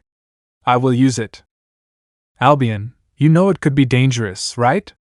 Using your dragon form will draw a lot of attention. He warned Issei not to do anything reckless. Issei, don't worry, Albion, and it's about time you reveal me too, isn't it? Albion didn't answer the question, but Issei could hear a sigh. Tiamat looked at him with great curiosity as they cocked their heads to the side. Issei's body began to glow as he grew larger and larger and released an extremely powerful aura. Issei acquired a colossal size, to the point of reaching the clouds. The light on his body began to slowly fade away, revealing some scales. Issei stirred a little and let out a loud, deafening roar that sent everything flying through the air. Everything around him was destroyed and erased completely. The sky itself began to acquire a black color and swallowed the sun. Issei's dragon form scared the Dragon Queen. However, this surprise soon turned to excitement. Because? Well, he was releasing massive amounts of pheromones, and that was attracting her. Also, the aura he released was colossal. With Isara. She was looking for some strong familiar, but couldn't find one that she wanted. She came back to join the others. Rias, Isara-chan, did you find a familiar you liked? Isara looked at her with a sad look and shook her head in denial, before speaking. Isara, no, they all ran from me. Rias, don't worry, you'll find one. Isara, sigh, it will take, she said sadly. Suddenly, everyone began to feel immense pressure that forced them to kneel. Isara, what the hell kind of pressure is that? She screamed, trying not to succumb to the colossal pressure. At that she heard a loud, thunderous roar that sent everything flying away, as the sky turned black. Managing to move her body, everyone looked up and saw something that left everyone amazed and in disbelief. A huge dragon just appeared out of nowhere. But there was one who knew who that gigantic dragon was. Stella, it's Issei. Isara, that dragon is Issei? She screamed in shock, surprising the others. Kira, Issei-senpai is that huge dragon? She asked, totally surprised. Rias, I've never seen a dragon that big. She said, trying to sound calm, but she was very nervous. Isara started to get some chills and her body was shaking. Isara, what's happening to me? Stella, the pheromones released by Issei are affecting us, Isara-chan. What you're feeling right now is lust and desire. It is something my race cannot control, especially if it is female. In the dimensional rift, a fight was going on in her. Two great dragons were fighting for dominance of the dimensional rift. These two dragons were two of the three dragon goddesses. Ophis and Great Red, one representing the infinite and the other representing dreams and illusions. Watching the fight was the last dragon goddess, Trihexa, the representation of the apocalypse. She was watching the two dragon goddesses fight each other for silly reasons. Trihexa was once sealed by the biblical god, but Ophis and Big Red freed her because they didn't want her friend to be trapped in that seal. Ophis wanted the dimensional rift just for her, and that didn't please the Great Red, and since then they have been fighting, which always results in the same result: a tie. Even if the goddess of dreams won, Ophis would not leave the dimensional rift so deliberately. And vice versa. And unlike the two goddesses, Trihexa was already more into her, not caring too much about what's going on. Trihexa, tie, she said coldly, not having much emotion visible in her voice. Just boredom. It was a fact that for powerful beings like her and Ophis and Great Red, boredom was a bore. They could go into heat and release pheromones. But they had never found a dragon or any other race worthy of them. In this, the three felt a colossal amount of power, and it shocked them a lot since there shouldn't be someone with that much power. The three goddesses opened a small crack to show a gigantic dragon, bigger even than the Great Red one. And they were even more shocked when they felt that the dragon had the power of dreams and illusions, of infinity and the apocalypse. This left them perplexed. They didn't have a child, and if they did, they would know for sure. Trihexa, my power? She was the first to come out of the trance. Big Red, your power and mine too. Did you have a child, Trihexa? She screamed in bewilderment, looking at Trihexa as well as Ophis. Trihexa, no. And don't even remind me of giving my power to anyone, she said with her cold attitude. Great Red turned her attention to Ophis. Big Red, and you, Ophis? Ophis just shook her head in disagreement. Big Red, I never had a child either, so how the hell does this boy have our power? She asked the other dragon goddesses. Trihexa took a deep breath, taking a closer look at the dragon on Earth. Trihexa, I don't think so, Red, she said, getting the attention of the goddess of dreams. Big Red, what do you mean, Trihexa? She asked, confused as she didn't understand what Trihexa had said. Trihexa just sighed before continuing. Trihexa, although the power he possesses is similar to ours, but if you analyze it well, it's more powerful. My apocalyptic energy doesn't even compare to his. Big Red was shocked and perplexed. Trihexa had just claimed that there was someone stronger than her, while Ophis was slightly wide-eyed. Big Red and Ophis analyzed the colossal dragon and saw that it was true. Even if it is similar to your power, what the dragon possessed was greater. That is, there was a being more powerful than them. Big Red, a dragon that has similar energy but more powerful than ours, who the hell would he be? She asked, frowning, for she never felt him in the world. Trihexa, he's been holding back his power until now, Red. I dare say that what we are seeing is only a part of the real thing, she said, looking at the dragon through the gap. Big Red looked at her, smelling more trouble. The bodies of the three goddesses suddenly stopped when they felt the pheromones released by the dragon reach her. Trihexa, Ophis, and Great Red were trembling not from fear but from excitement. It wasn't something they could feel. And then how?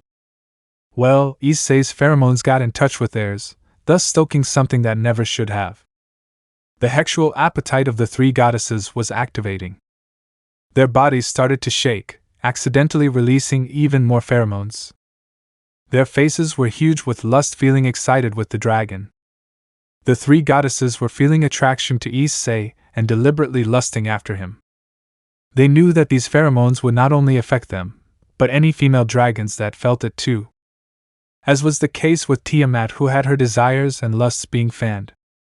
Also, the power the dragon was releasing was making their bodies, anyway, want to mark him as their partner at all costs. Even if it means they have to destroy both the human and supernatural worlds. They wanted urgently. With Issei. He was looking at Tiamat and suddenly felt her body shake. Issei, what the hell? She thought, perplexed. Drake, Ophis and Great Red are watching you, boy. He said, and Issei looked where there was a gap. He looked over there calmly and waved his hand. Issei started to look further, and soon he felt the Trihexa's energy. Issei, sensei is there too. He said, happy and confused at the same time. Albion, how strange. Wasn't he supposed to be sealed? As I recall, the biblical god bound him in a seal. Just like you did with Drake and me. He said, a little confused. Drake, I still haven't gotten used to this dimension. This is a big headache. He said, annoyed, rubbing his head in his claw. Issei, I agree. Albion, I'm going to go back to sleep. This has already bored me. He said, yawning as he went back to sleep. And the red dragon did the same. Issei, you two should exchange your titles from heavenly dragons to lazy dragons. He thought in an amused tone. But Drake and Albion weren't listening.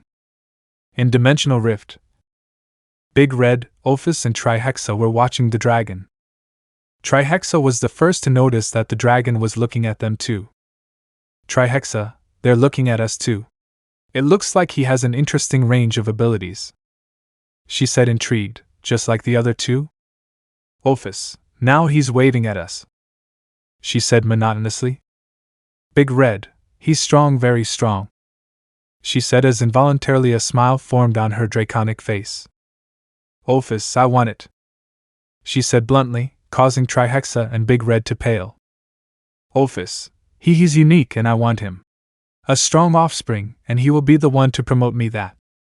She said while it was possible to feel some visible emotions.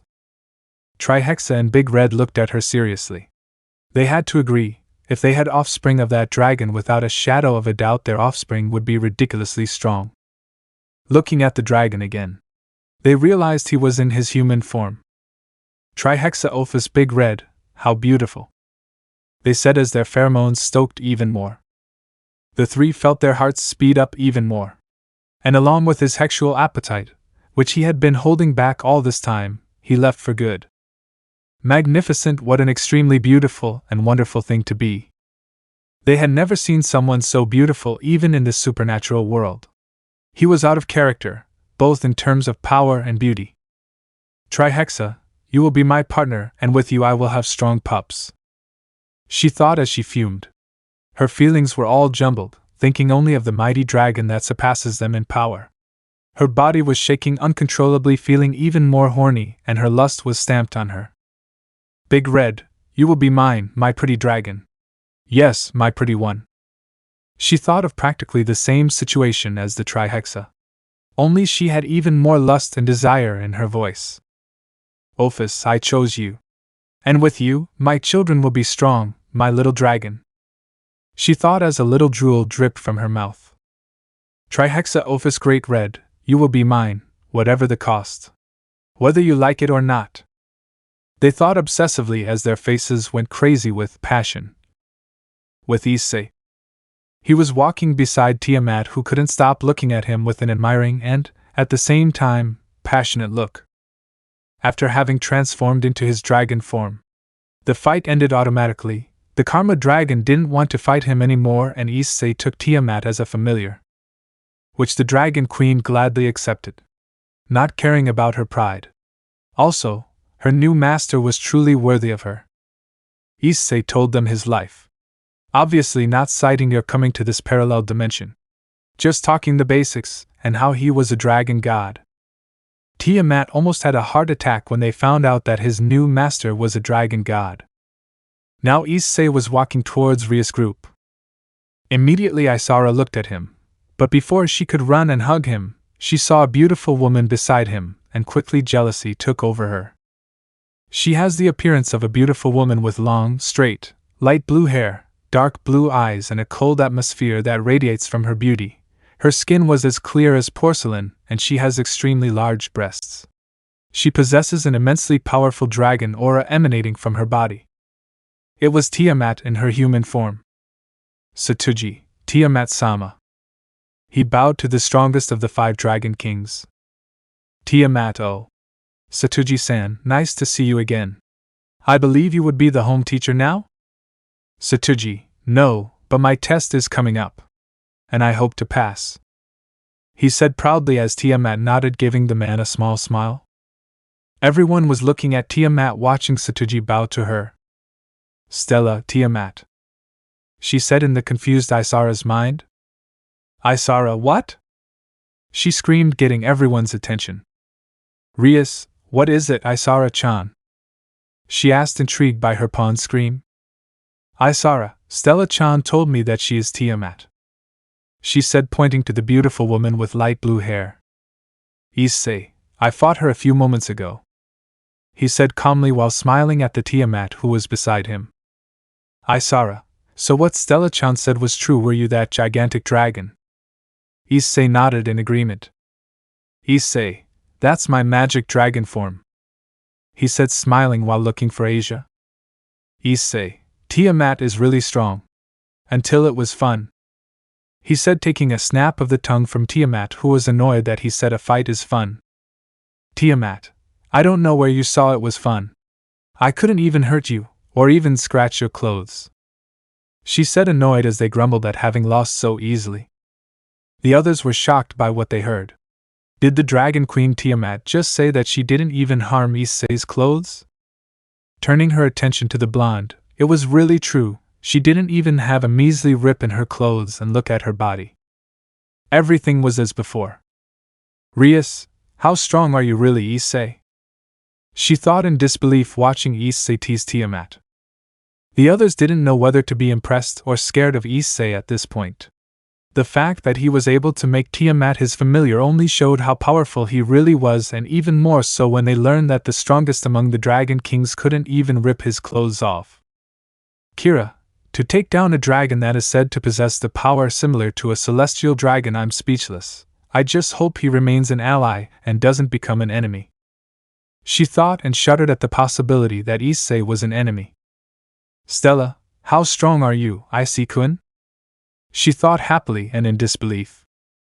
Issei, come on, come on. Don't be so sad, ha ha ha. Did you really think you had a chance? Although I was impressed that you could use more than one element like me. He said, earning Tiamat's curiosity. Tiamat, could you also use more than one element even though you're a dragon? She said, curious and intrigued. And Issei laughed a little before answering. Issei, I can use all elements. I'm a magic dragon. He said, surprising and confusing the light blue-haired girl. Tiamat, what the hell kind of race is this? And how can you use all the elements? This is impossible. Issei, it's an extremely rare breed among dragons. To be honest, there is only me as a magic dragon, and I, as a magic dragon, have no restrictions on what magic or skill I can use. He said calmly as Tiamat widened her eyes at such information. Tiamat, amazing master, how serious is having a child of the master? Would he be born like this, such a magical dragon race? I'm looking forward to the life I will have with my master. She thought, looking at Issei as a mischievous smile appeared on her full lips. Issei, where's Asia-chan? Everyone turned their attention to her, before seeing her happily running towards them. Issei, got it, Asia-chan? He asked, getting a nod from the girl. Asia, yes, this is Rassel. She said, smiling. Satuji, spirit dragons are very rare. They are high-level dragons, although they are not as strong as a dragon king. and must be tamed as children or else they will become uncontrollable as adults. Tiamat, normally, a spirit dragon doesn't commit to someone with a bad heart. But it seems that this girl has a very pure heart, she said, surprised seeing the dragon in Asia's hands. Tiamat immediately noticed that the dragon was looking at Issei, a look of respect, fear, and admiration. She soon realized that the spirit dragon wasn't that stupid. Issei, protect her, okay? He put his hand on Rassel's head and began to caress. Rassel, Doc. He gave a cute roar as he spread his wings. Meanwhile, the others looked shocked. Issei, well, we're on our way. Bye, Rias. He winked at Rias and turned his attention to Tiamat. Issei, are you ready to go, Tiamat? He asked calmly, earning a confused look from the Dragon Queen. Tiamat looked at Issei and tilted her head. Tiamat, what do you mean? She asked, obviously not knowing what Issei was trying to say. Issei started to touch the back of his neck, embarrassed, and said, Issei, well, your cave was destroyed by me unintentionally. The moment I transformed, I ended up wagging my tail and it destroyed your cave, and I assume you really don't have anywhere else to go. You are more than welcome to join me, you are my familiar after all. And obviously you are also my responsibility, now it's my duty to take care of you, he said as a beautiful smile appeared on his face. Tiamat looked away, blushing at Issei's smile. She had no choice but to admit that Issei was an extremely handsome and wonderful man, even by supernatural standards. Issei, hold on to me, Tiamat. Tiamat heard her master's request and quickly went and squeezed his waist tightly, while giving Rias, Akino, Kira, Isara, Kaneko, and Asia a mocking look. Issei, we'll meet at home, Asia-chan. I will send you there immediately, he said to get a positive nod from the blonde. Issei snapped his fingers and Asia disappeared. Issei, Ishtar, Graia, Kuroka, and Rainier. Come to this location. He didn't elaborate before cutting off communication telepathically. He just gave them the location of where he was. Issei disappeared along with Tiamat, and they appeared in a place with green grass. It was a beautiful landscape with the many flowers scattered and the big trees. A few seconds later, a red, white, black, purple, and crimson-red magic circle appeared right behind Issei and Tiamat. Graia, what do you need, Issei-sama? She asked before looking in Issei's direction. Everyone paid attention to the woman who was hugging Issei, and quickly Ishtar would separate them, but from the sky, a crack happened. Issei, what do you want, dragon gods? Dragon goddesses. With Issei. From the sky, a crack happened. Everyone looked at the crack that suddenly appeared in the sky. But it soon became surprise when they heard what Issei said. Issei, what are you doing here, dragon gods? He asked, looking at the sky calmly. The crack expanded further so that 3 great dragons appeared. One was a deep purple, almost black. It was a large western dragon at least 80 meters with purple scales. The other was a huge red western dragon with a horn on its snout and 2 sets of wings. It had a length of 100 meters. And the last one was an all-black western dragon with 10 horns on its head, and its wings had a gray color. She had a length of 94 meters. These dragons being Ophis, Great Red, and Trihexa. The dragons descended from the sky and were flying around Issei, looking at him with a lot of curiosity. Ishtar, Graia, Kuroka, Rainier, and Tiamat just looked seriously at the 3 dragon gods, although they were afraid. Obviously, who wouldn't have seen the 3 strongest entities appear out of nowhere and head towards their husband and their master? The first dragon to stand in front of Issei was Ophis, who was staring at the blonde seriously without showing emotion. Meanwhile, Trihexa and Big Red were still flying through the sky looking at Ophis. Issei had a totally carefree look in his eyes, which made his wives even more worried about what he might do. Issei, what are you doing here, dragon god of infinity, Ophis Ouroboros? He asked nonchalantly, didn't want to get in trouble any more than he already did. Ophis, who are you? She asked in a serious voice without much emotion. Issei just looked interested at her. It was not today that he would meet the Ouroboros dragon, but farther into the future. So what the heck happened now to have such a twist? Issei, I'm just a simple human looking for fun. He answered Opha's question calmly as she looked up at the sun. The dragon goddess tilted her head a little to the side, intrigued. Ophis, a human? What human has a stronger aura than dragon goddesses? She asked, surprising Issei's wives. Issei just started laughing. Issei, I see I can't seem to hide anything from you, dragon goddess. He said, narrowing his eyes, which made Ophis feel like her soul was being taken away. Issei, you got it, didn't you? He asked, getting a nod from Ophis. Issei, I see. He turned to the girls. Issei, well, that's it. Let's go home. He said, totally ignoring the existence of Ophis, who was shocked by it. Ophis stared at the dragon in bewilderment. The blonde had just ignored her as if he didn't even exist. Ishtar, Graia, Kuroka and Reina looked at him totally in disbelief, seeing how her husband had just ignored one of the three dragon gods, while Tiamat had a slight look of surprise. Ophis, this dragon, how curious, he's the first to ignore me. She thought as a smile formed on her draconic face. A light covered Ophis's dragon body as he slowly became smaller, to later reveal her in her human form. She was a beautiful young woman with long black hair down to her hips and black eyes gray in the anime.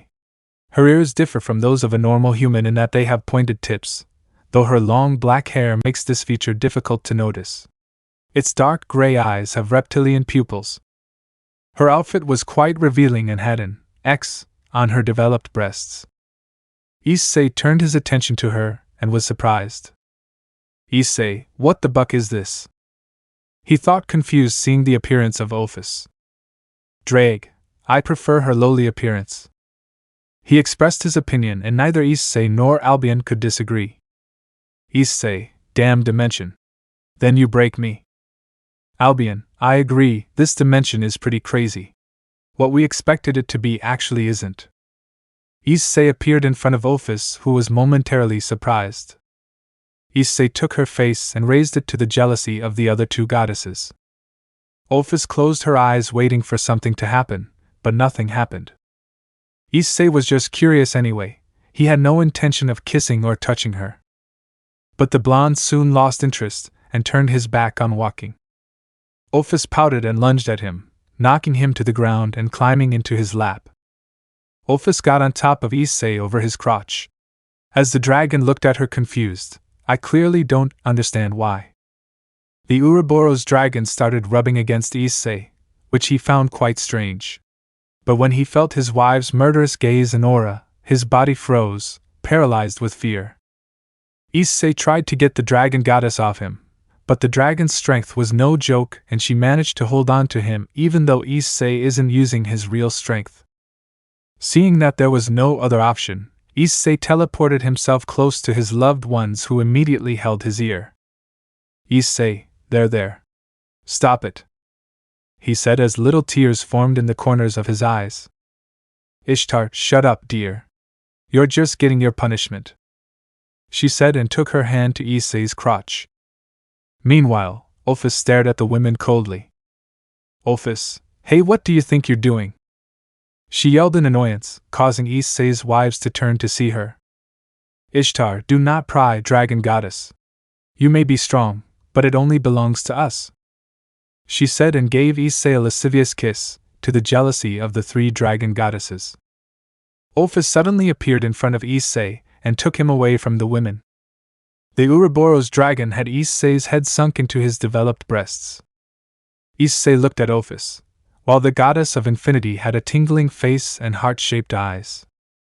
Ophis, you belong to me now, my little dragon, she said and got a kiss from Issei. The blonde was surprised by Ophis' action. Not only he, but the two celestial dragons were also surprised by the unexpected action. Drag, what the buck was that? She screamed in disbelief in Issei's mind. Albion, Issei just got a kiss from lowly Ophis, who is no longer lowly, he said, trying to organize his thoughts. Issei looked at her in disbelief, before letting out a Issei, huh? Hain? But just then, Furious roars echoed and a tremor occurred as the other dragon gods that were still flying landed on the ground in rage. Issei Great Red? Trihexa? He thought, looking at the two dragons. But soon he noticed that the two dragons were glaring at Ophis, which surprised Issei for a moment. Ophis, what are you doing here, Great Red Trihexa? She asked seriously as she still held Issei between her breasts. Big Red Ophis, what are you doing? She roared angrily as she released her power that made everything shake wildly. Trihexa, how dare you steal what belongs to me? She roared, advancing towards Ophis to try to take Issei from the goddess of infinity's breasts. Big Red, what did you say, Trihexa? He is mine, only mine. She roared, looking at Trihexa and advancing on her. Ophis, seeing this, returned to her dragon form and joined the fray. Earthquakes, tsunamis, and all other natural disasters were happening around the world with each shock of the dragon goddesses. The three fought wildly, looking like wild beasts and without any intelligence. Issei stared in bewilderment. Issei, was it just me, or did Great Red and Trihexa say that I belong to them? Albion/Drag, they're females.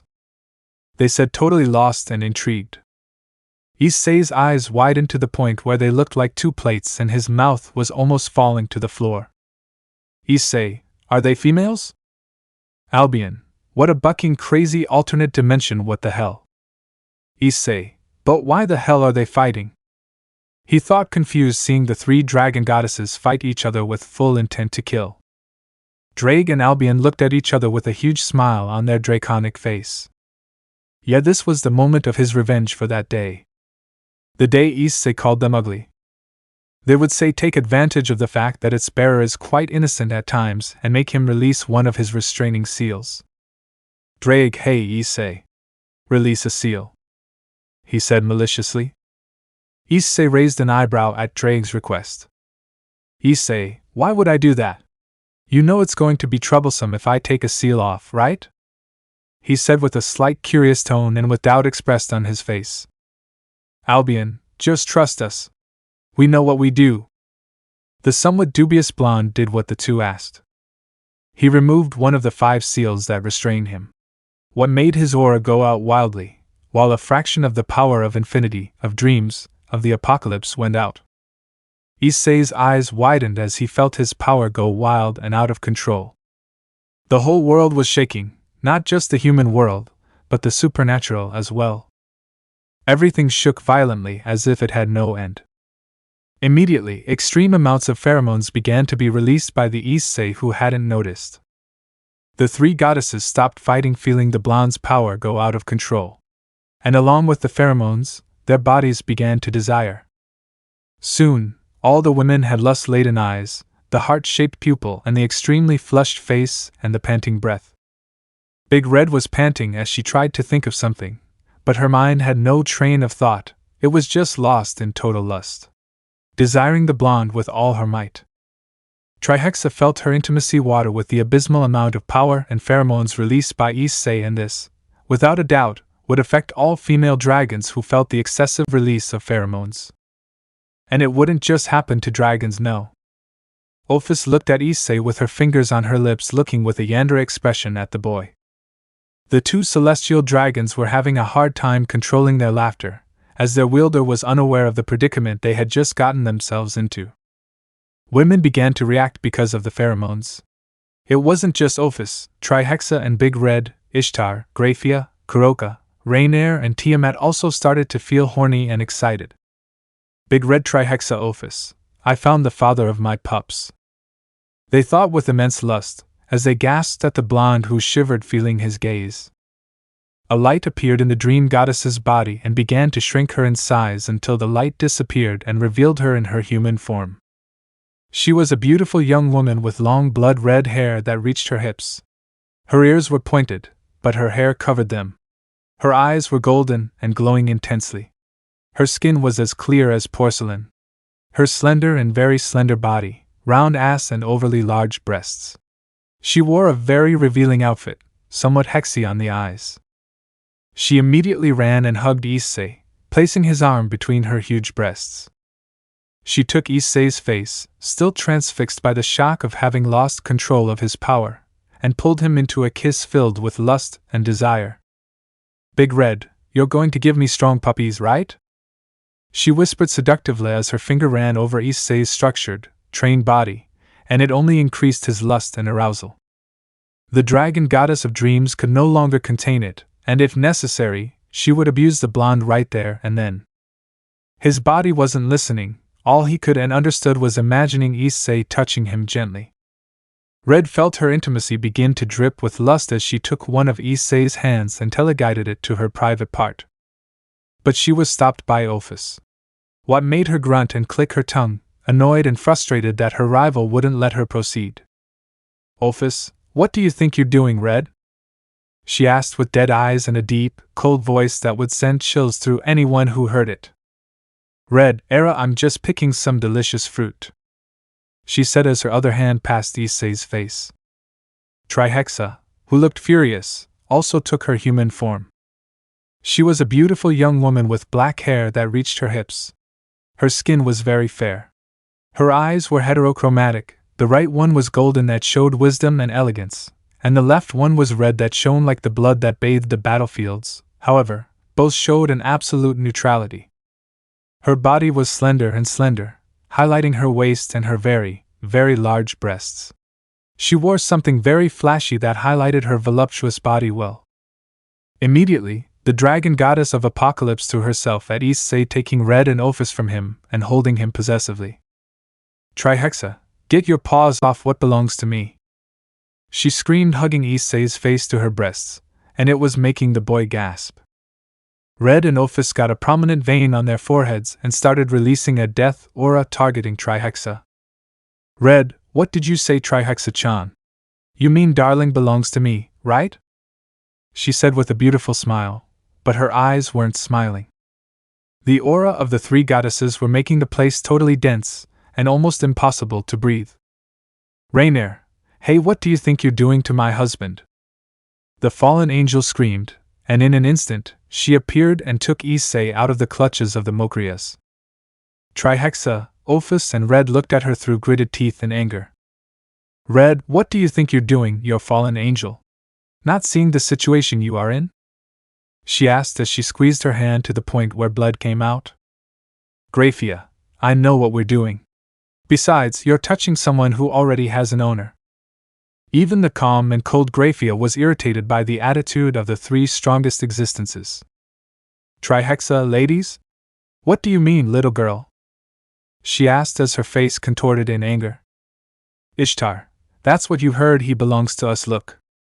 She took off her shirt and showed a golden mark on her left breast. The others also showed the three dragon goddesses their partner's dragon mark. "Ishtar, then don't think you already have a right over him just because you are the dragon's goddesses," she screamed at the top of her lungs in rage and triumphant over the dragon goddesses. Ishtar and the others had reason to be irritated, for the Trihexa, Ophis, and Great Red wanted to take their husband for themselves. Something unacceptable. Issei only belonged to them, and who they wanted to choose to be part of the blonde's harem. If they said no, then it was said. The boy took their orders more than seriously, and never tried to make them angry. "Rainier, that's what you heard, now leave my husband alone," she screamed, frustrated and satisfied at the same time. Trihexa, Ophis, and Big Red just stared at them seriously with their ignorant attitude. "Trihexa, you have the courage to tell us that," she said as her hands became claws and her teeth became fangs. Ishtar, Tiamat, Rainier, Graia, and Kuroka didn't back down from the indirect threat of the dragon goddess of apocalypse. On the contrary, they were unleashing their power to the fullest. What alerted the factions and pantheons of the supernatural world. Trihexa looked even more seriously at the women at the sight of them, dissatisfied that her threat had no effect. But she didn't care, she would have Issei for good or for bad. Even if it means she has to kill his old wives. "Trihexa, since you want it that way, you'll get what you want," she said, raising her chaotic aura that she left the forest that, before green, became dead and black, without any shred of life. Ishtar, Graia, Kuroka, Rainier, and Tiamat did not retreat again, and continued to release their auras. The women's and Trihexa's aura were about to collapse the world. The sky was totally black as if the sun had been put out. The air seemed to freeze with the energy released. Big Red and Ophis weren't far behind. They were also releasing their auras, causing even more cataclysms. The wind was insanely strong. It made everything fly. The trees were being ripped apart like they were nothing. Hurricanes were falling to the ground, creating even more destruction. Inactive dead volcanoes have erupted. The colossal tsunamis made humanity lose any and all hope of survival. What humans feared the most was happening now. The apocalypse, quoted in the Bible. And for the first time, humans felt the true fear and terror that a prophecy could have. States were flooded. Cities were completely destroyed by volcanoes. And to make it even worse, earthquakes reached magnitudes never seen in the entire history of mankind. It was the end. That's what people thought, helpless and afraid. But suddenly, everything stopped. All humans fainted unexpectedly. The flooded states. The cities completely destroyed by lava from the erupting volcanoes began to return to normal as if they had never. The world that was in total chaos was returning to normal. The cause of it? The most powerful dragon, Issei, also called the true dragon god, emperor of apocalypse, dreams, infinity, domination and supremacy. The current Sekiryutai and Hakuryuka. The wielder of the two celestial dragons, Albion and Drake. The star dragon god king. The true divine dragon god. The dragon of dragons. The god slayer. The dragon slayer. The demon slayer. And everything else. Issei had just fallen to the ground with this. The women quickly stopped fighting when they saw him fall to the ground. They grabbed him by the head desperately as they cried, thinking he had died because of them. Issei, don't worry, I just need to rest. So he passed out completely? What the hell happened to make him pass out? It was the price. The price of using 2 of the 5 true spells. The 5 true spells, considered the pinnacle of all magic that surpasses magecraft and all science. Being miracles unattainable by any means, no matter how much available resources and time invested. There is no proof, or how strong they are. It is only known that the first true magic appeared before the time of the gods and is the oldest of all true magic to be obtained by humans. But this was not the case with first true magic, as it was called.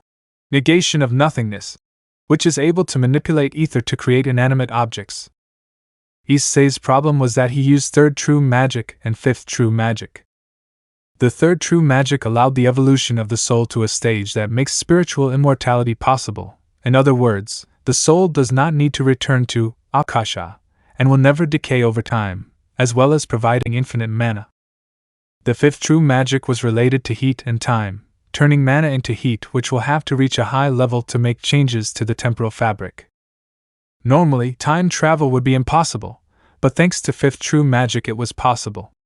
However, it wasn't easy. To tell the truth, it was practically a miracle, absolutely unattainable unless for those who have some connection with the root, Akasha. And with that he managed to turn time in his favor, but it cost practically immeasurable reserves of mana, and that's where the third true magic that provided infinite mana to the user came in. That was the reason for his fainting. Issei wouldn't wake up quickly, it would take a while. Issei's body now looks like a dead and totally dry animal, about to die. Issei looked like a mummy, and that scared his wives and Trihexa, Big Red, Ophis, Tiamat. But they ignored it and took him to the room where they put a seal to prevent any being from entering that room, and if he had the audacity to do that, he would suffer the consequences. There Issei was in a vegetative state for 2 whole weeks. Ordinarily, Issei wouldn't be back to normal in 2 weeks. However, he had a lot of knowledge, and one of them was to use the unique and totally pure environment energy in his favor. The energy/mana of the environment was the best thing to improve his body in a short time. In addition, he could also absorb energy/mana from people around him. During this period, women entered into a discussion. They were worried about Issei and also jealous of the 3 dragon goddesses' repeated visits. They started the conversation and decided to accept Trihexa, Ophis, and Big Red as Issei's wives. just as they also recognized Tiamat as the blonde's wife too. Trihexa, Ophis and Big Red were upset at first, as they wouldn't be the first ones as these spots were already taken.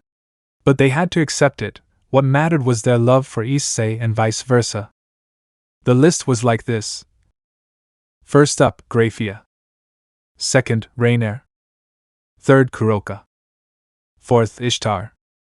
In the 12th, Tiamat. In 16th, Ophis. In 17th, Trihexa.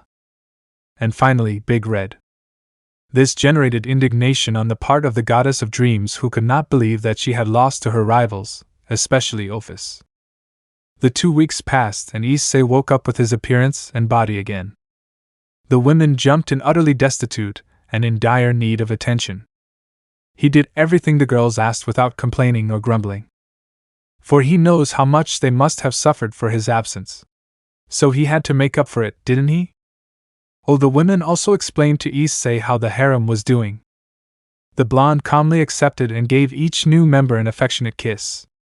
Let me know in the comments below if you guys want the next part. Also check out my other video that has been shown and left. Thank you for watching. If you enjoyed this video, please like and share this video. And have a fantastic day. Bye.